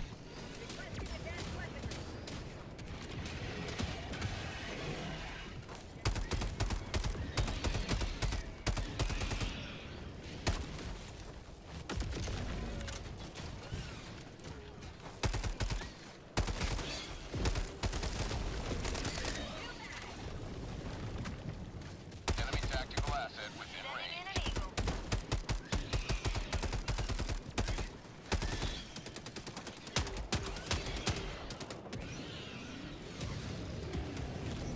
Mission at 10 minutes remaining.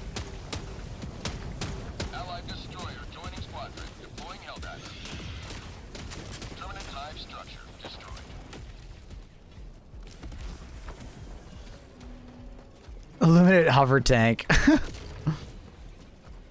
What causes the skipping of the helipod steering when dropping? Oh, like when you can't steer?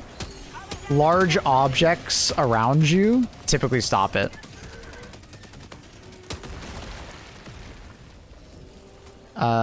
They implemented it very early on in the game because they didn't want people landing on objectives or like high hills and then getting stuck up there and they couldn't jump down.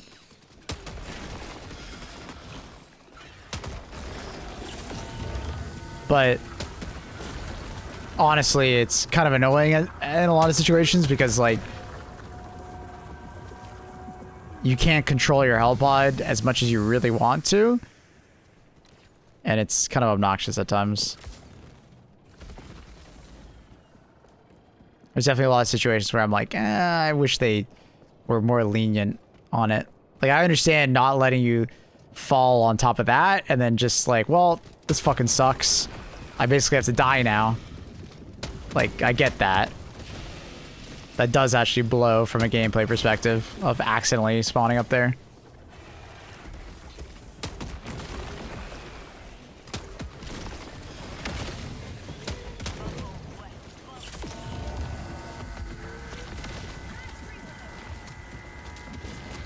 Freedom, triumph over tyranny one. The extraction shuttle awaits your request. Yeah, exactly, Dingo, exactly. Right, like, it's a really cool view. Content. Oh, no worries, man. Thank you so much for the tier 3, Andy! Hi, Andy. Thank you for the tier 3, dude. That is insane, massive support, dog. Thank you. Thank you. Thank you. Thank you. Appreciate you.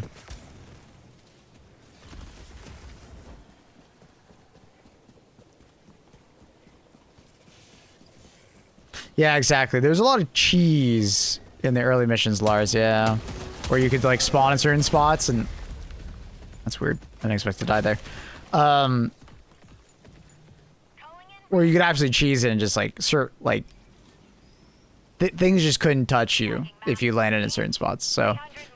and I think also people were getting frustrated, like I said, about, like, people would just, like... Dropping package. Extraction is available. You were getting frustrated about just, like, dying and, like, they would spawn in and then they would just die. Like, there was nothing you could do about it.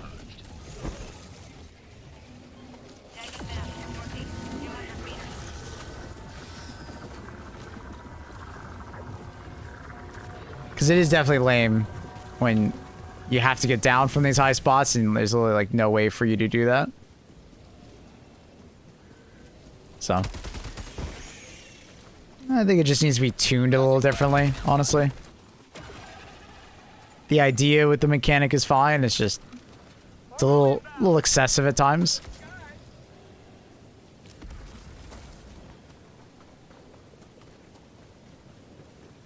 Tagging location. Never mind.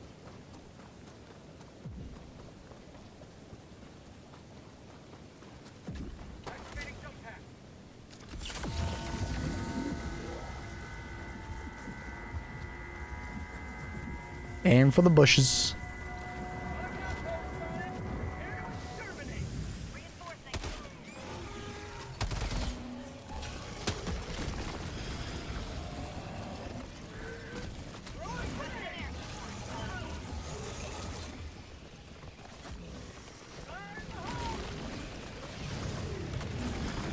Outpost destroyed.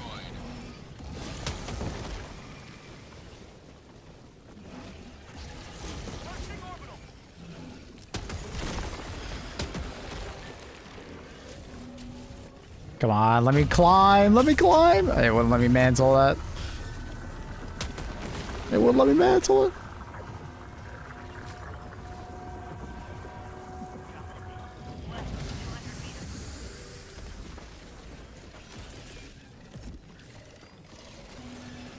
Enemy objective critical. I don't trust that that would kill it, so I'm gonna go a double. Minutes left. We can't stay this low much longer, Helldiver.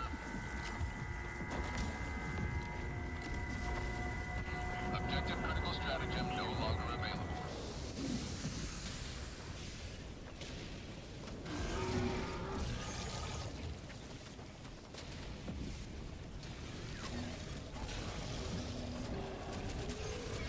Sometimes you got Skyrim. Mm-hmm. Mm-hmm.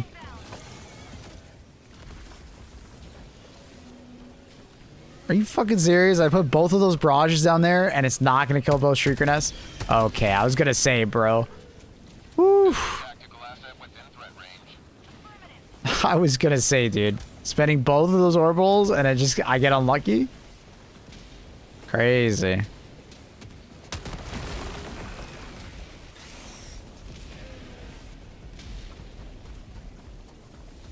That would have been wild.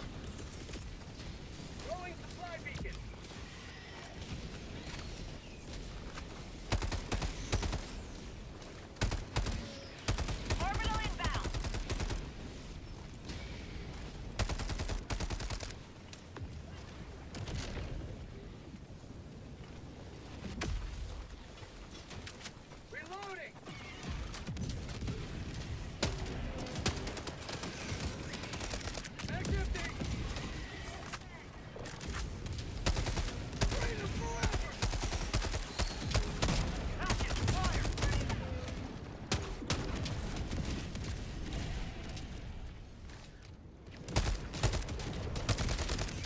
Dropping package.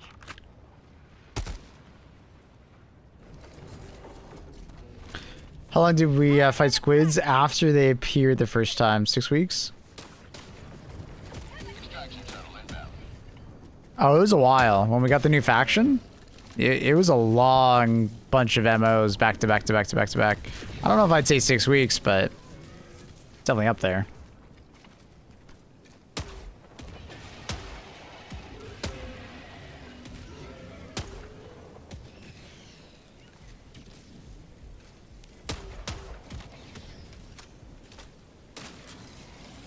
ETA T-minus 2 minutes 30 seconds. Tagging location.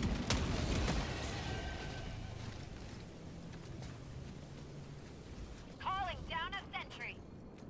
Last reload. Requesting advanced weaponry.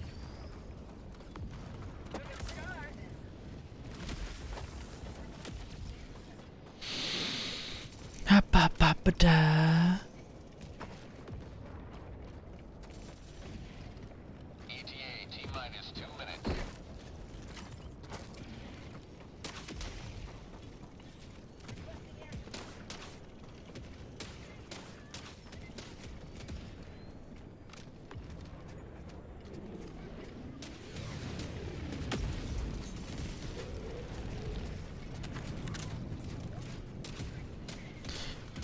A nice relaxed extract.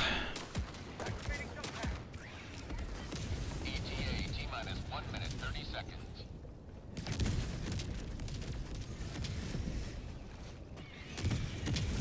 Ooh.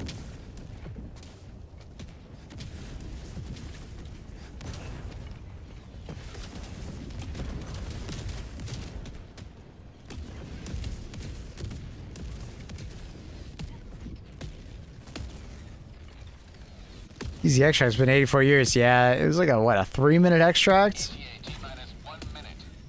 But very easy. Orbital inbound.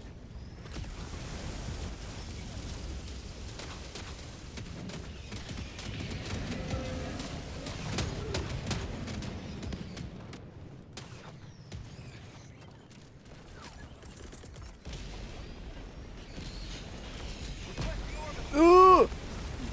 Package acquired. ETA T-minus 30 seconds.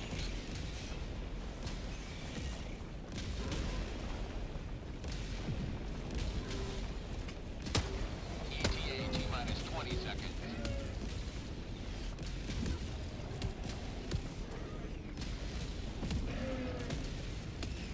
ETA T-minus 10 seconds. Bum, bum, bum, bum, bum, bum, bum, bum, bum, bum.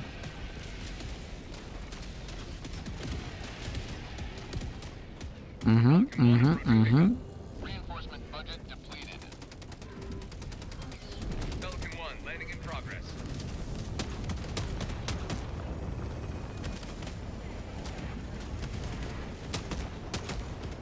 Pelican 1 preparing to depart. Shuttle launch in 20 seconds.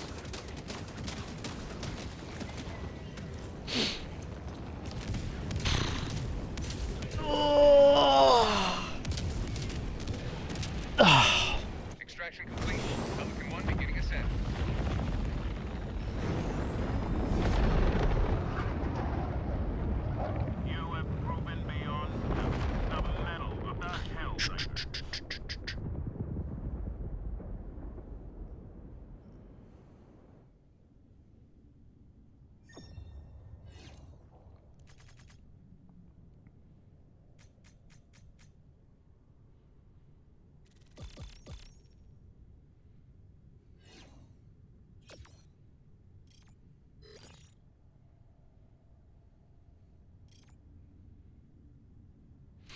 Dun, dun, dun. Easy victory.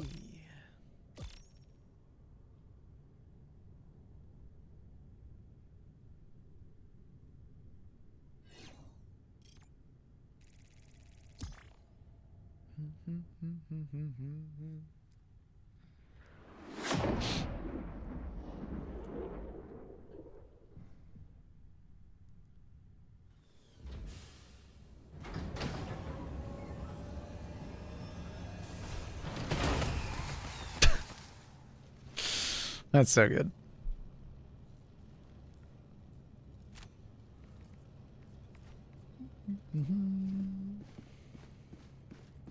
Priority alert. Allied destroyer has left squadron. The siege upon managed democracy continues. I'm gonna be switching places with Swizzy. He stays in my home. I stay in his in Switzerland. We will swap lives for a week. Isn't that from a movie?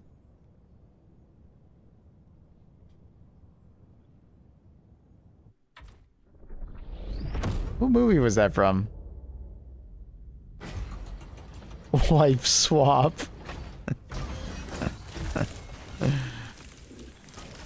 Not quite what I was thinking.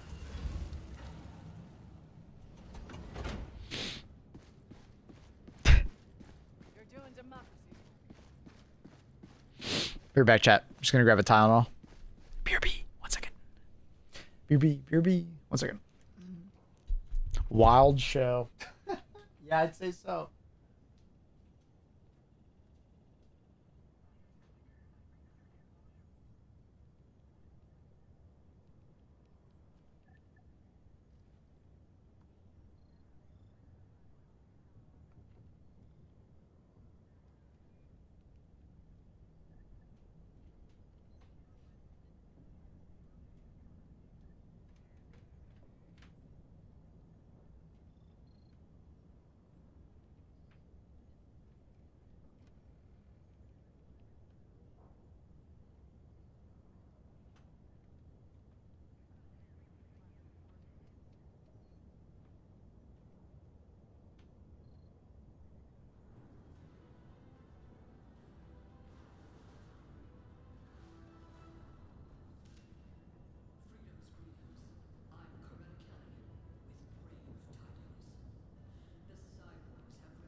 Look who I found upstairs.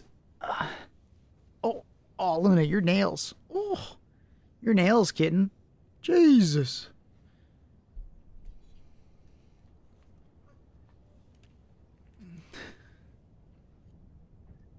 God damn. She got them nails. One kid ran away from home because his swapped mom told him he couldn't have bacon. Damn. That is wild. I mean, I'd run away too. I mean, if I was told I couldn't have bacon anymore, oh my god. Yep. I mean, honestly, good decision by that kid. Hi, people. Hello. How are you? Coordinates locked. Hellpods primed. Engaging orbital Hello. thrusters. Grab a mech. That.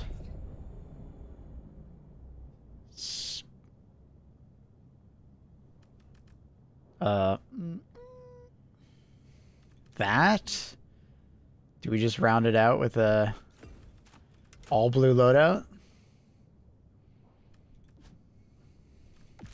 Ba, ba, da, da, da, da.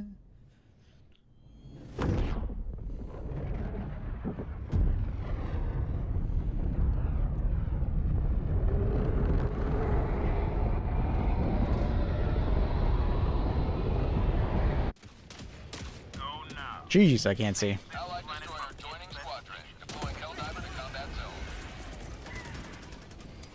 Deploying equipment package.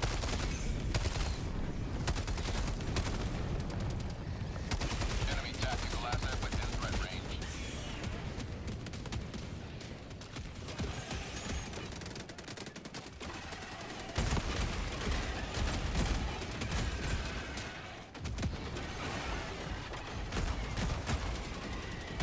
Say hello to democracy!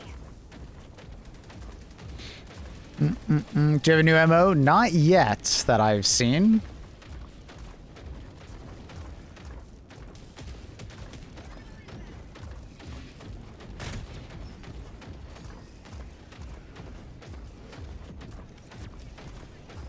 Skip the steering. Oh, is that what you mean? Oh, when you're first spawning in on a map, your first spawn will often not transition from black or like the loading screen fast enough, so you won't be able to steer. Like that's just kind of always happened. Bots are attacking Tarsh. Gotcha. So no MO, but they're attacking Tarsh. Gotcha, gotcha. Is cyborgs or just bots? Package acquired. Dropping package. Objective nearby. Next big thing is gonna be like bugs on Super Automaton's Vengeance. Oh my god. My fucking robot just shot my mech. Stop shooting my mech! Oh my god. My stupid fucking... Enemy elite. South. My stupid fucking thing. Mission map up. I can't believe he killed it. He shot like 30 rounds into his leg. The one leg. It's weak spot.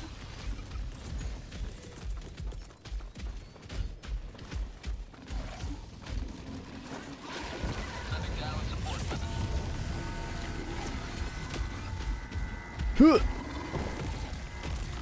Guard dog's jealous of the mech? I think so.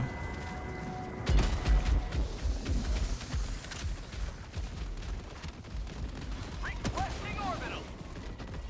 Ooh. Calling in orbital strike. Bug outpost spotted. Ooh. Goodbye. What? Survive that!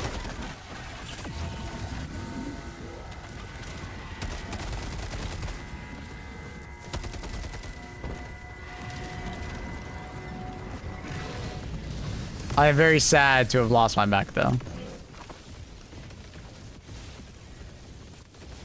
When T doesn't kill bot signs, it does. I just hit him in the mouth.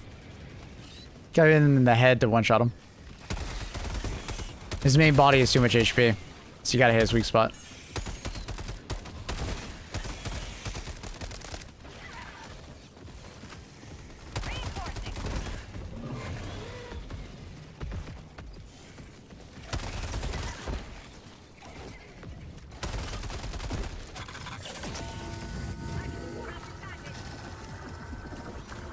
I think the host is disconnecting. It wouldn't. Oh, I didn't hit the fucking button yet. I'm an idiot. Request approved. I'm an idiot. Deploying reinforcements. Idiota.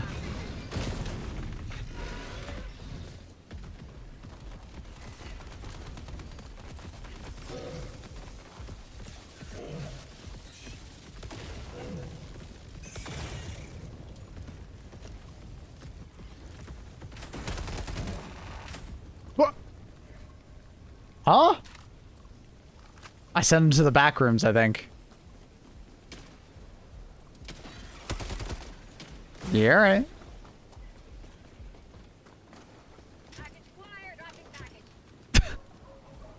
I actually have no idea what just happened to that man. That was actually pretty funny. New Charger variant. They have blink.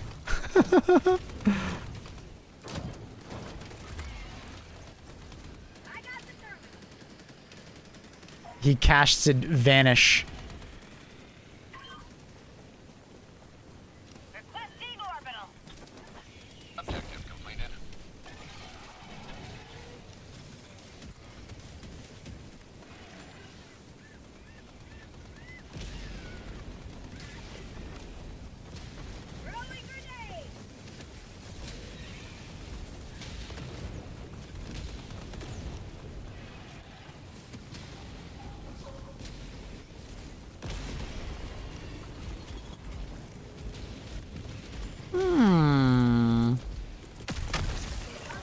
Throwing grenade. Is he AFK? Oh, he's AFK. He has no fucking idea what's going on.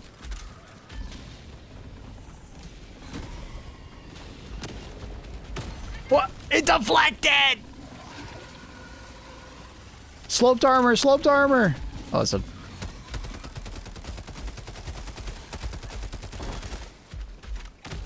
Uh-oh. That was really bad time for that mushroom. Okay, we're good. East, 50 meters. Outpost clear. Damn, how many stalkers are there?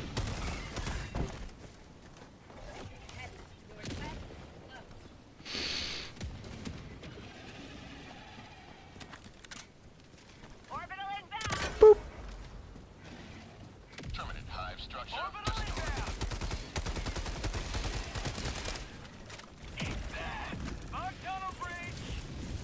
Requesting advanced weaponry. Mag empty.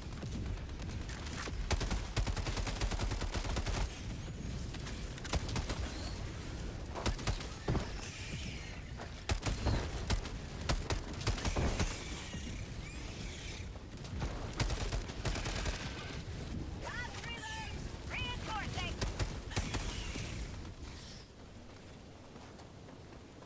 Request approved. Reinforcements have been launched. Reinforcing. Feels weird when they don't shoot back. True. Objective completed. Jetpack inbound. Dun, dun, dun, dun, dun, dun. Down a support weapon.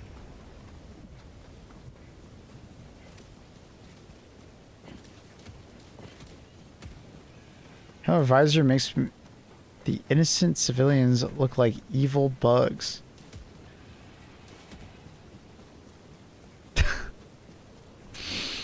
Objective nearby. I like that lore. I like that lore. I was like, what are you talking about at first? I was like, so confused. I was like, oh, yeah, yeah, yeah. So do you think a Chargers is like a really fat person then with that cannon? Or is like the Charger like a vehicle? It's a civilian in a vehicle.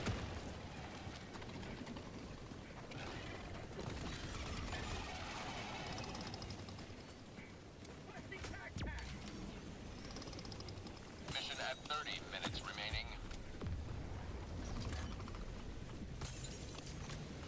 Charger your mom. Good one, dude. Good one. 100 meters. Can I get a resupply B2? Requesting orbital strike. One of the valves at the other location is bugged for me, so if someone else could check that out, that would be great. Sounds good. I need supplies.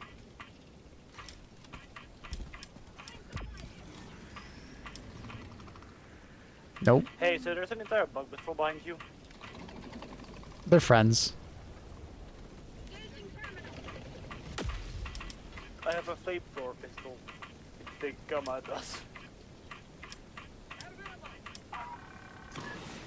Like, I love how that guy just like gave up. Like, ah, fuck it, you do it.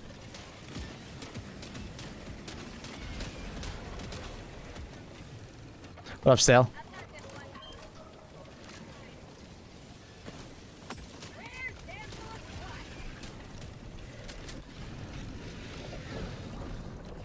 Worst time for an ion storm.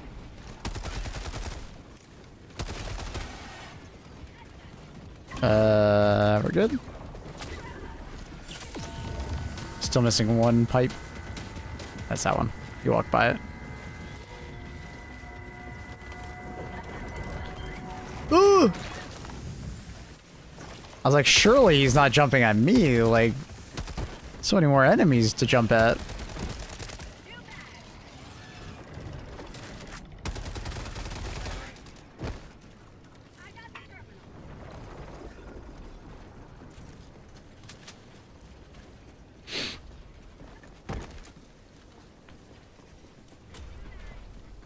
One step closer to mission completion. Why is this villain trying to run you over? Are we the bad guys? No, we're the good guys. Calling in reinforcements. I never want to hear that language from you ever again. Why is there just a bug breach over there? Approved. Reinforcements have been launched.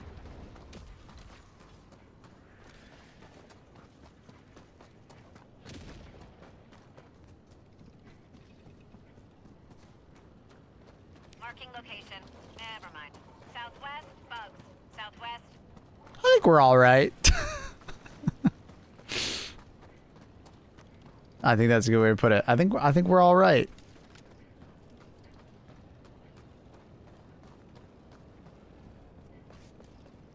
Dropping a pin. Northwest. Far. When do we get a new MO? Typically around now. If we were gonna get a new MO today, it is possible we might not get a new MO. That does happen sometimes. They wait to give us a new MO after such a big MO happened for at least a couple days. Bonk.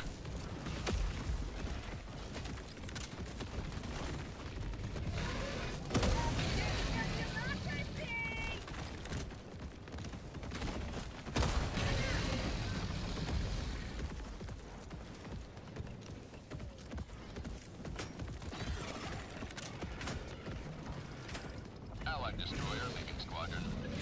Dun, dun, dun, dun, dun, dun, dun, dun, dun, dun. Allied destroyer has I was kicked? Oh, he's kicking everybody. Because someone else was court-martialed before me.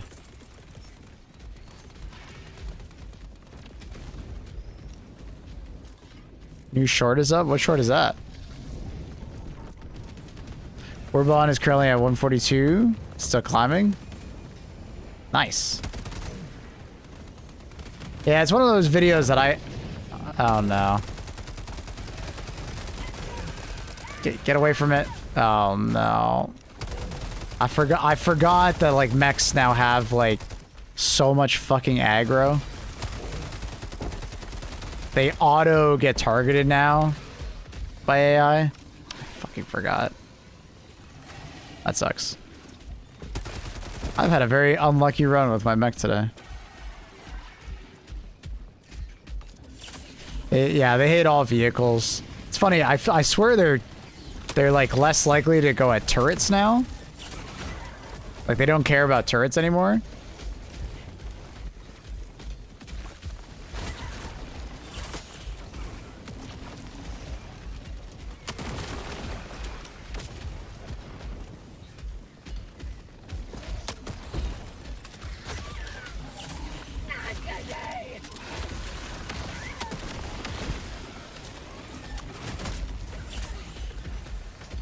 Oh, that's fun.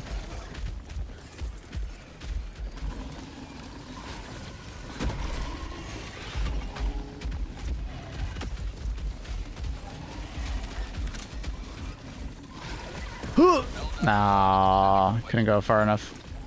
I spam and left click. Is it difficulty the same when everybody leaves? Yeah. Do you usually play solo? Like all by myself? No, I auto play.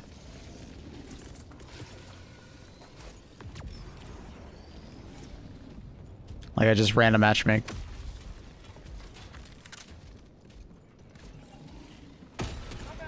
Ah. Too foggy. I thought that was his head. What the fuck are you spitting at, bro?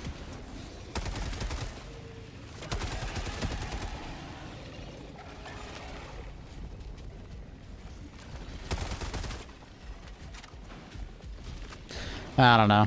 I don't feel like soloing it. Ugh, that sucks. What a weirdo to like kick all of us because we're not playing. Like we're all doing our own thing, and then he just dies in the middle of nowhere and then kicks us all. Like what a weirdo. What a weirdo. Help us pride. Thrusters. What a weirdo. Orbit synchronized.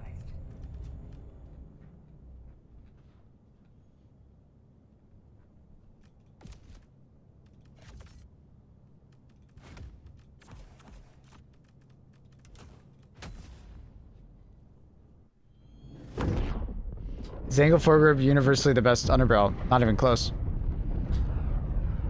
Because the angle foregrip adds a fuckload of vertical recoil to your gun. It gives you better handling, which, if you appreciate that, sure, but there's quite a few weapons out there that genuinely do not feel good when you add more recoil to them. But it depends on the weapon.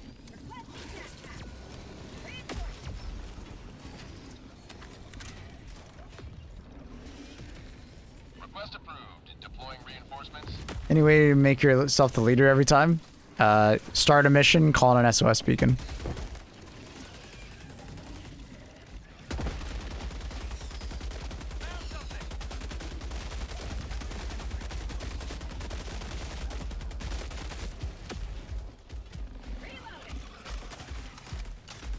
Eruptor?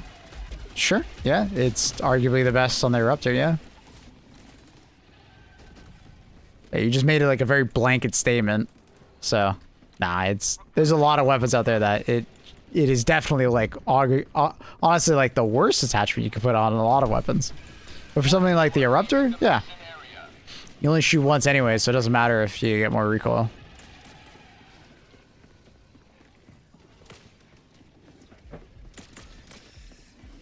I don't think I went to a stream and saw you fight against the Illuminate before.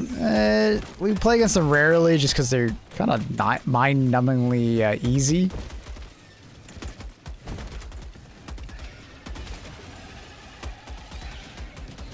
They just aren't fun.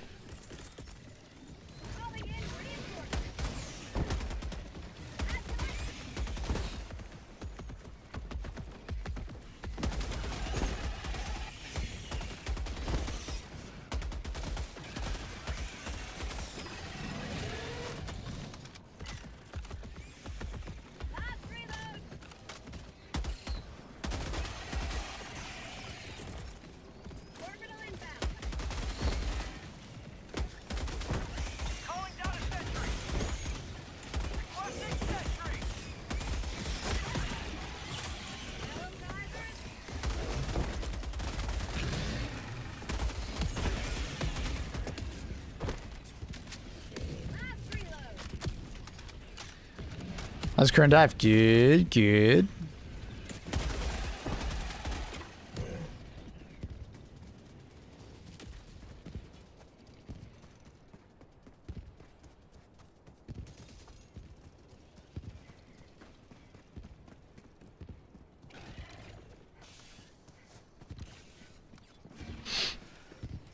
Good, good, good.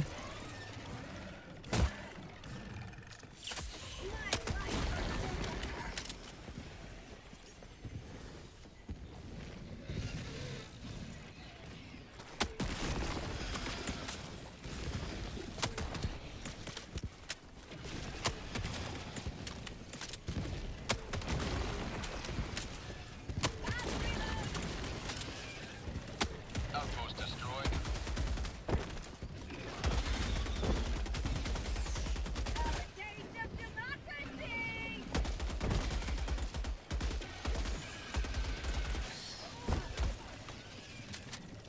Unfortunately, because of the 25% decrease, I am only getting 1 meg back from HMG. That kind of blows for this build.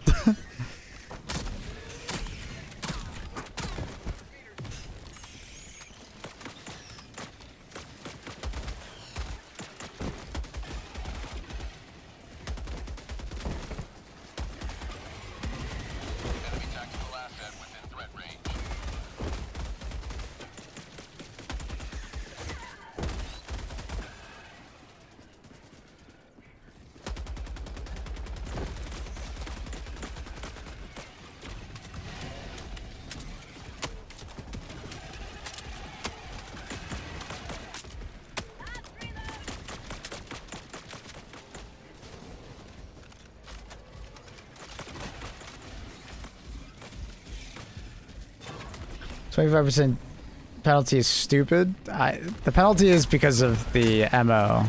It's not like a permanent thing, dude. Don't worry about it. It just sucks. It's a narrative thing, though.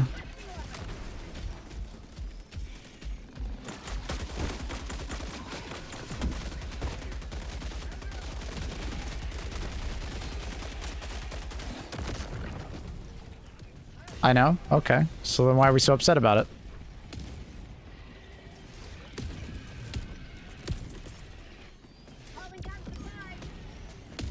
Ba, ba, ba, ba, ba, da, da, da, da, da, da, da. Calling down a sentry. Requesting sentry.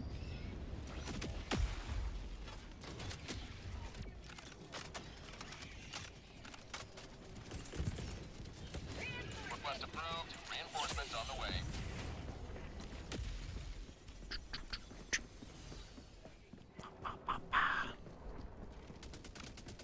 Loving my HMG. Unfortunate that the 25% is giving me 2 or 1 mag instead of 2.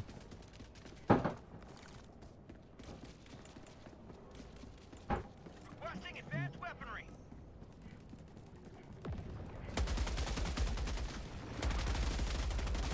Follow me. Terminate hive structure destroyed. Dropping a pin. East. 300 meters.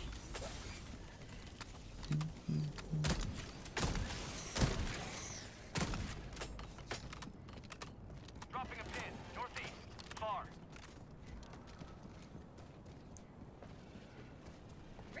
How long do you think Stan will stay glassed over for? I don't know. 'Cause I'm trying to think of like previous planets we've glassed and like how long it took before they actually did something again, but honestly I can't really think of any. Objective completed. The pods are coming, yeah. Tagging location. Never What up, mind. Jazznaz? How are you? Heavy. Northwest. Close.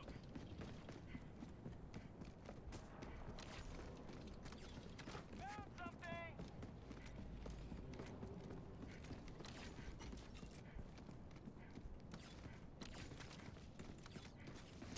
Do-do-do.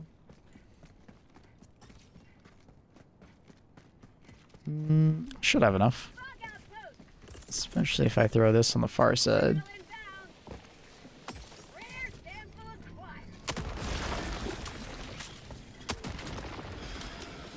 Orbital barrage incoming. Stand clear. Calling down a sentry.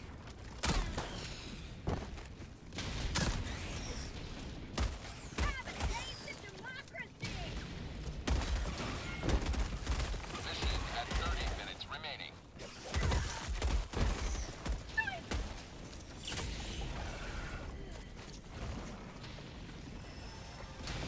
Tiger, what are you talking about?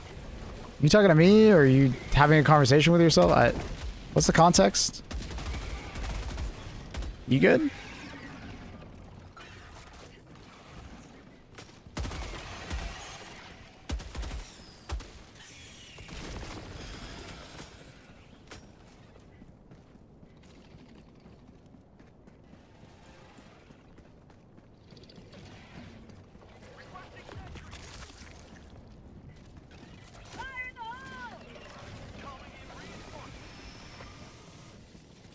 What?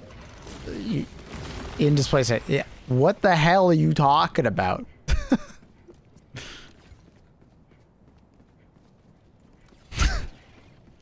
Like, why does all this matter? What's going on? You just came in here and started talking about something random.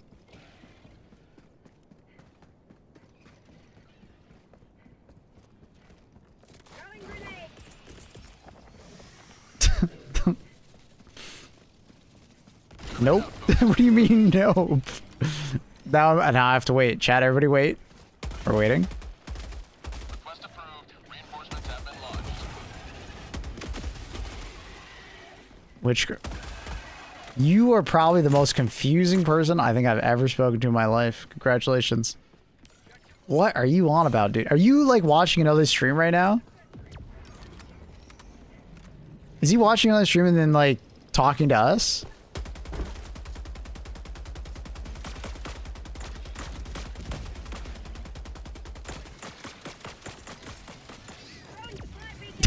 It's like what the fuck are you talking about?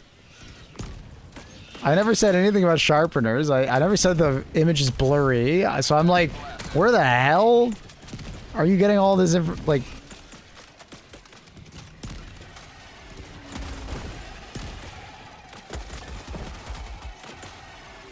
Now, the weird thing is that I was thinking about the settings video that I want to make. I didn't record it yesterday just because I had a power outage and then I had to do stuff with my sister for her, like, birthday party thing. But, like,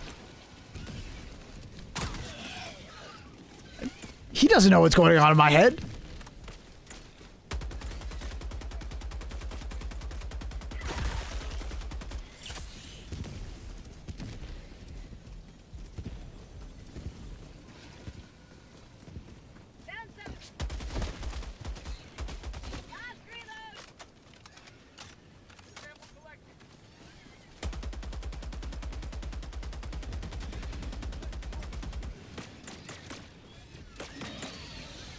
Is it PC game? What the fuck are we now we're asking if what are you on about?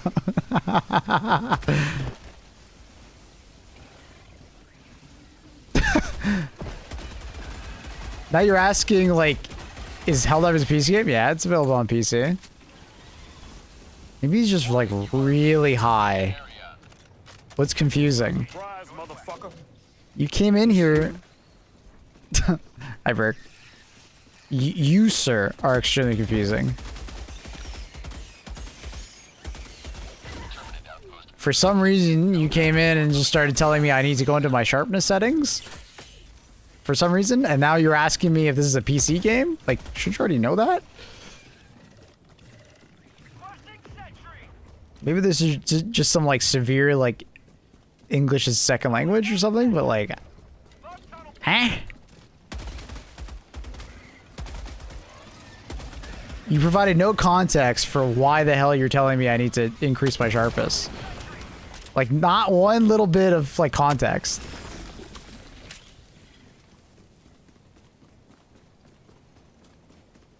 Like, wanted to help. You wanted to help? I feel like half the time you typing something out, you, like, do a half sentence. Like, I'm supposed to just assume I know what you're talking about. Like, bro, I can't read your mind. You have to actually, you know, type. Like, in settings or sharpness. Yeah, what about it? Why the fuck do I need to do it? I've already done that. I did that 2 years ago.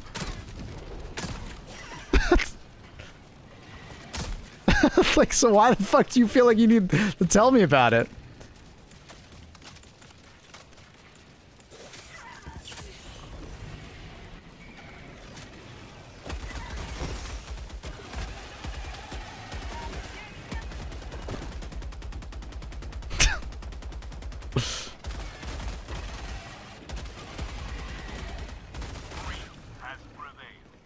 Do you have NVIDIA or Radeon? I have a NVIDIA graphics card.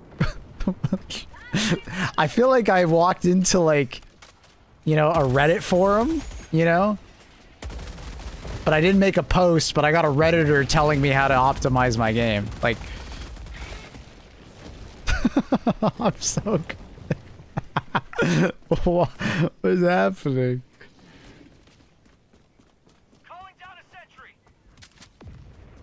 Make about 70% on both NVIDIA and in-game sharpness. No.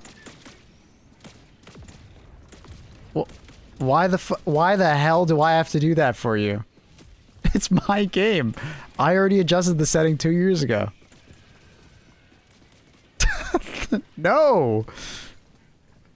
Why the hell do I have to listen to you? Who are you? Who asked?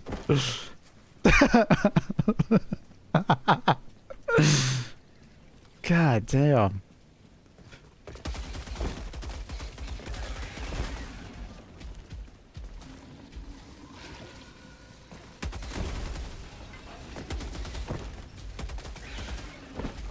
I feel like next he's gonna tell me, oh, you don't have to time out. It's more funny if you don't time him out, but whatever. Use content.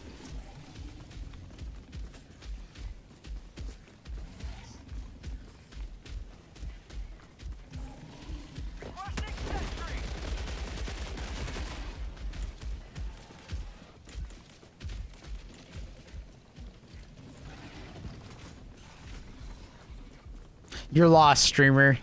Dude, I've already dialed it in. If I over sharpen, this game has a problem with like, because of the anti-aliasing in this game, it makes the image look like really bad over sharpen. Right? But it also depends on like the resolution you play at. Maybe 70% is good for him at, 1080p. But like, dude, I'm fucking playing at 1440p. It looks terrible when I over sharpen it. So I have it at 55, and looks great. Also, it's one of those things as a streamer, you don't want to over sharpen it because it actually makes the bitrate look worse in motion. But he doesn't know that. But it's like he thinks I need to fucking listen to him. Like, what?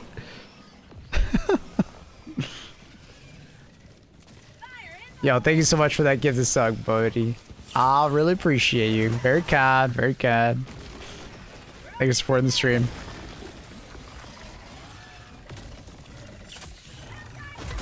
Your loss.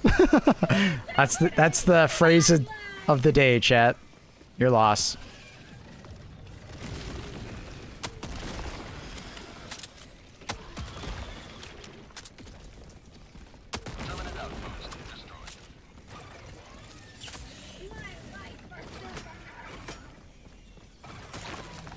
The craziest part is that, like, nobody asked. You know what I mean? That's why I just didn't understand what the hell he was talking about, because... Did anyone make a comment about it? Like, I certainly didn't make a comment about it.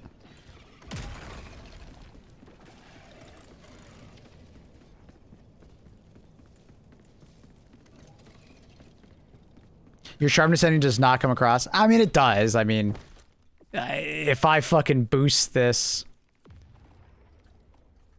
it will certainly look different for you and me. But the thing is that if I over sharpen, you guys are going to notice it big time. As far as like, when I move it around, like the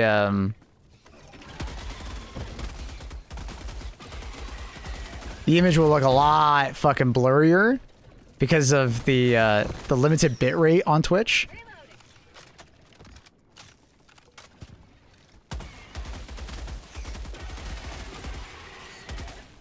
Right? So it's just not worth it because it'll make like moments of movement like just kind of look worse. So having a softer image kind of just ends up being better for the stream.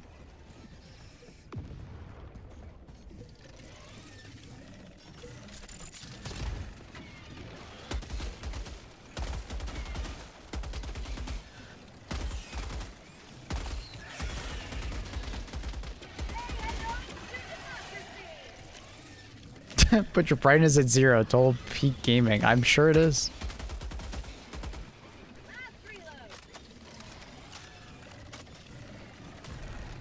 You have 3,700 hours. You clearly don't know what setting you want to use.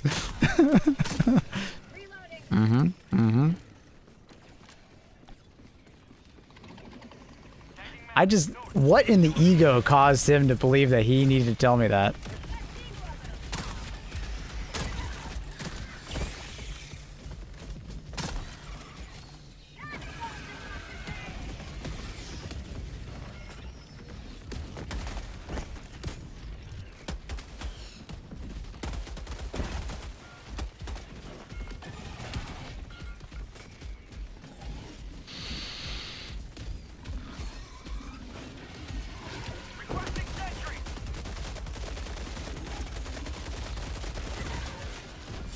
Ooh. I thought that leg was gonna get me.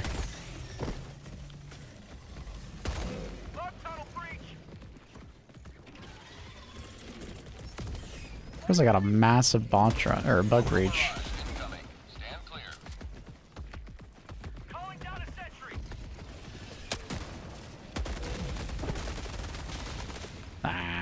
Too much movement.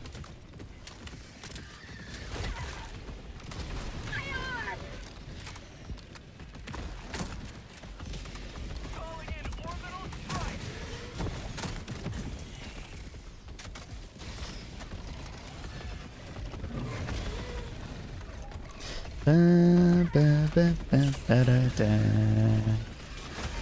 Da, da, da, da.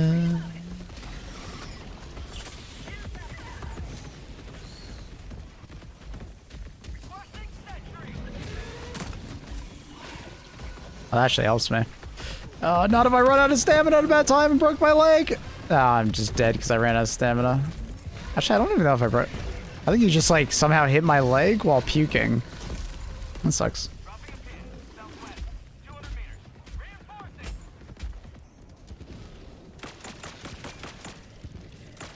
Oh my god, he showed up a YouTube chat. Bro, I gotta ask. What made you think I asked or cared? I have 3,700 hours in the game. You don't think I have already thought about my sharpness setting? What makes you think I give a shit? You know, like what made you think that like, oh man, I could really help this guy out? Like I never talked about it, never asked. Why do you need to ask? Because it's like unsolicited advice. You never heard that? Like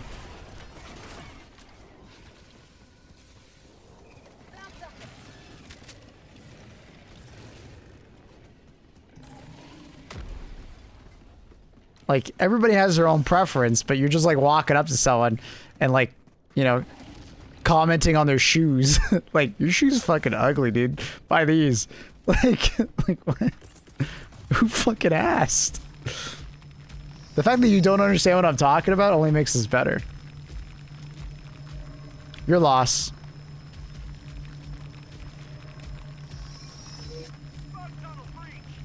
I feel like this is just like very basic like communication, you know, with a fellow human being. You're offended? No. I just find this situation hilarious. Not my problem. Then what made you think it was your problem in the first place to tell me?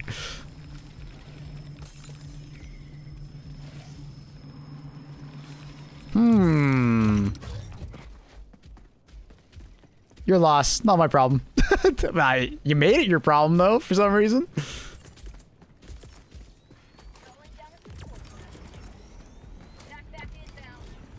Didn't mean anything, just suggested. No, you never suggested. You told me to do things. No. Don't like, well, I was just suggesting something. No. You were telling me to go into my settings and do something. The context is different. No.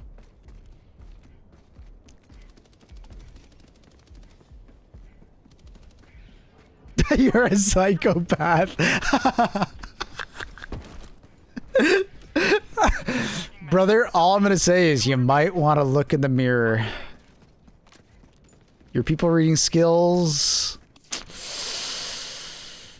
Yeah.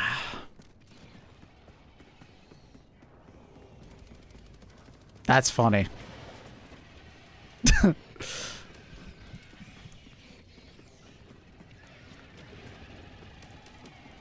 God, that's funny. Your loss.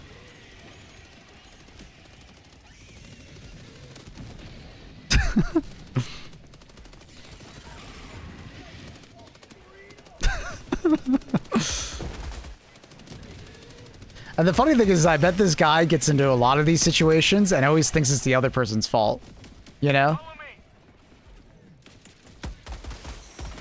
You ever met those people, chat? Where they don't realize they're the problem? I'm sure you've met those people in your life before. Where it's like, they consistently get into, like, situations where it's, like, very obvious that they're doing something to, you know, cause that situation to happen, and they always just blame the other person. But it's like, well, like, it's you, you're the problem, my dude.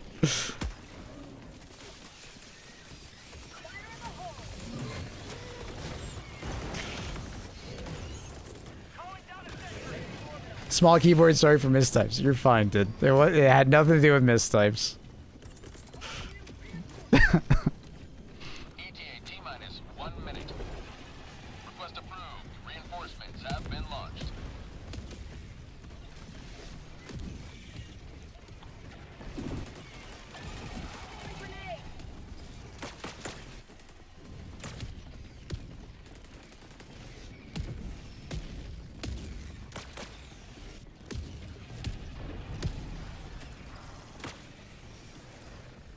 What a funny interaction. ETA T-minus 30 seconds.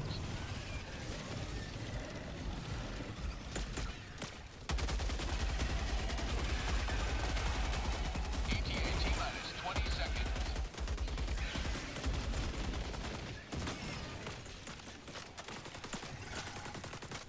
How is hell do? ETA T-minus 10 seconds. Hell do be hellish?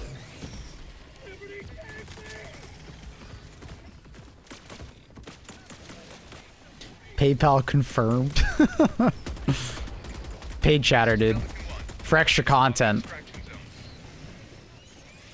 Just want to say, Transmog when? We'll probably never get Transmog. They've already said that they weren't interested a long time ago.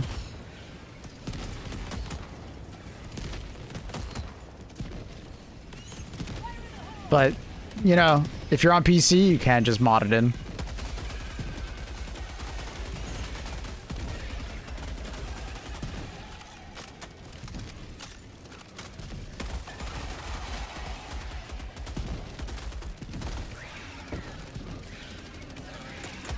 My head hurts after that. What, that conversation? It was very funny.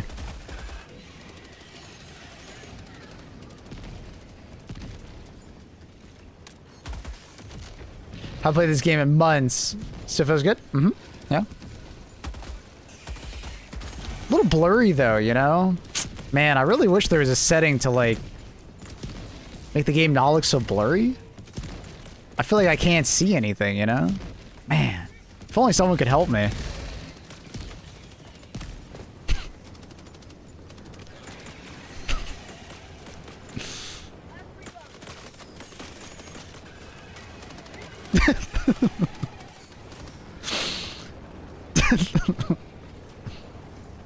Countdown initiated. Stand by for takeoff. Extraction complete. Pelican 1 beginning ascent.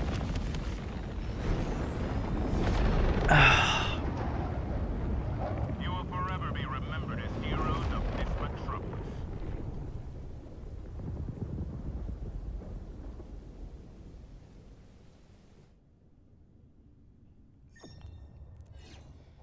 Games these days too heavy on everything, so sharpening isn't so heavy on performance.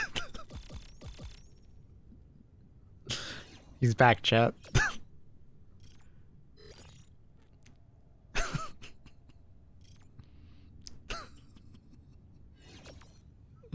I love this guy. I fucking love this guy. I like this guy a lot. You're a new favorite to the stream, buddy.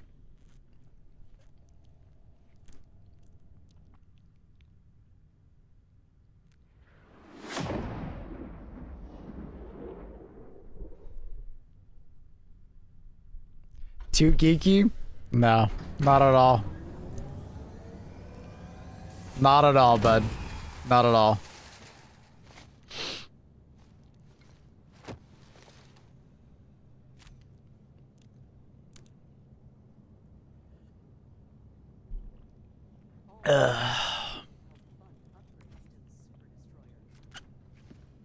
VIPM, I don't think I need to. The galactic war waits for no one. Are you ready, Helldiver?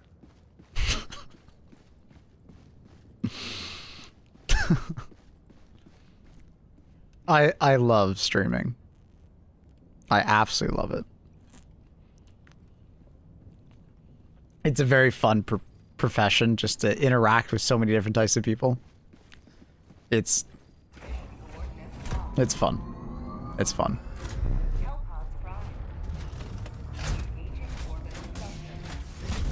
Very, very fun.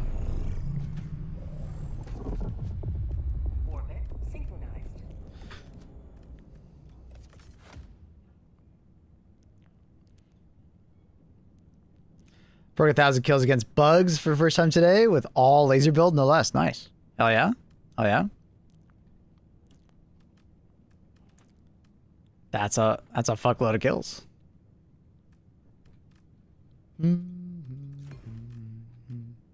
Speaking of lasers.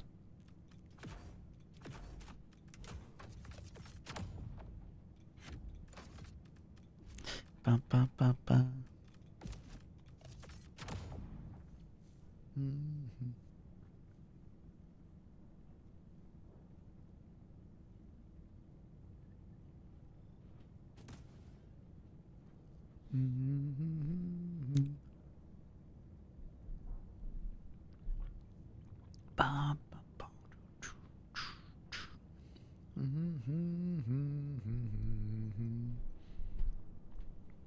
Yeah, so I'm guessing we might not get an MO today because it's already almost 11 a.m.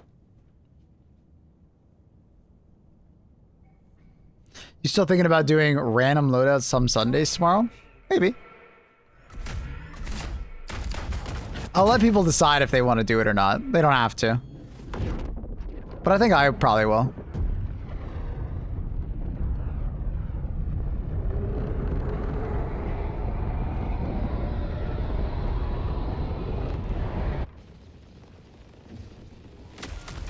Good question. Can you unlock all the war bonds, including the legendary in game, without spending money? Yep. Yeah. It just takes time. You can grind for it in more efficient methods, like grabbing 4 players and, you know, spamming low-level missions, or you could just play more naturally and gain it over time. Yeah. It's very possible to literally get everything in this game without spending a dime. It's just an equation of, like, you know, do you have more time than money or money than time? You know?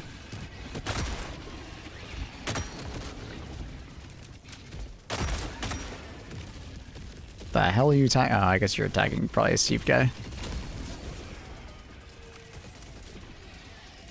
Thank you. No worries.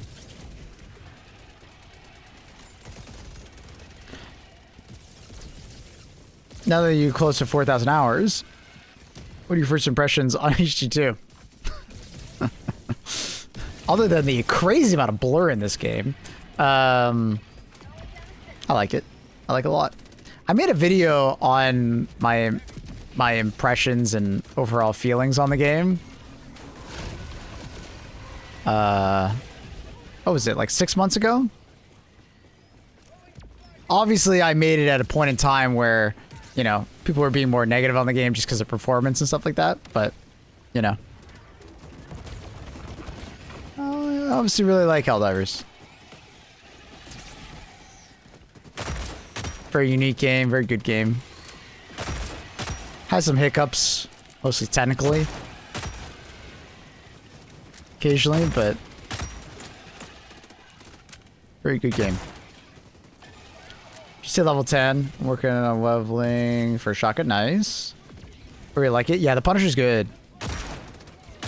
It's kind of like a forgotten weapon. A lot of people kind of forget how good the Punisher is because they kind of, it's the first weapon, ew.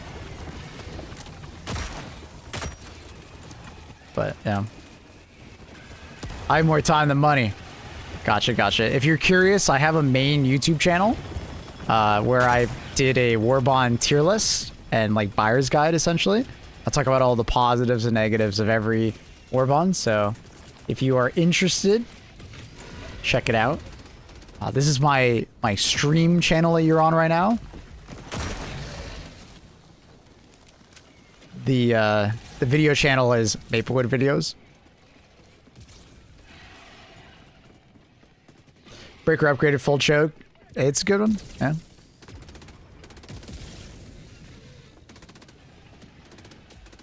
Majority are BS weapons? Nah. There's very few weapons that feel underpowered at this point in the game. Especially after the recent changes to, you know, light pen and ARs in general, SMGs. Is C4 any good on bug missions? It is. It is. It's like an alternative to the recoilless in many respects. clunkier than the recoilless, honestly, but you know, good. If you're good at throwing C4, it'll feel very effective.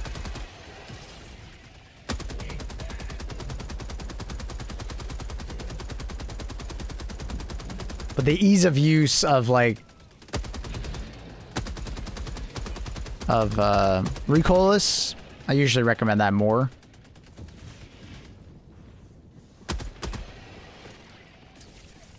Their concussion's actually pretty good. Mm-hmm. For the CC and knockback, it's nice.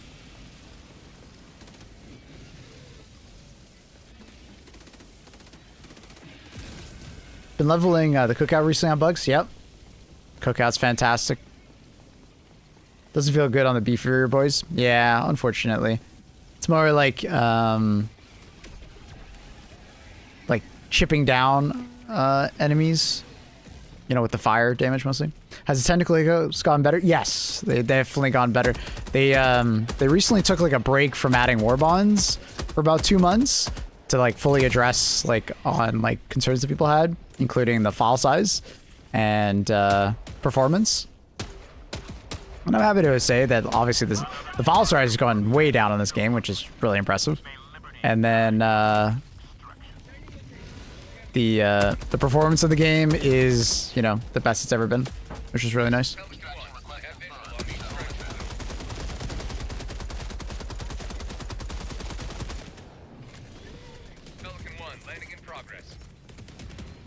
The hope now is that they can maintain this performance and not let it slip like before.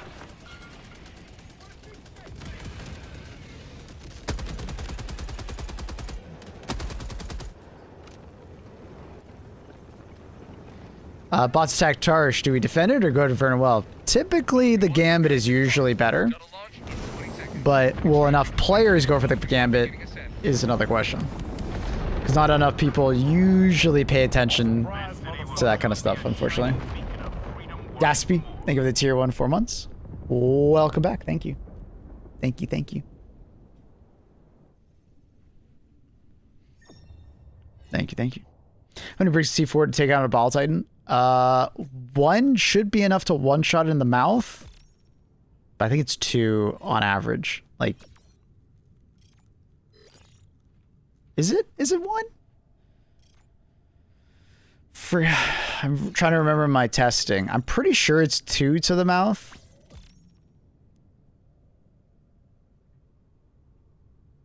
But it's one of those things that, like, with a couple of the throws, was able to one-tap a Ball Titan. It was kind of weird. I think it's, like, the explosion damage hitting multiple pieces.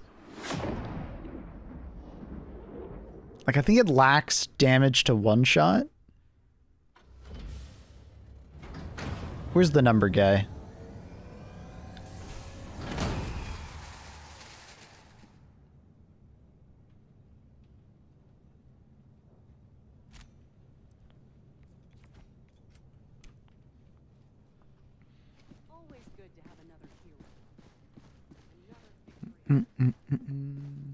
I know a few numbers. I mean, that's good. I'm glad. We can look it up real quick. Only you can answer, Helldiver. Surprise, motherfucker. So it's Pen 7, 2000 explosive damage, and then Ball Titan.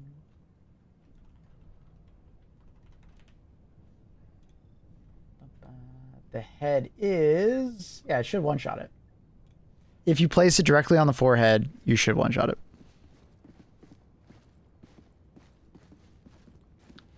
Yo, Neg, thank you so much for the Prime. Appreciate you. Enjoy your ad-free viewing. The problem is that if you don't get it on the head, you know, you're not going to one-shot. You have to apply it to the head, which is definitely easier said than done sometimes. With C4, that is.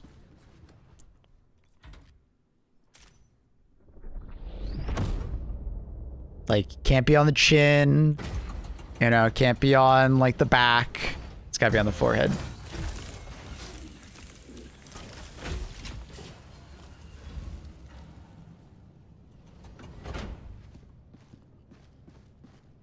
Are there any energy weapons in the game?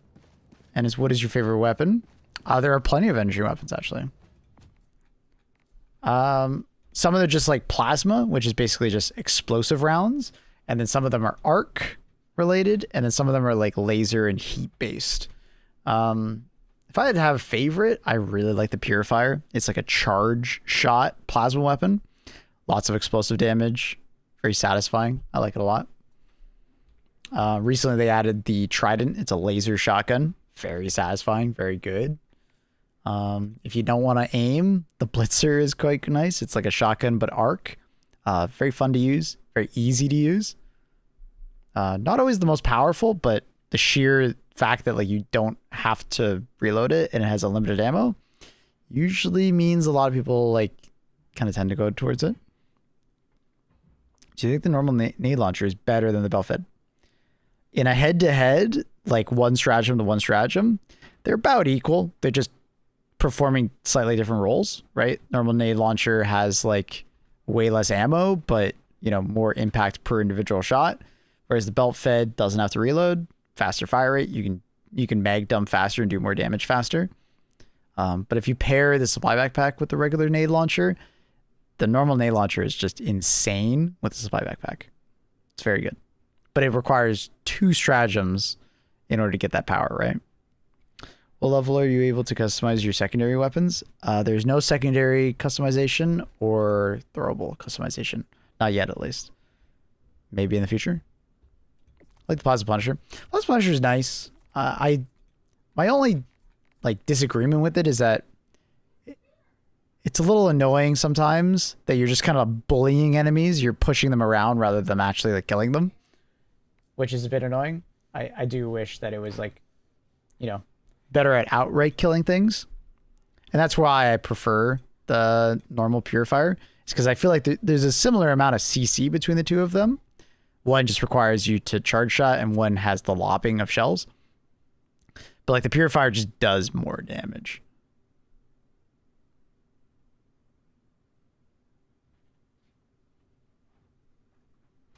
I used the belt fed GL once and switched back to the OG GL.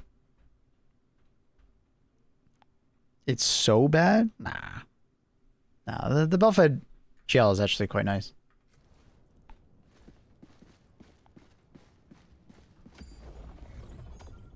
It just feels a bit undertuned compared to the normal GL. And a lot of people compare the two unfairly because they always bring the supply backpack. Hellpods primed. Engaging orbital thrusters.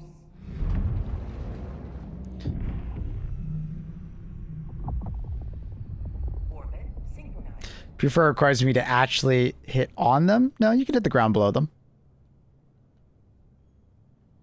You can just shoot the ground below the enemies with the Purifier as well. My biggest gripe is having the ammo in the backpack. Well, I mean, that's kind of the same way for normal GL though, isn't it?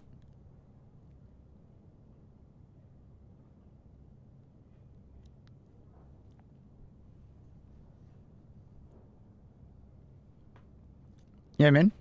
Like, the normal GL has very poor ammo economy. So that's why almost everybody brings the supply backpack with it. But with the belt-fed machine or grenade launcher, its total reserves are very similar, if not, it's about the same as far as damage as the regular GL. You know what I mean?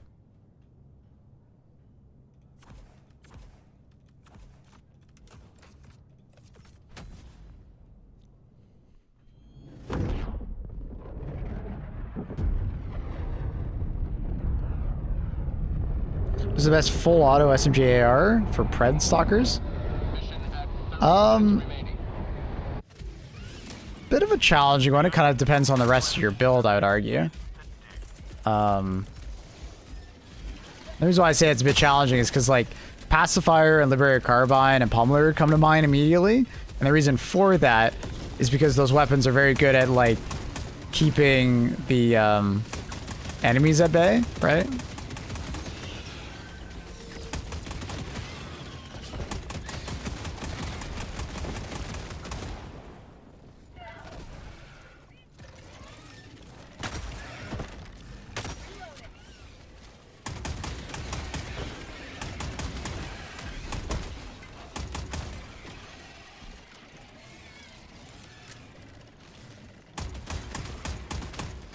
Ba, ba, ba, ba, ba, ba, ba.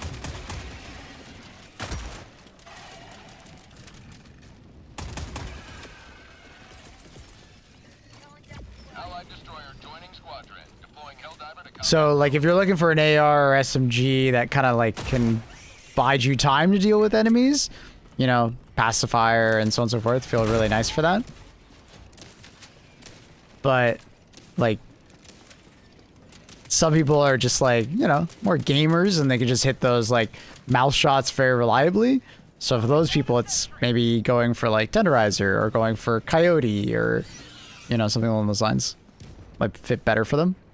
Just for, like, sheer damage per second. So if you feel very confident taking out stalkers very fast, like shooting them in the mouth, you know, that's definitely an option, right?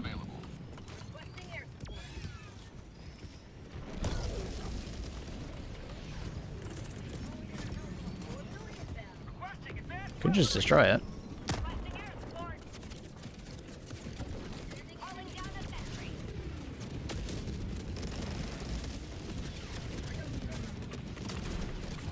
He's dead. Liberty dispensed. Objective located. West, 200 meters. No new ammo yet.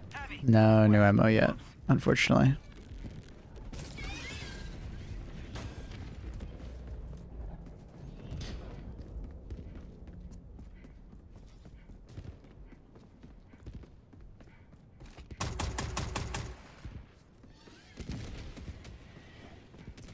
Tracking location. Never mind. West. Objective located. Requesting sentry. 200 meters.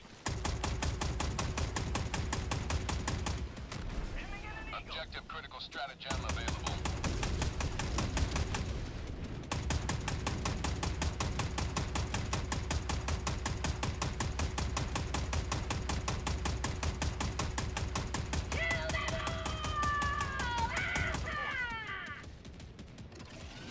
Wonder how weak it is. Objective critical stratagem available. Never actually used the GL on the structure.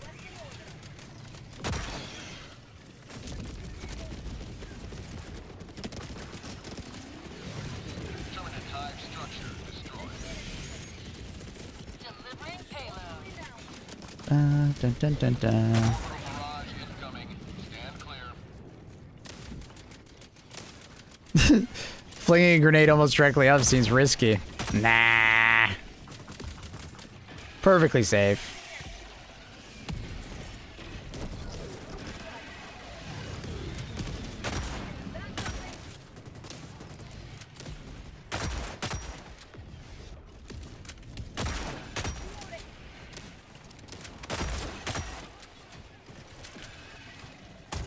Dropping a pin. Southwest. 100 meters.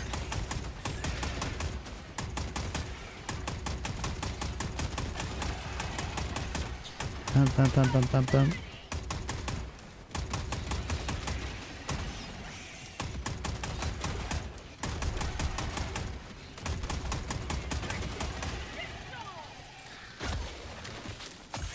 Oh, just got knocked over.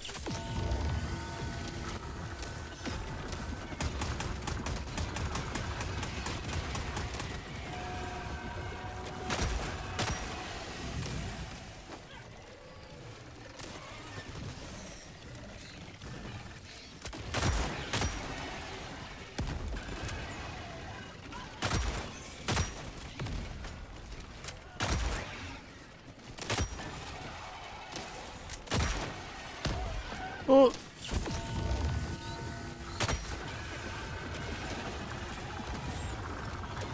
Democracy delivered.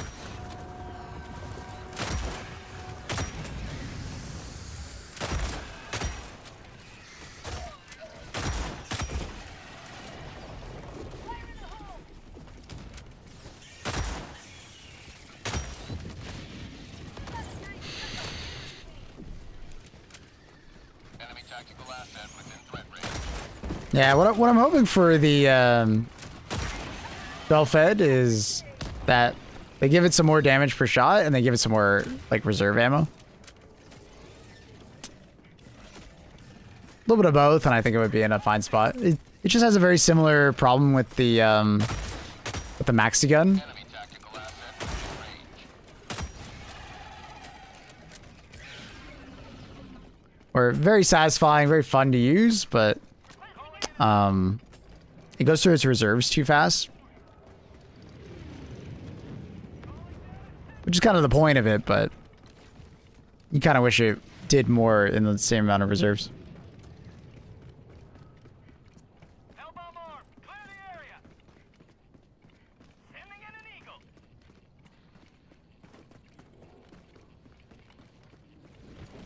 That's just, it would tell you how many Titans and charges you killed after the game. I've been saying that for a very long time. I wish they would do that as well. The stat screen at the end of the game is very disappointing.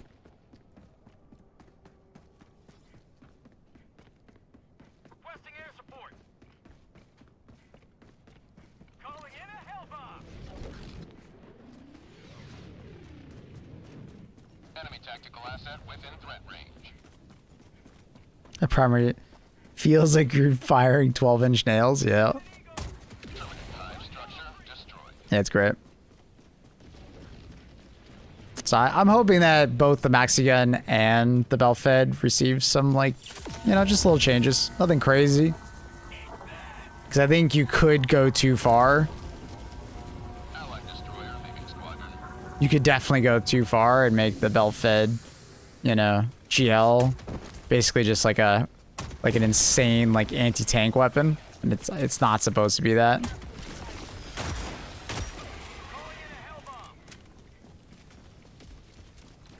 So I definitely have to be careful and not go too crazy, but enough would be nice.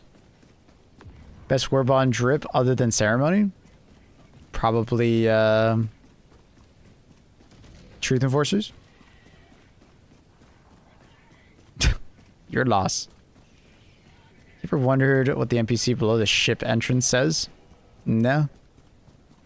Can't say I've ever thought about it. Are you gonna tell me? Or are you just curious?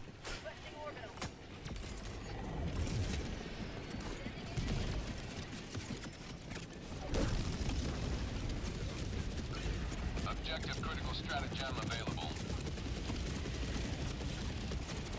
Nice.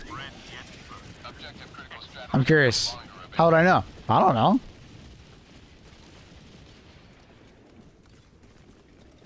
Nah, I've never thought about it.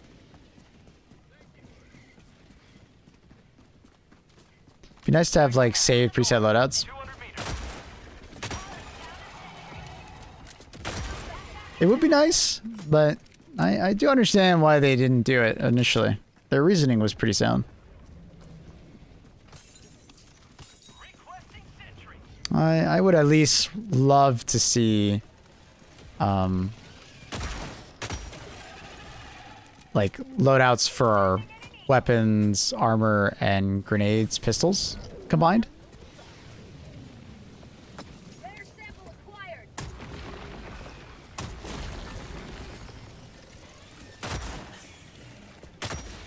How powers of Trident vary.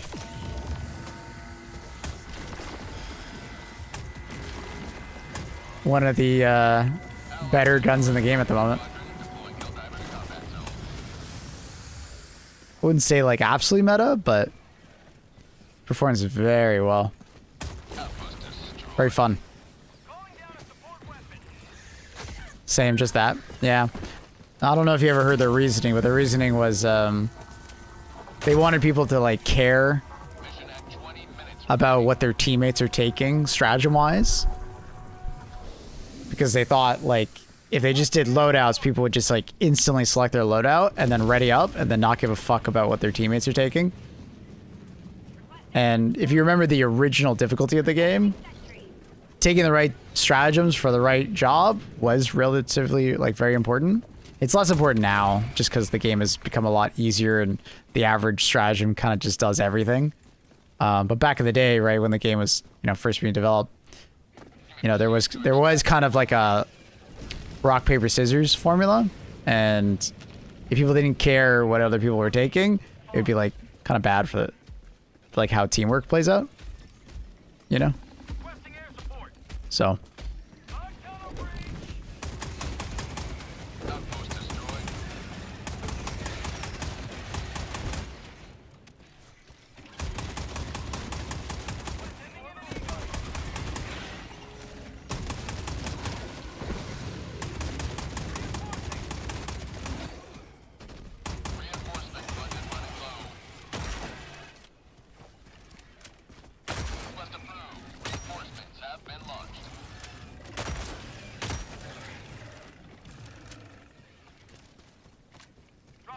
Only focus in the mission, not the automatons. That is the key to...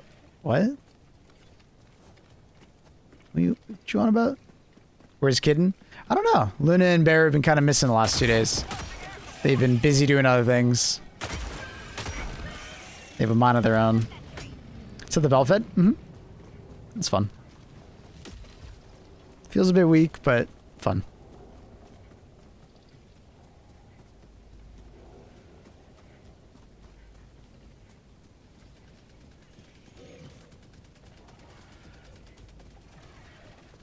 Extraction shuttle inbound.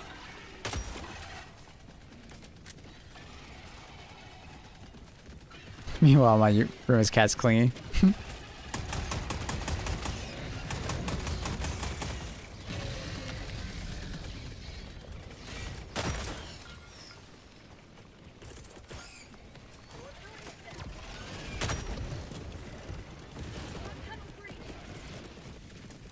Hello, bud. Oh!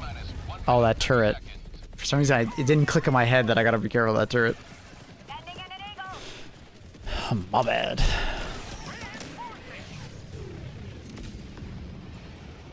Walked right into the stream bullets.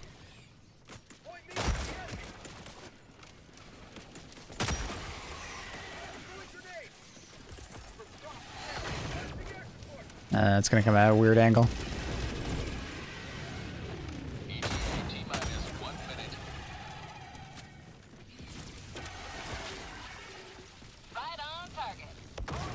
Cats are playing eugenics.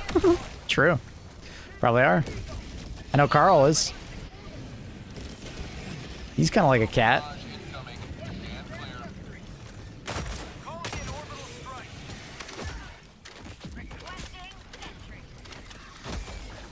What? Hello? Whiff City, man. Would you like to see in the next Warbond? I don't know. Kind of down for whatever, honestly.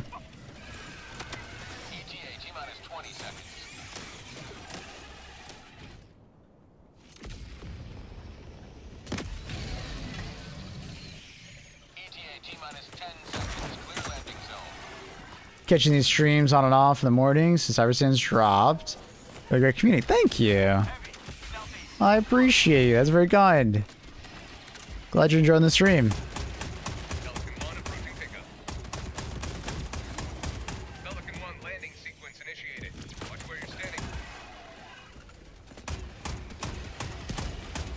Boom, boom, boom, boom, boom, boom, boom, boom, boom, boom, boom.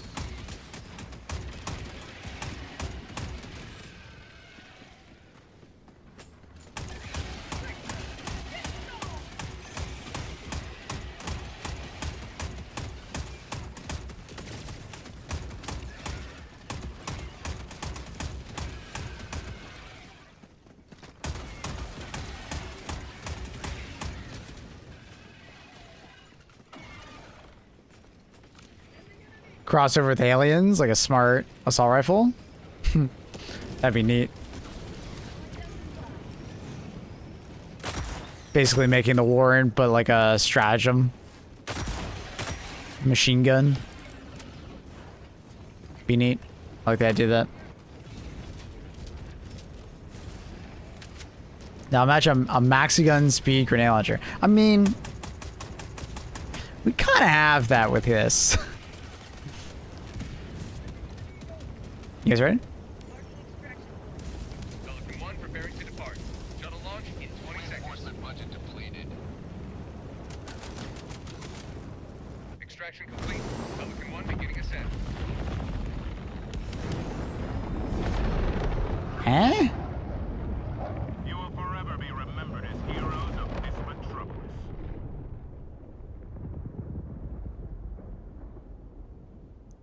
Who did that? Was that the lobby leader? Leopold? He's only level 64, so he's giving up a bunch of samples, I guess? You think they'll increase the max level? It's said that they're going to increase it eventually. We just don't know when. I believe they're probably just waiting for more people to get higher level, like the average player. That's my guess, is that they're like waiting for the average player to be like level 120 or something like that. I don't know, some arbitrary number, and then that's when they'll add more levels. Because I think what I think they're doing is they don't want people to feel like they're behind too much in this game. Because it's a not a good feeling when you come back to a game and you feel like you're super behind. Right? And I still think that's, to some extent, why they never added more ship upgrades to cost more samples. Because it would just make you feel like you're more and more behind every time you come back. So, that's what I think. They're trying to balance out, like, not making you feel behind. Like, war bonds are one thing, but, like, war bonds are nice because you could just, like, pick and choose which ones you want. You can ignore certain ones. You know, so it's not a big deal when you come back and you're like, oh, I don't have these war bonds. It's whatever. It's different when it's like ship upgrades or levels. Like you come back and then someone's like level 500 and you're like, oh my God. I'm so far behind. But they did say that, I can't remember where. I think it was one of the discussion pieces they came out with and said they answered the question of like, we are going to increase level. It's just they never specified on when. The Predator's shoulder gun would be crazy. That would be nuts. Seeing that tri-laser. Woo. That would be crazy. But levels are irrelevant. Not to your mental psyche. You know?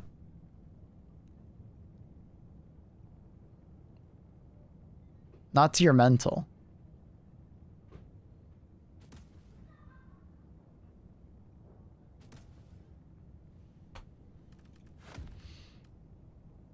Especially since it's like more casual focused. They definitely need better ways of like showing like veterans and stuff like that. I've always said like customization on your ship that shows like, you know, how long you've been playing or, you know, something along the lines of like for a million terminated. Did I just get kicked? Because I wasn't fast enough? Dude, what a weird guy that guy was. I think I got kicked. Well, like, picking my fucking stratagem, the guy just kicks me, alright. What a weirdo. But yeah, so what I was thinking in, like, my head was, like, spending samples on ship customization, like, you know, changing the appearance. Like, imagine, like, a trophy room where, like, depending on your stats, you know, it would go up, you know, like at a certain amount of like kills, it would change like certain amount of ball titan kills and stuff like that. The bridge is yours, Helldiver. Take us to the fight.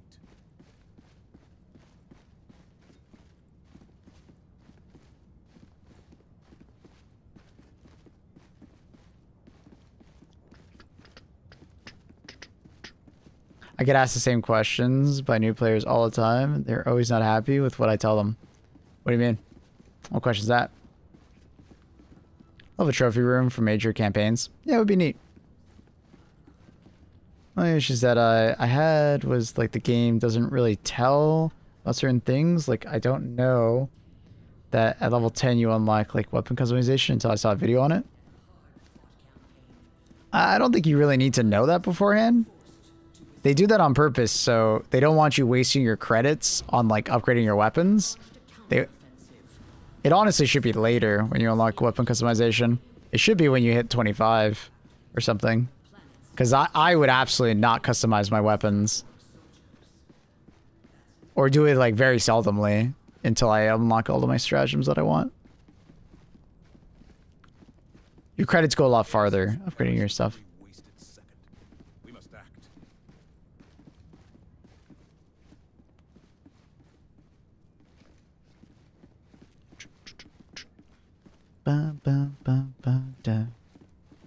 Be cool if they get another 10 levels differently. I don't think they would do 10 because for every additional level you do, you separate the player base more, right? So matchmaking will suffer, but I do think at some point they need to give another difficulty, especially with how much we've been power creeping.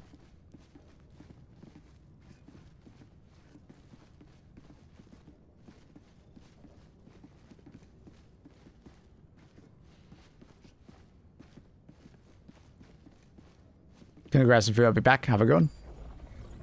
See you soon.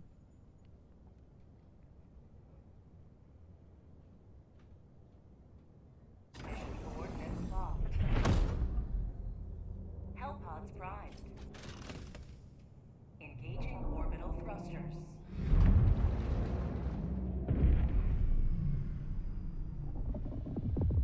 Orbit synchronized.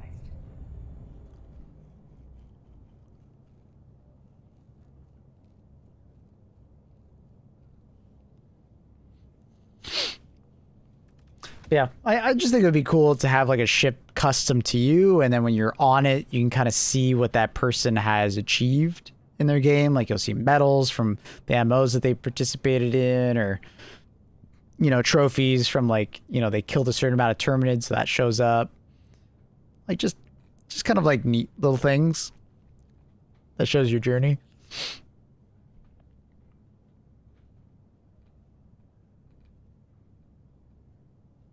Nothing has to be like in like intimidating or anything like that, but just like little touches like that, little flares would be neat. Helldivers to Hellpods. Be really neat.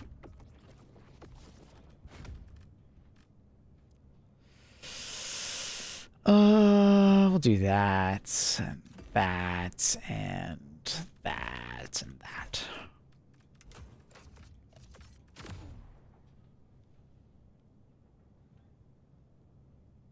I'd like to customize the default armor and displayed weapons. That'd be nice. You could pick like a top 5 or something. No new MO yet.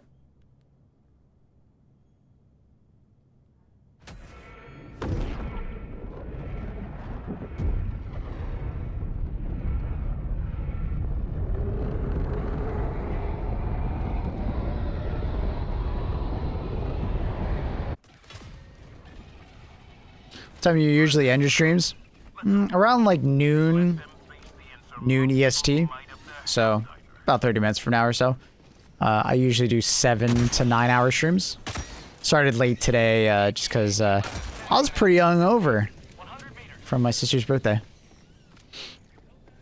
But it depends. Like if something big is happening and stream's doing really well, I'll continue streaming.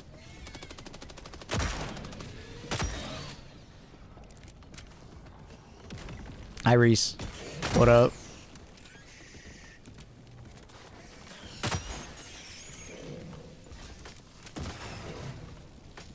So you had fun? It was a good time.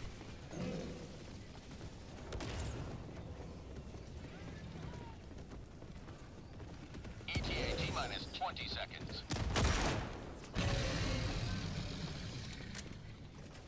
You can't get the Freedom Shotgun anymore, right? No, it's on rotation in the Superstore. I don't know the schedule on it, but it will come back. Just keep an eye out. Every 2 days it rotates.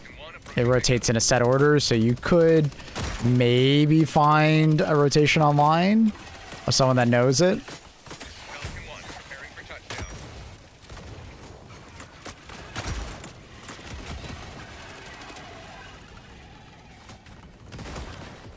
Just might be very unlucky. It was last year, I want to say, kind of like this time last week. Something like that. Something like that. This time last week kind of fits. You have maintained our way of life.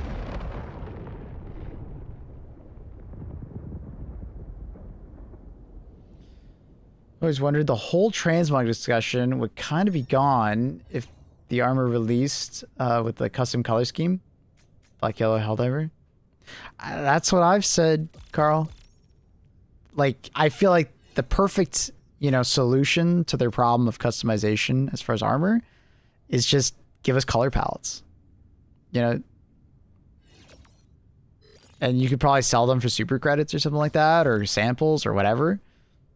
You know, just color palettes, because people just want to wear certain armor and certain helmets, but the fact that like you can't recolor anything is like, ugh.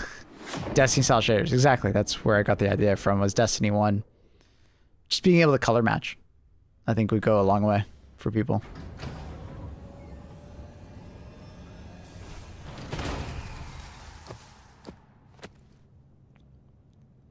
I get Arrowhead's decision to not do transmog, and I can respect that. But that doesn't stop me from being like, but why don't you just like do colors and shading? You know? Just that. Allied destroyer has left squadron. So I can wear this armor with that helmet and just have the same color scheme all the way down. Like, it would go so good in this game. It would be such a well-received update. And they don't have to add like 20 color schemes. They just need like the basics. Hell, even if they just did ones for like specific war bonds. Imagine like they did one for like every war bond, or a bunch of war bonds had like specific color schemes. You know? And then you could just apply that to different armor.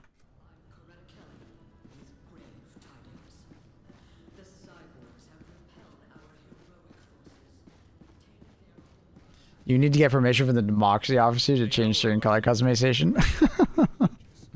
I guess so.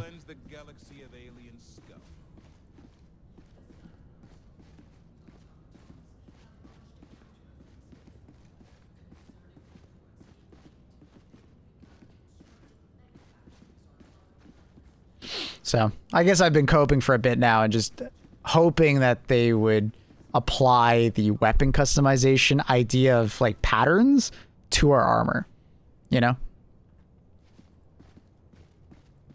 Like, you know, when I'm looking at armor, or I'm looking at a weapon and then I have a pattern, you know, you just apply a different pattern on it.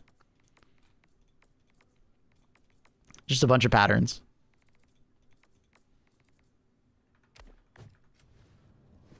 I feel like that would go a long way.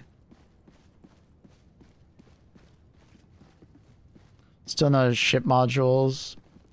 Yeah, like I talked about earlier, I don't think we're getting new ship modules.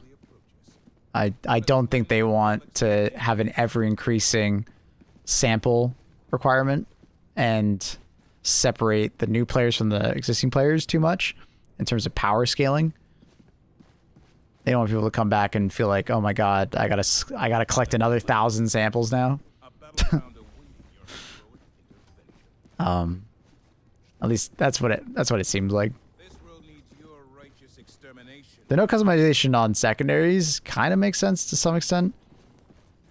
I feel like only certain secondaries would really get any interesting customization.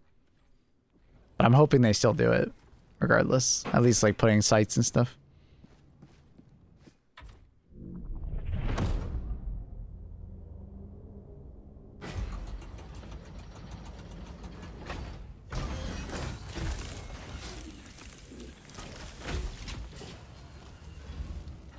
I should paint them at least. For secondaries, yeah. I think a lot of secondaries would just be like just a new like scope maybe, and then shader.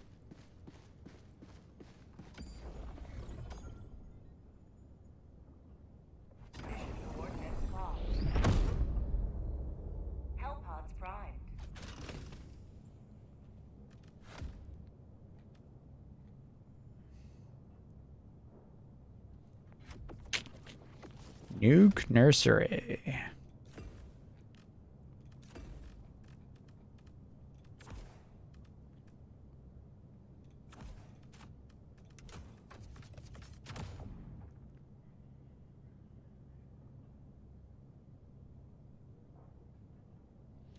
I hope Arrowheads watch this stream. They've told me that they come by every once in a while and they watch. I feed a lot of these ideas to them, you know. But obviously I hope they don't only listen to me, listen to lots of people. Center with a scope would be sick. Yeah, 2x or something like that. Absolutely.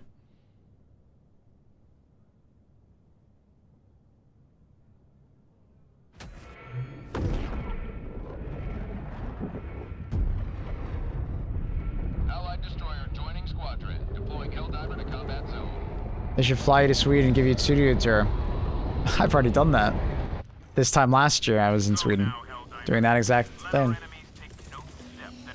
They invited a bunch of us content creators.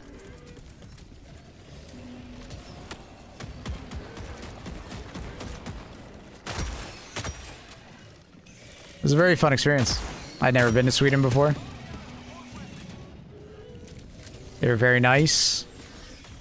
It's a good time. Very hospitable.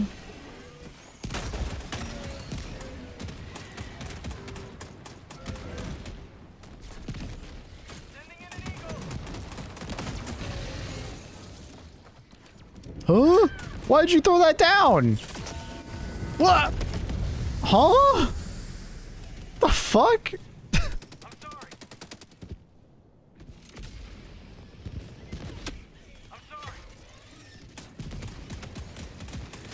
What things that have released did you test? NDAs? I don't know if I can comment on that kind of stuff. I've never actually asked them. Tagging location. Heavy. So I'm just gonna decline to answer just because I'm not sure. They do allow us to test stuff before it comes out. Not everything. So there's a lot of stuff that they leave as a surprise to us as well, which I actually do appreciate. But at the same time, it would be nice to be able to test stuff early and be able to like give feedback early on things like Vox engines, for instance.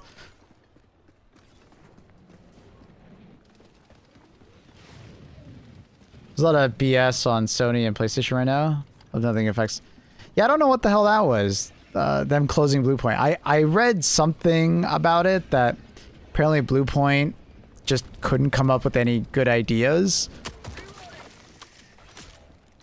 on what to work on next.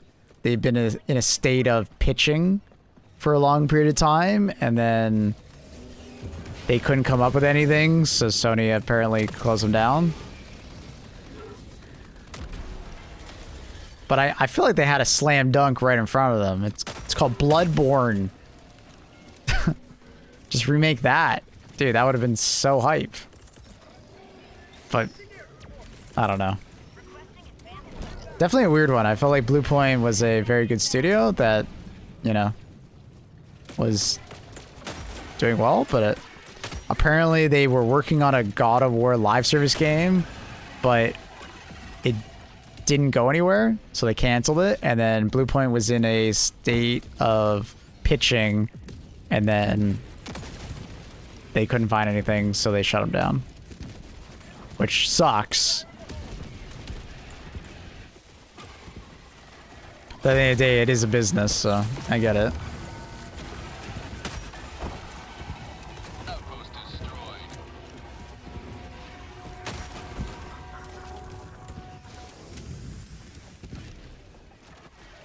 Phil left and they raised the price of Game Pass. Really? That soon after? Dropping a pin. West. 200 meters. Yeah, he probably got pushed out because they were trying to force him to do it. God of War live service sounds like a miss. I agree, which is probably why they canceled it. It sounds like a terrible idea.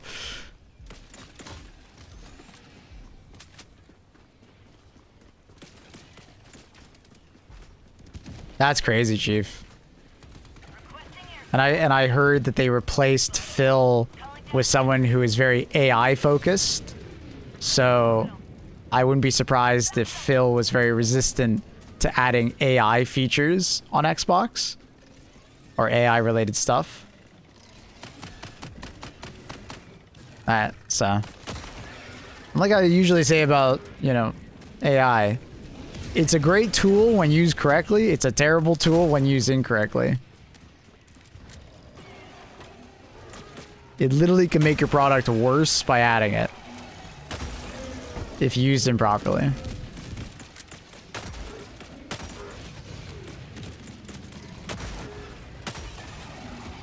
like a tool. I'm just like spitballing here, like a tool in the Microsoft Store that would like use AI to figure out and suggest games to you. Cool. You know, that could easily work. But if they start like adding AI to like some dumb shit, you know, that didn't need AI in the first place, you know, it's, yeah. The new CEO is claiming she wants humans over AI, but they may still use AI in some regard. And that's fair. AI is a tool. But when it outright replaces humans for like creative jobs, it's silly. It's stupid. Liberty dispensed. But as a tool to like,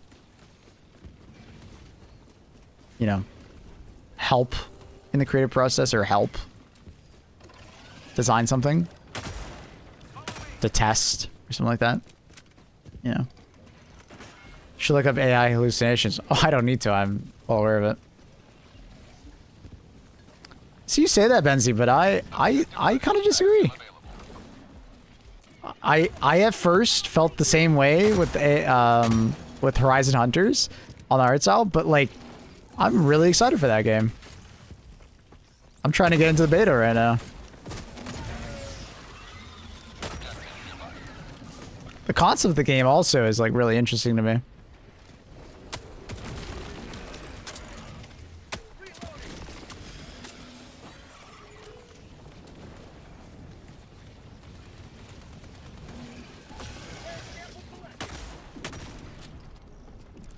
As monetization and AI evolve, the influence this feature, not chase short-term efficiency or flood our ecosystem with like soulless AI slop. Damn, that's a... I mean, we'll see how they, you know... do they keep their promise on that? It is corporate America, bro. So... they don't always do what they say. But I mean, that's at least somewhat positive here.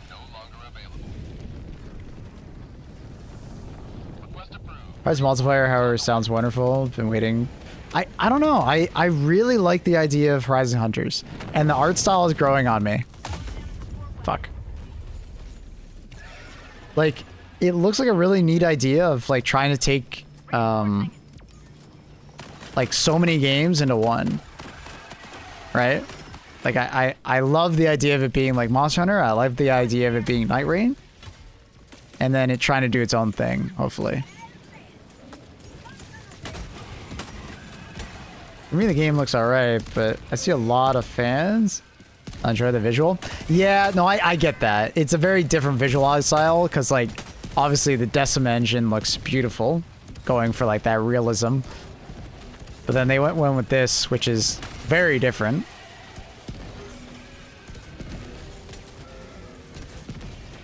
So, I don't know.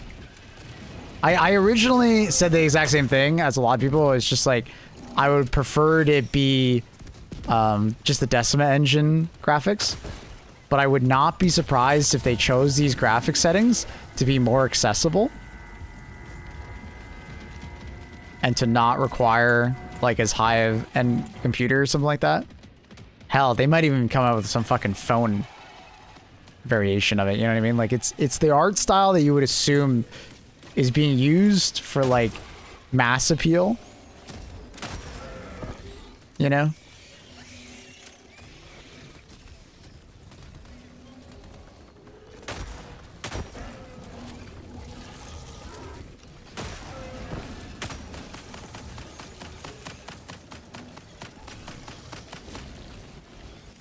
Bum, bum, ba-dum, bum.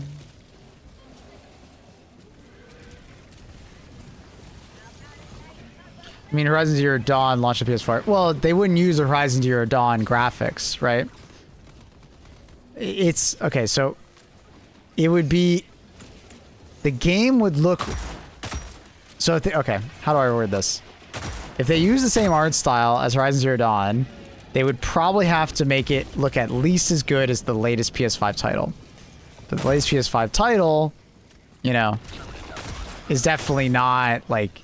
the easiest to run in the world, right? You know what I mean? Forbidden West.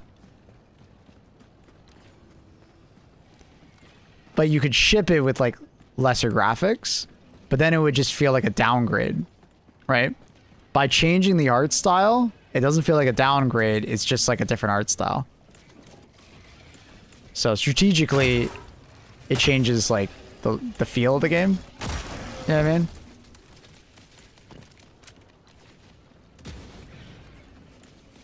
At least that's my guess.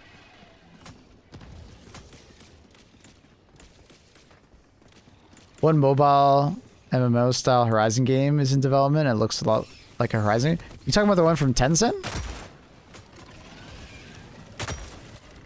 Or no, I heard about this. They're actually making a...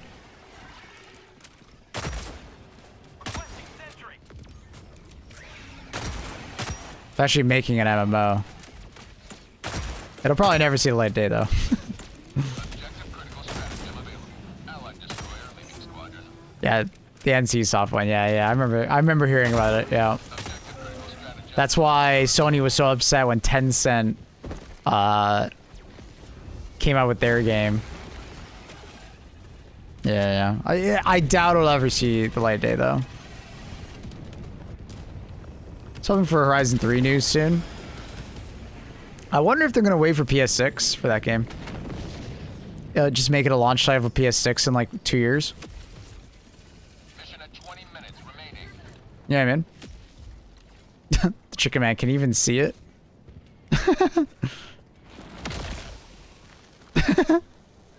Can you put your camera in? Oh. I think we both went to use it at the same time and I got pushed below. F. Nice. Classic.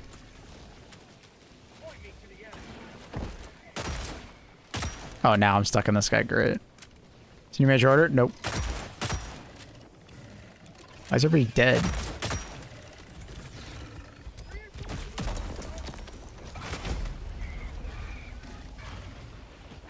Request approved. Reinforcements on the way.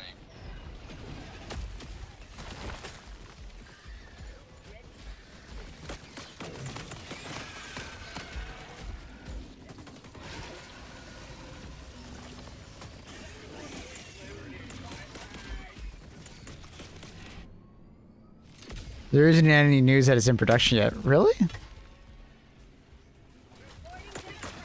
I thought I had seen something that it was in production.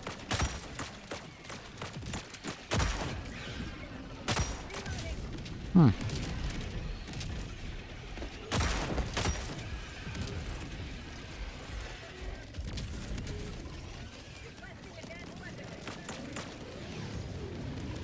Sending down equipment package.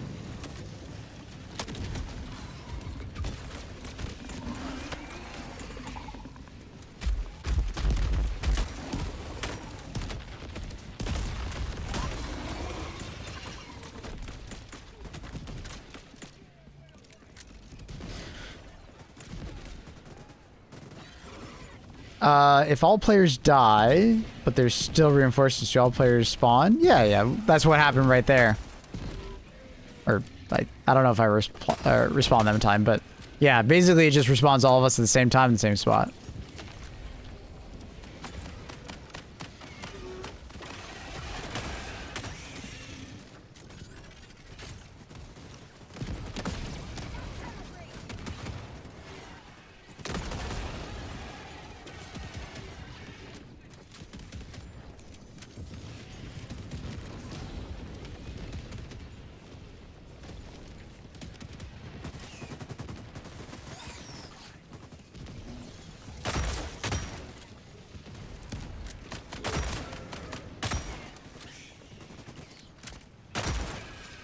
Those one didn't have reinforcements instead. Yes, yeah, it was a very different type of game.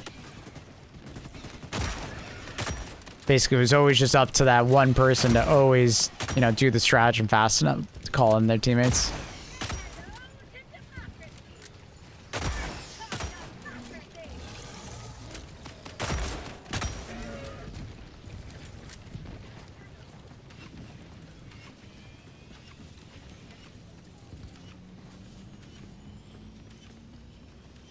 Surprise, motherfucker. Gonna fish on my 8th Cyberpunk playthrough? Damn. That's crazy. Mr. Kraken, thank you for the prompt. Appreciate you. Welcome. Thank you for the support.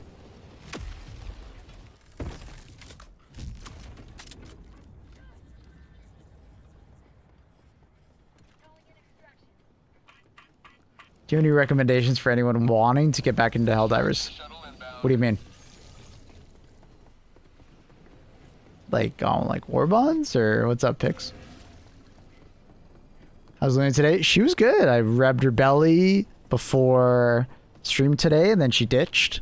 And then I went upstairs earlier, and she was just playful as hell. But excuse me. Oh my god, I don't want to sneezing. But she's been busy apparently today. I don't know. She has a busy schedule, I guess. Hi, Bear. There's your bed. Bear. Hi.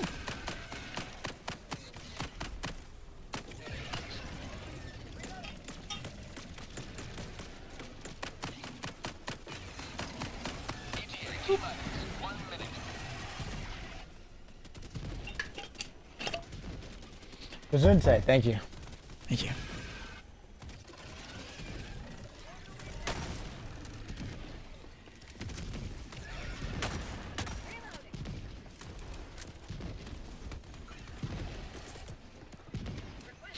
Look, we got lots of Germans in chat, so we know exactly how it's spelled.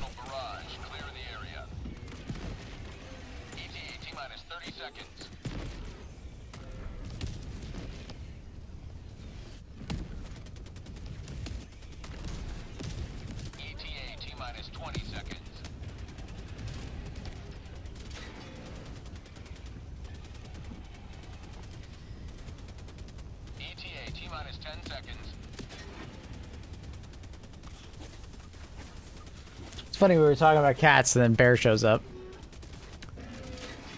Pelican 1 arriving at coordinates.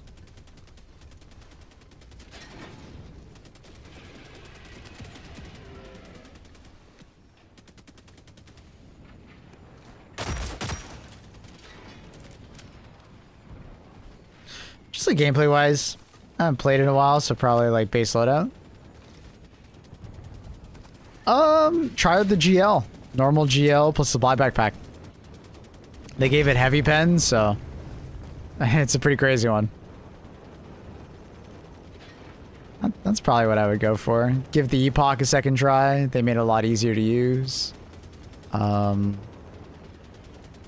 Assault rifles and AR and SMGs, especially light pen, feel better than they have in the past, which is nice. Thorax! Run!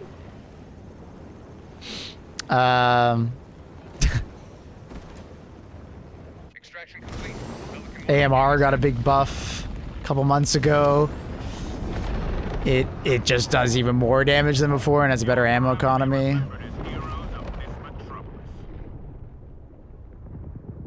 The new Trident from the latest Warbond is like really fun to use. Highly recommend. They added the Bastion tank.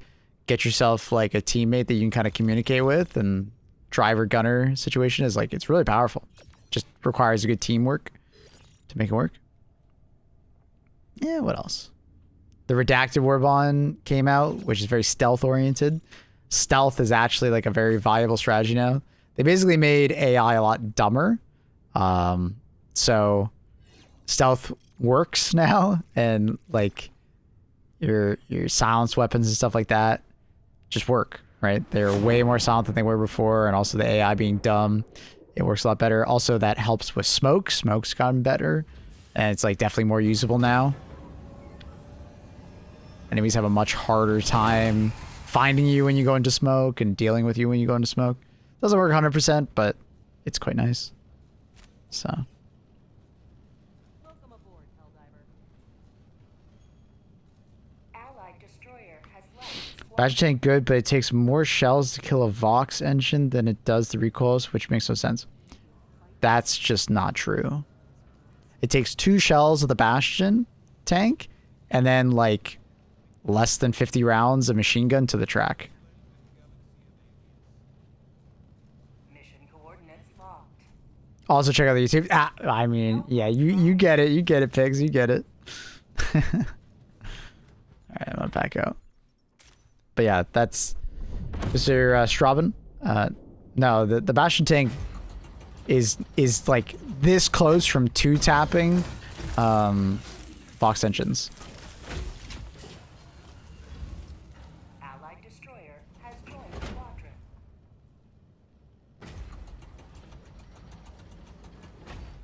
The Vox didn't go down till the 7th shell. So if the person firing it sucks and they're shooting the laser cannons on the side, there's not much bleed through. The second thing is if they're shooting the track with an explosive weapon, there's a 60% explosive resistance. So if the person isn't kind of hitting center mass, like crotch / like the big head, they might be wasting a lot of shells. Right? So you don't want to shoot the laser cannons on the side because those will absorb damage and do very little bleed through to the main health. You don't want to shoot the tracks. You don't want to shoot the miniguns. You could shoot the rocket pods on the back, but I still wouldn't recommend that. I would shoot center mass. Like it's 2 shells and then like a little bit more damage. And when I mean a little bit more, like I mean like machine gun down the the track, or like get out and shoot like I don't know, an epoch shot. You know, it's very close to dying in 2 shells. You could just go 3, but I'd recommend trying to machine gun it. It's a very like clean kill. But if you just want to like fire 3 shells, go for it, right? Yeah. Like a recoilless on average is like 4 to 5 shots, and that's assuming you hit like a vent to do bonus damage, right? It's yeah. The recoilless is still good, but not as good as a tank. Anyways, chat, I'm gonna call it here. I'll be back tomorrow. It's our sub Sunday. I think we're gonna play some more Helldivers. I think midway through the stream, I think we're gonna like swap over and play some Wild or Far West on stream. I kind of want to play it with some people, so tomorrow would be a really good opportunity. We're gonna do it during sub Sunday, so we'll probably do sub Sunday Helldivers for like the first like 5-6 hours, and then the second half of the stream we'll play some Far West. So that should be fun. The demo is on Steam. You know, not sponsored or anything like that, but I really want to play this game with some friends, and it was a lot of fun. I played it solo and I really enjoyed it the other day, so I'd love to play with some people. So download it and we'll play a little tomorrow, hopefully. Let's go ahead and find someone to host. If you haven't already, do check out the YouTube linked down below. There's also a Discord. There's the YouTube live stream. We're trying to get to 1,000 subs. So if you wouldn't mind helping out with that, that would mean a lot.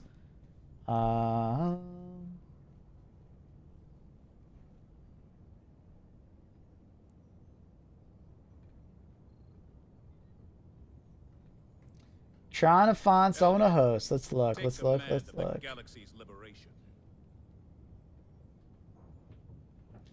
Unbridled Cyborg Hate. I like the name. Alright, let's throw it at Peel_UC. Chat, join us for the raid. Spam some emotes. It's a smaller streamer in Helldivers. Be nice, be kind. And I will see you guys tomorrow for some Far West, hopefully. Peace out. Much love. Bye. Check out the YouTube down below for more content. Tier lists and stuff. Loadouts. Peace. Bye, everybody. Bye.